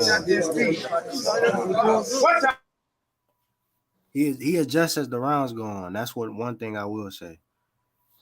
He did, but I don't think he adjusted enough against Taylor, though. No, well, he did it too late at that point. That's the thing with Taylor. He when he did it, it was over. It was too late. To me, though, it's like when you watching a football game, and you wake up the next morning and you look at the score and you see that the game, a team won 24-17. Yep. Or 21-24 to 20. And you like, oh, that was a good game. But then if you actually look at it, it was like 17-0 at halftime. Yeah, it's junk points. I thought that was a bunch of junk points. I thought when it counted, great fighters to me, anyways, to me, great fighters, and I put the props in the hands of even Pacquiao or Floyd, Sugar Ray. Just to me, great fighters, and I'm not taking nothing from Roy Jones, but to me, Floyd, Pacquiao, Bernard Hopkins, even Canelo to a level. What happens I've seen with them is that they make adjustments when it counts. So let's say Floyd may go out there, he may win the first 2 rounds, he may lose the 3rd round. If he loses the 3rd round, 9 times out of 10, you can guarantee that brother gonna win the next round. Yeah, he's not losing that 4th. You got to know when you got to put it on the line. He gonna make it 3-1. Yeah, because Taylor, I thought the first quarter of the fight with Taylor and Prograis, I thought it was kind of back and forth. That midway through the fight, Taylor, he distanced himself. Yeah. You can't let a motherfucker win 3 rounds in a row and then talk about, well, I made adjustments at the end. No, nigga, because mathematically, nigga, you lost. You losing. You can't let a motherfucker, you cannot be a professional unless somebody win 3-4 rounds in a row. You can't be great, not in the big fight. Especially against somebody that we know, as you seen T.O. To me, T.O. beat him because that motherfucker couldn't hurt him. Beat him down. He dominated Josh Taylor. He realized this dude can't hurt me. So you telling me, Prograis, that you let him win 3 and 4 rounds from you? T.O., this nigga tanking this bitch playing. He not even letting his hands go. Yeah, and T.O. is the type. He reminds me of a bulldog. You know, y'all know I fuck with them bulldogs for years, and I've seen some bulldogs. They look like world beaters. They look like they're unbeatable sometimes, but when they get in there with something that bite down, and then the purple blood start coming out, then the motherfucker looks. I never seen him do that before. Yeah, because you ain't never been bit like this. You know. You ain't been bit like that. That's how I look at T.O. Stop, Ray Ray. That's how I look at T.O. T.O. he bought that work. He got that pop. But I want to see how he react when he get rocked back. Because we know Tank can take some punches. Right. In the first 2 rounds, to me, in my opinion, those first 2 rounds, if T.O. was a bulldog, if T.O. was my dog, I would walk away happy because I won the money. But when I get home, when me and my wife get into bed, drinking some Hennessy, celebrating, I would look at her and say, I don't trust that motherfucker. What you mean? Because that motherfucker was turning. T.O. was turning in the first 2 rounds. He looked like he was uncomfortable. Well, I wouldn't. He was on edge, but I will say he was still connecting with T.O. He was still connecting with Taylor. Like he was sizing that nigga up. Nah, that nigga looked like for the first 2 rounds, you know, because we was all here live, you know. That's just keeping it 100. For the first 2 rounds, it looked like Taylor was finna run through that nigga. Word up. I seen T. Well, I didn't like when I didn't see it at first because Chop was. I heard when I was saying I did give Josh the first 2 rounds, but when I ran it back and Chop was saying he was catching him with shit, T.O. still was connecting. It just wasn't at a high rate. You know, hey, you can connect and that don't mean it counted. He wasn't making it count. Uncle Simon, you still there? But that 3rd round. Well, that was different. That was different. The 3rd round was different, fam. That's Simon, when he turned up. Yeah, the 3rd round, you seen T.O. throwing punches back, and then in the 4th round, that's when he just took over. Uncle Simon, you still there? 3rd round, he landed 17 punches. Okay, you was there. You was calling the fight too, Uncle Simon, because I remember. Am I wrong about the first 2 rounds, or do you think I'm right? I had Josh Taylor up 2-0. You right. Well, Josh Taylor, he came out the box and was busier. You know what I'm saying? He was a little busier and stuff like that. T.O. was trying to gauge the situation and everything. I'm talking about the look on his face. Who? It looked like he had diarrhea in them first 2 rounds. Am I wrong about that? Oh, Josh Taylor? No, T.O. Tio looked like he had that diarrhea look in his face for the first couple Yeah, rounds. he had that look in his face like, damn, this is gonna be a long night. Yeah, that's all I'm trying to say. Damn, this is gonna be a long night and stuff like that. Shit, 140 might be harder than I thought it was. Right. But what I kept seeing Sports Haven throughout the fight, the middle rounds to the championship round. Damn, Josh Taylor fighting a dumbass fight. You did, I remember that. Why he's making himself the smaller man. And every time he was jabbing and using his size and his length and stuff like that, he had Tio lunging and reaching. Yeah. And he kept smothering his punches. He kept smothering his own work. I'm like, this fight here, he don't have to get dirty. But I guess that's the only way he knows how to fight. He don't know how to fight no other kind of way. I said, but he don't have to get dirty with this fight. He don't have to. Yeah. You don't have to get dirty. I said, you just playing into the smaller man hands by making yourself stay on the inside and stay in Tio's range. And that's what happened to him. He stayed in Tio's range. And every time Tio got touched to the body with a punch by Josh Taylor and stuff like that, he paused Tio. Tio started backpedaling, but he didn't do enough of it. But Devin Haney did enough of it in the second half of the fight with Lomachenko. Josh Taylor didn't do enough of it at all because he was having success with his body attack on Tio. Every time Tio got hit, he froze. He didn't throw no punches or nothing. Matter of fact, he was looking to grab and he was on the back foot, leaning and pedaling. He was on the ropes. But Josh Taylor didn't do enough of it. Because I think Jack would give Tio a better fight. And I would like to see Tio, honestly, because I don't know if he's going to fight Tank or not. I would really like to see him fight. But he didn't resign. Did he? He didn't resign with Top Rank, did he?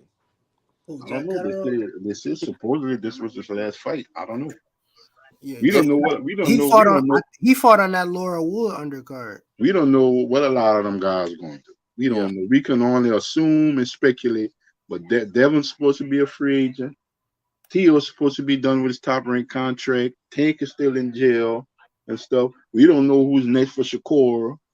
We don't know when Devin gonna vacate them belts and stuff. So there's a lot of shit going on, man, around that weight class.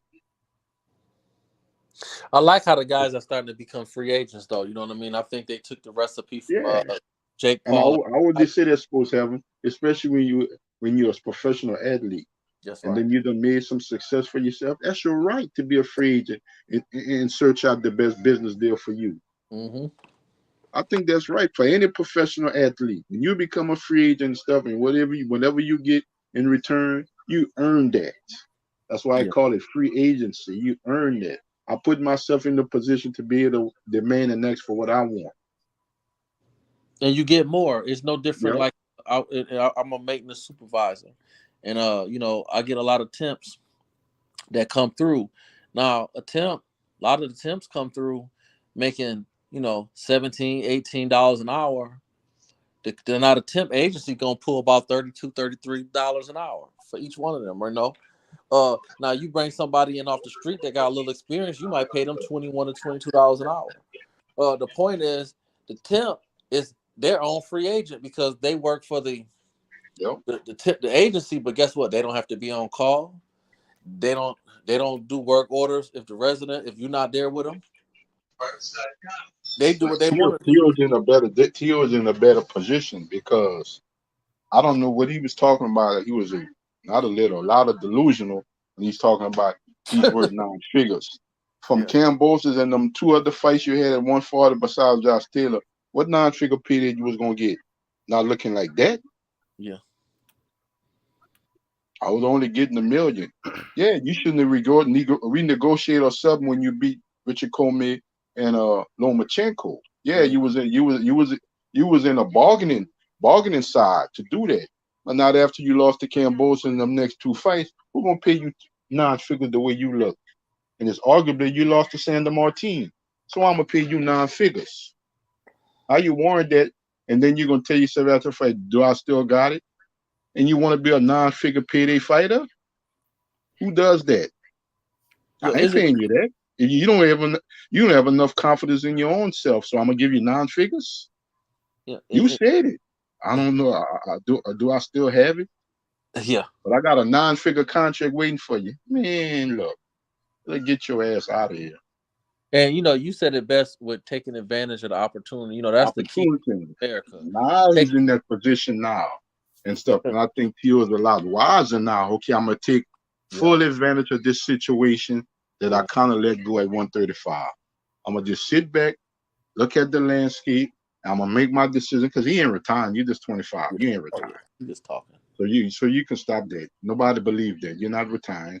You can't be retired and you're talking down Tank Davis. You're not retired. You know what I'm saying? You're just waiting out your option and what's best business there for you, whether it's back signing with Top Rank or going to another affiliate. And that's understandable. I support him. I hope he get everything he wants. Even though he can be a damn jerk and stuff, I hope he get everything he wants because after last Saturday night, he deserved it. He put himself back in the position. He did. You're a 2-time lineal champion in 2 different weight classes. That's major on your resume. That's major. That is major. 2-time lineal, not 2 division champion. 2-time lineal means I'm the #1 guy at 2 different weight classes. Yeah. And I'm only 25 years old. #1 guy. Not just a champion. The #1 guy at the weight classes I'm currently fighting in. I did it at 35. Now I did it at 40. And I commend that. So whatever he gets, well deserved. He earned it. He got it. He earned it that night when his hand got raised. He earned it. Now you know what? Give him his money. Mm-hmm. Cause that's a shame. Yep. And that's a shame. And that's why I commend these guys for being free. You heard what Spence said, Sports Heaven? About what he say? Man, Spence said good. Before him and Crawford had their last face-off, before they, took pictures with their belts and everything, that joker grabbed the microphone and he went down on the sanctioning bodies. What? He went down on them. You know what he got tattooed on his leg, huh? What's that? Malcolm X. He said good. He said y'all can pay a Canelo Alvarez and Anthony Joshua 50 odd millions of dollars, but then you want to charge 3% to champions who not even close to making that money. He said where the money goes at, where the money is going. So he called out the sanctioning body. He said where that 3% going. I'm gonna I watch want to know where that money is going. That was in the face-off he had with Crawford. Yeah, the last face-off they had and stuff, because the press conference was over with. He grabbed the microphone and he said that. He said, where's that 3% going? I want to know. That was right before the face-off. He put the mic down. Yeah, I want to know. Where's the 3%? Where the 3% going? Because in Spence, what I took from the press conference in Spence's mind, regardless of who we think held the fight up, not, he said, because he threw a lot of shade towards the boxing industry. He said, fights like this need to happen more often and sooner than later. He said, the best should be fighting the best. He said, regardless of who it is and what weight class. It was like basically he was bringing awareness to boxing. What's going on? What's going on in the sport?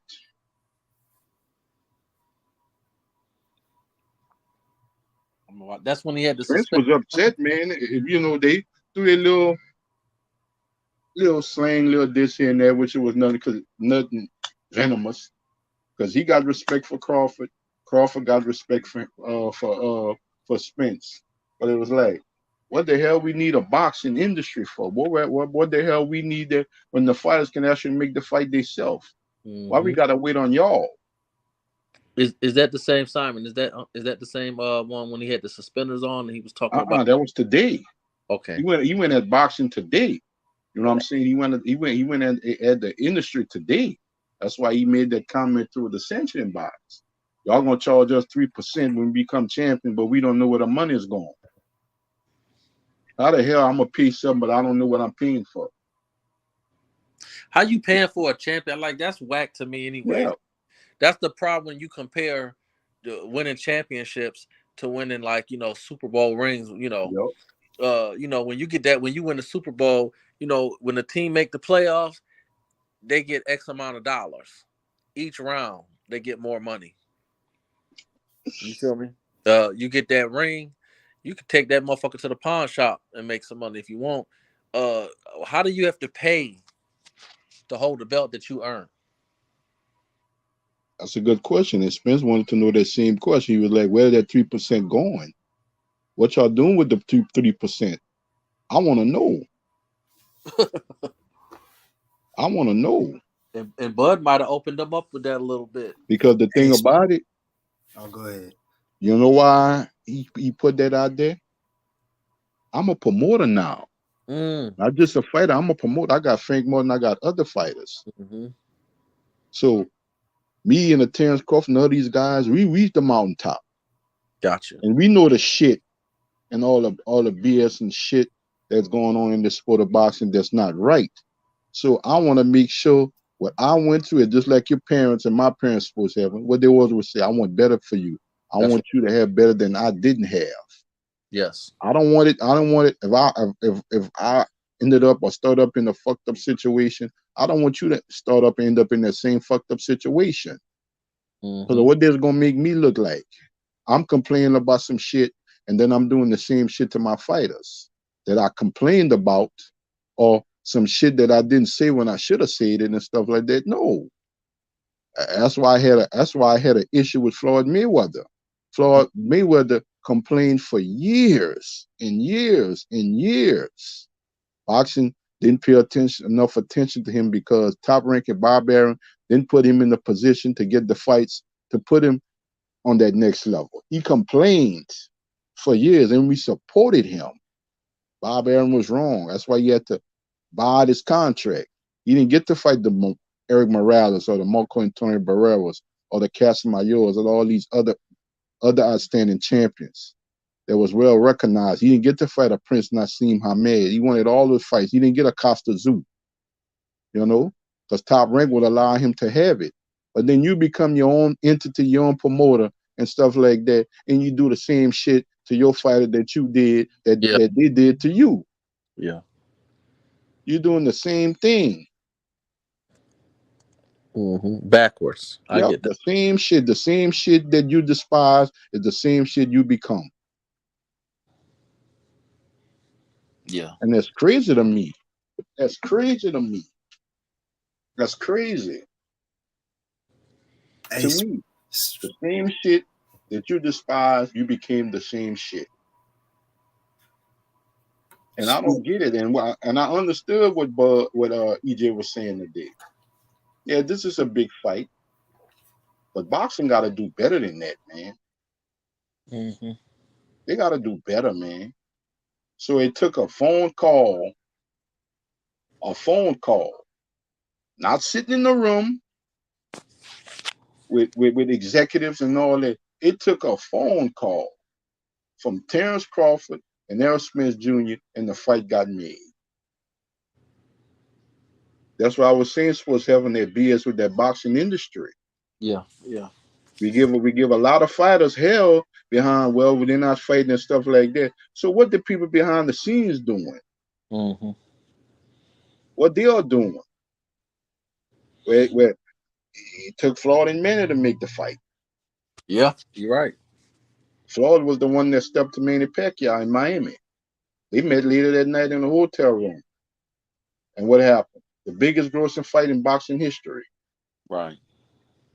It still stands. I don't consider that Conor McGregor and stuff. That's an exhibition. They put it as a win on his record for boxing, but I don't consider it because Conor McGregor wasn't no boxer.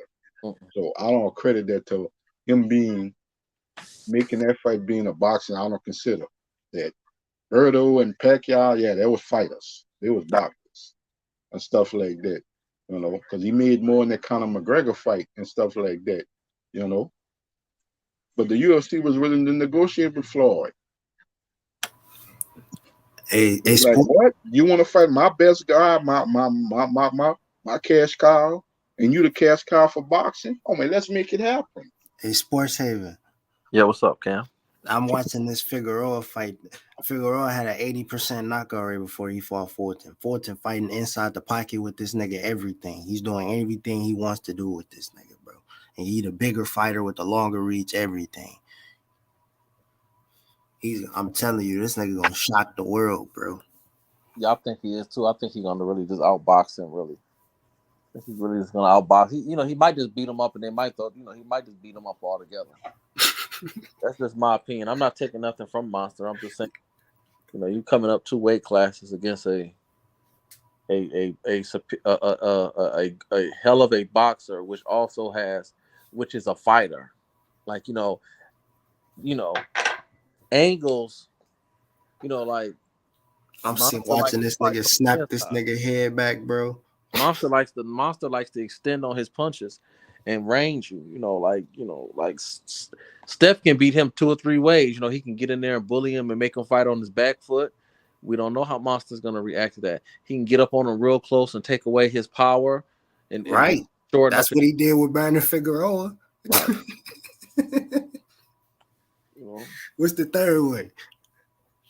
Or you could just go in there and just beat his ass. Because he just go in there and beat his motherfucking ass because all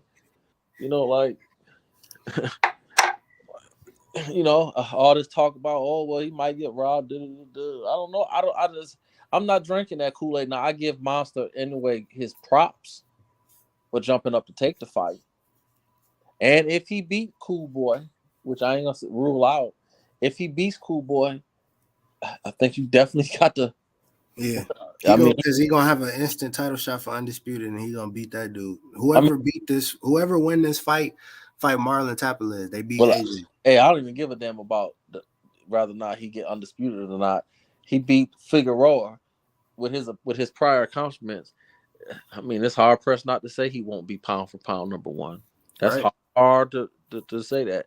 But it's sad because if Fulton beat him, they're not gonna be saying, oh, he's number 1 pound for pound, hands down. He gonna be in my top 5. You see what I'm saying? But if Monster win, that's just letting you know. So what's good for the goose, good for the gander. If Monster's so good that he gonna knock out Fulton, well, if Fulton win, why the fuck he won't be number 1 then? Right. But they always do that with us. They always do that with us. And niggas love to see niggas lose. They love to see a nigga lose to somebody else.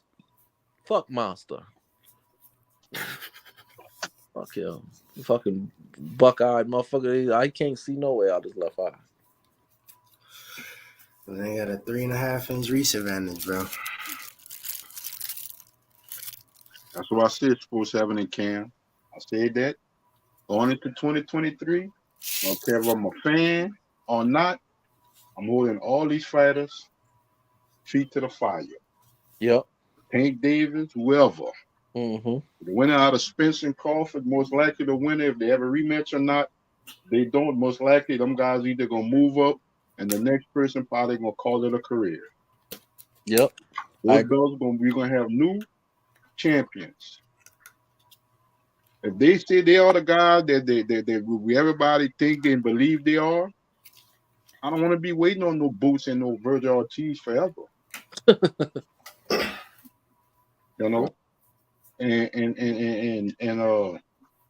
Canelo on his road retirement tour. Not waiting on no. Well, maybe Canelo gonna finally come around and fight Benavidez. Oh no, nope.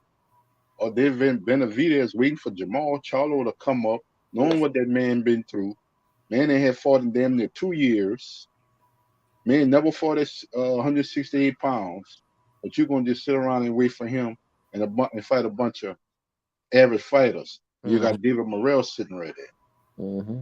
Boo Boo sitting there too, ain't Boo Boo there? Yeah. David Morrell just sitting there. You're just sitting there. David Morrell said, "Yeah, I want to fight Canelo, but that's not the only guy I want. That's a fighter. That's not the only guy I want." He said right now David Benavidez is the only one I want. Yeah, but anybody that consider themselves the best, anybody that consider themselves have a name in this sport, bring them on. I'm not just gonna hang around and say, well, I'm gonna get done with David Benavidez get done to him by running for Canelo. The fight ain't happening. Well, I'm not gonna get cut in that situation, running down David Benavidez, and then he's still looking at Canelo. Oh no, I think I'll fight Bubu Andrade. I'm not gonna waste my time. Mm-hmm. That's not boxing. Right there. The best fight the best, and everybody got an opportunity. Boxing ain't just a singular sport. You There's know, a lot of fights I want to see. I don't want to. Well, Spence and Bud. Yeah, that's the fight we've been waiting on. But that's not the only fight I want to see. no, boxing really, if we're gonna be That's honest, not the only fight. Okay, they finally fought. No matter who won, now I'm done. I never watch boxing again. you know, Uncle Simon, the truth be told, and this is the what boxing is in a unique position where they can basically kind of jump over UFC right now. Yeah, UFC's kind of lost its flame a little bit. It's still good, don't get me wrong, but they putting together good fights now and decent cards. But it's so many boxers, it's so many fighters now that they should be having like blazing cards. How come? My question is, how come? That's why I'm trying to chime in, man. Why come they don't throw tournaments like they used to? You know what I'm saying? In any weight class, they throw a tournament. Just imagine them throwing a tournament at 140 or 154 or 168 or 135. You get what I'm saying? Imagine them tournaments, man, because them weight classes is serious, man. It's a lot of or 147. And I agree, my brother, because that's what brought Andre Ward to prominence when he won that Super 6. Yeah, because he did the Super 6. Because of the Super 6. You're right. See what I'm saying? It was the best fighters in the whole division, and he won. He beat all of them. You get what I'm saying? Does that make sense? See what I'm saying? They do it in Pride all the time. Pride fighting. They do it in Pride all the time. They be having tournaments. Yeah, but I've been saying this for a long time. The fighters been had all the power. They gave the power to promoters, and I don't know how that happened. But these fights don't happen without the fighters. They've been had the power, man. They always had the power. Always. Certain people understood that. You know what I'm saying? Nobody really followed suit, though. You know what I'm saying? Floyd just another example that's just been in the modern time. You know what I'm saying? But it was people back in the day, people wouldn't even come out unless they paid them more money. Yeah. Like, look, I see the crowd. Look, I need more money. Right now, or I ain't fighting. Flat out. You know what I'm saying? For real. Straight up. You know what I'm saying? I don't know how old my brother is that's talking, but he's on a lot of points. Because I look at it from the past. You know how hard it was back in their day to get a unification? Right. At one time, they made them pay them for that shit too, man. That's what I'm saying. Somebody gonna get stripped because while this promoter is lined up with this sanctioning body where he don't fight this guy that I got bringing up or this guy that I think gonna make him look good or well, whatever the situation was, that guy got stripped. We getting unifications and undisputed championship fights out the wazoo now. We couldn't get that before. We couldn't get that. We getting it more so often than ever now. Undisputed unifications and stuff. You didn't get them fights like that back in the day because another champion, if he didn't follow suit, he was taking that belt off him. Yeah. Fast though, real fast. Feel me? So I'm just saying, man, like they've been had the power, man. They've been had the power. Been had that shit. They just gotta take that shit back. I'm glad Earl said that shit. You know what I'm saying? Y'all was talking about that shit earlier. I started laughing like a motherfucker when he said that shit. Feel me?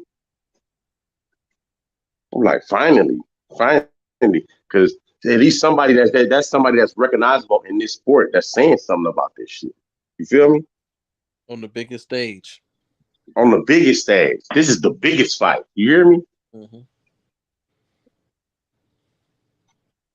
So yeah, man, that shit was great. I was cracking the fuck up. That shit was fucking hilarious. It was crickets too. There was a lot of crickets in that audience. Look, all the press shut the fuck. Everybody shut the fuck up. That shit funny to me, man. That shit funny as hell. But yeah, I think Pandora go do something. I mean, I think Schoolboy go Yeah, I'm thinking about I'm Lindor looking gave for that money to nigga schoolboy, the bro. toughest fight of his life, bro, and he outboxed that nigga, bro. Right, and look, He gave that nigga schoolboy about to make me boxing some money lecture. because He he killed landed an 60. underdog. I can't Bro, believe this shit. he had a round where he landed 60% of his fucking punches, bro. Who the fuck is doing that? Yeah, The he fuck about is to we beat the shit talking out of it about, anyway, bro? man. Like, come on, bro. It's He not about to landed be good. 60% of his punches, and then he had another round where he landed 54% of his punches. Yeah, it's not about to be He good, had man. 8 rounds where he landed over 42% of his punches, bro. But I know I'm not gonna say it's not gonna be good. We got to see how anyone gonna react when he get to getting popped like that. You get what I'm saying? Or at least having to dodge that shit. Something gonna have to happen. You feel me? Like, Something gotta give. You feel me? yeah, something gotta give. I want to see who got more tools in their toolbox. But Yeah.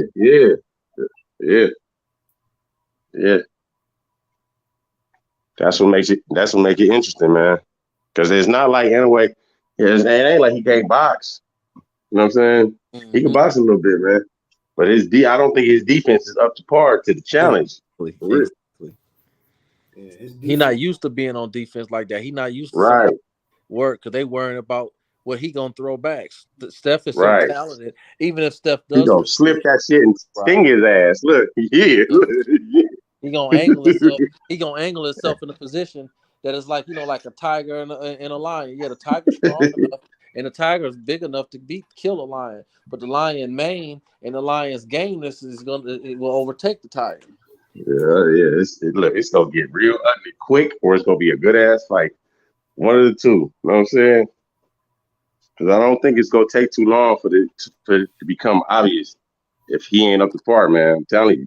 Steph's gonna beat that nigga. Teach that nigga how to gonna speak. beat that. Teach that nigga how to speak.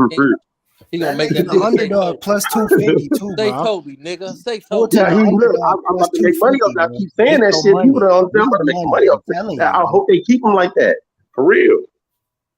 Straight up.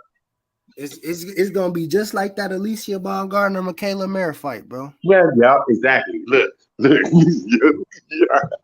was a great example. That was a great example. Baumgartner, Ohio, stand up. I love that shit, man. At least somebody know. For real. It's gonna be just like that. Why? Yeah, that shit was real. Yeah, I made a little bit of ducats off that too. She was the underdog. I remember her shit was damn near plus 500 at one point. I made a little bit of money off that, bro. You just heard it.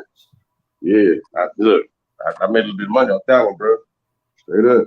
That whole card, because look, it's funny. You had more people thinking that Clarissa Shields was gonna lose to Marshall.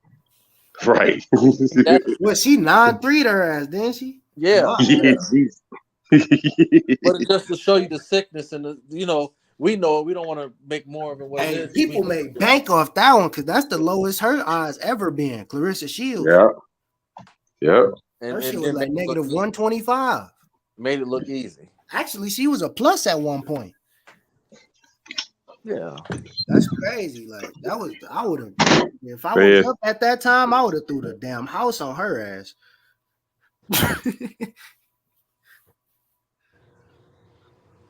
Shit. I knew she wasn't losing that fight. That was easy. Well, I'm about to get out of here, y'all, man. You sound like my brother named Trill. I don't know if you hit the Trill. He be on not from the YouTube channel. It's another brother named Trill. He be on the Twitter. He be on Twitter with I can't think of the name of that boxing channel they be having though. But you sound like Trill a little bit. But yeah, man, I'm gonna let y'all go, man. You take it easy, Cam. Uncle Simon, if you still there. Be safe, bro. All right, y'all. Yeah. What y'all think about that press conference, man? I liked it.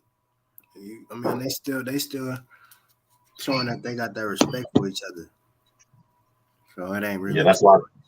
Right, I think this fight gonna be fire because of that, man. They ain't nobody underestimating shit. You feel me? Like they training hard for this shit. Both of them. You hear me? Right. They too. There was a lot of focus at that press conference. Yeah, it was a lot of back and forth or whatever, but it was a lot of respect and focus at that press conference. I'm telling you. So it's like they both know what's going on. This is yeah, man. I can't wait for this fight. I can't wait for this shit. Okay. I can't wait for this shit. Who they got? They got anybody? They named the undercard. I mean, who is on the undercard? Because all I watched was they part of them. For all real. they got is for the undercard right now. They didn't announce anybody yet, but the co-main is Pitbull Cruz and Giovanni Cabrera. All right, that's all right. I guess. Undefeated fighter. Cabrera undefeated. He beat Gabriel Flores. Yeah, man. I mean, they couldn't do better than that for the co-main for this fight. There's some good ass fights out there, man. Yeah. They could have put. Yeah.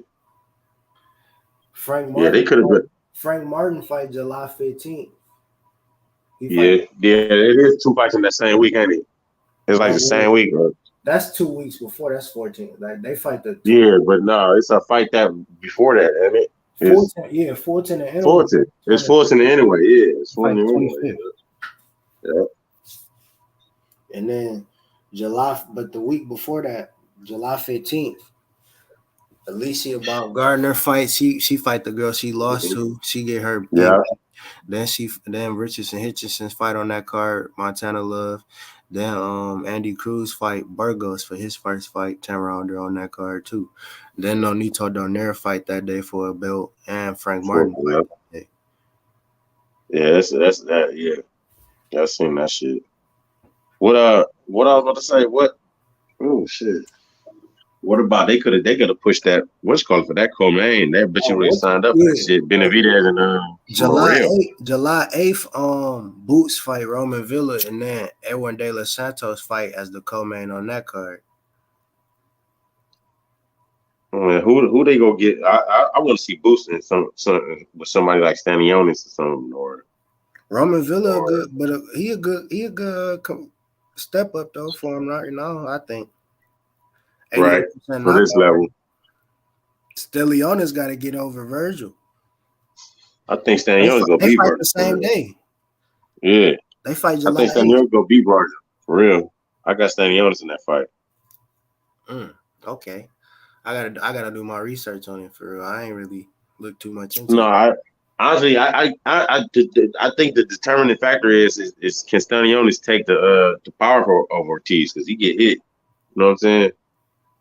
So I think if his defense ain't tight and he can't take that shit, then but if he can eat them bitches like he was doing, man, then it's gonna be a long ass night for Virgil. Long night. That shit gonna get real long and real hard. Look. So I mean, the first couple rounds gonna determine because if he get touched and he can't take it, and the Virgil probably gonna knock his ass out. You know what I'm saying? But that's the only chance I really give Virgil. I don't think he go outpoint him because Stanionis he don't run out of energy and he keep throwing and he damn sure can take a punch. You know what I'm saying? So right.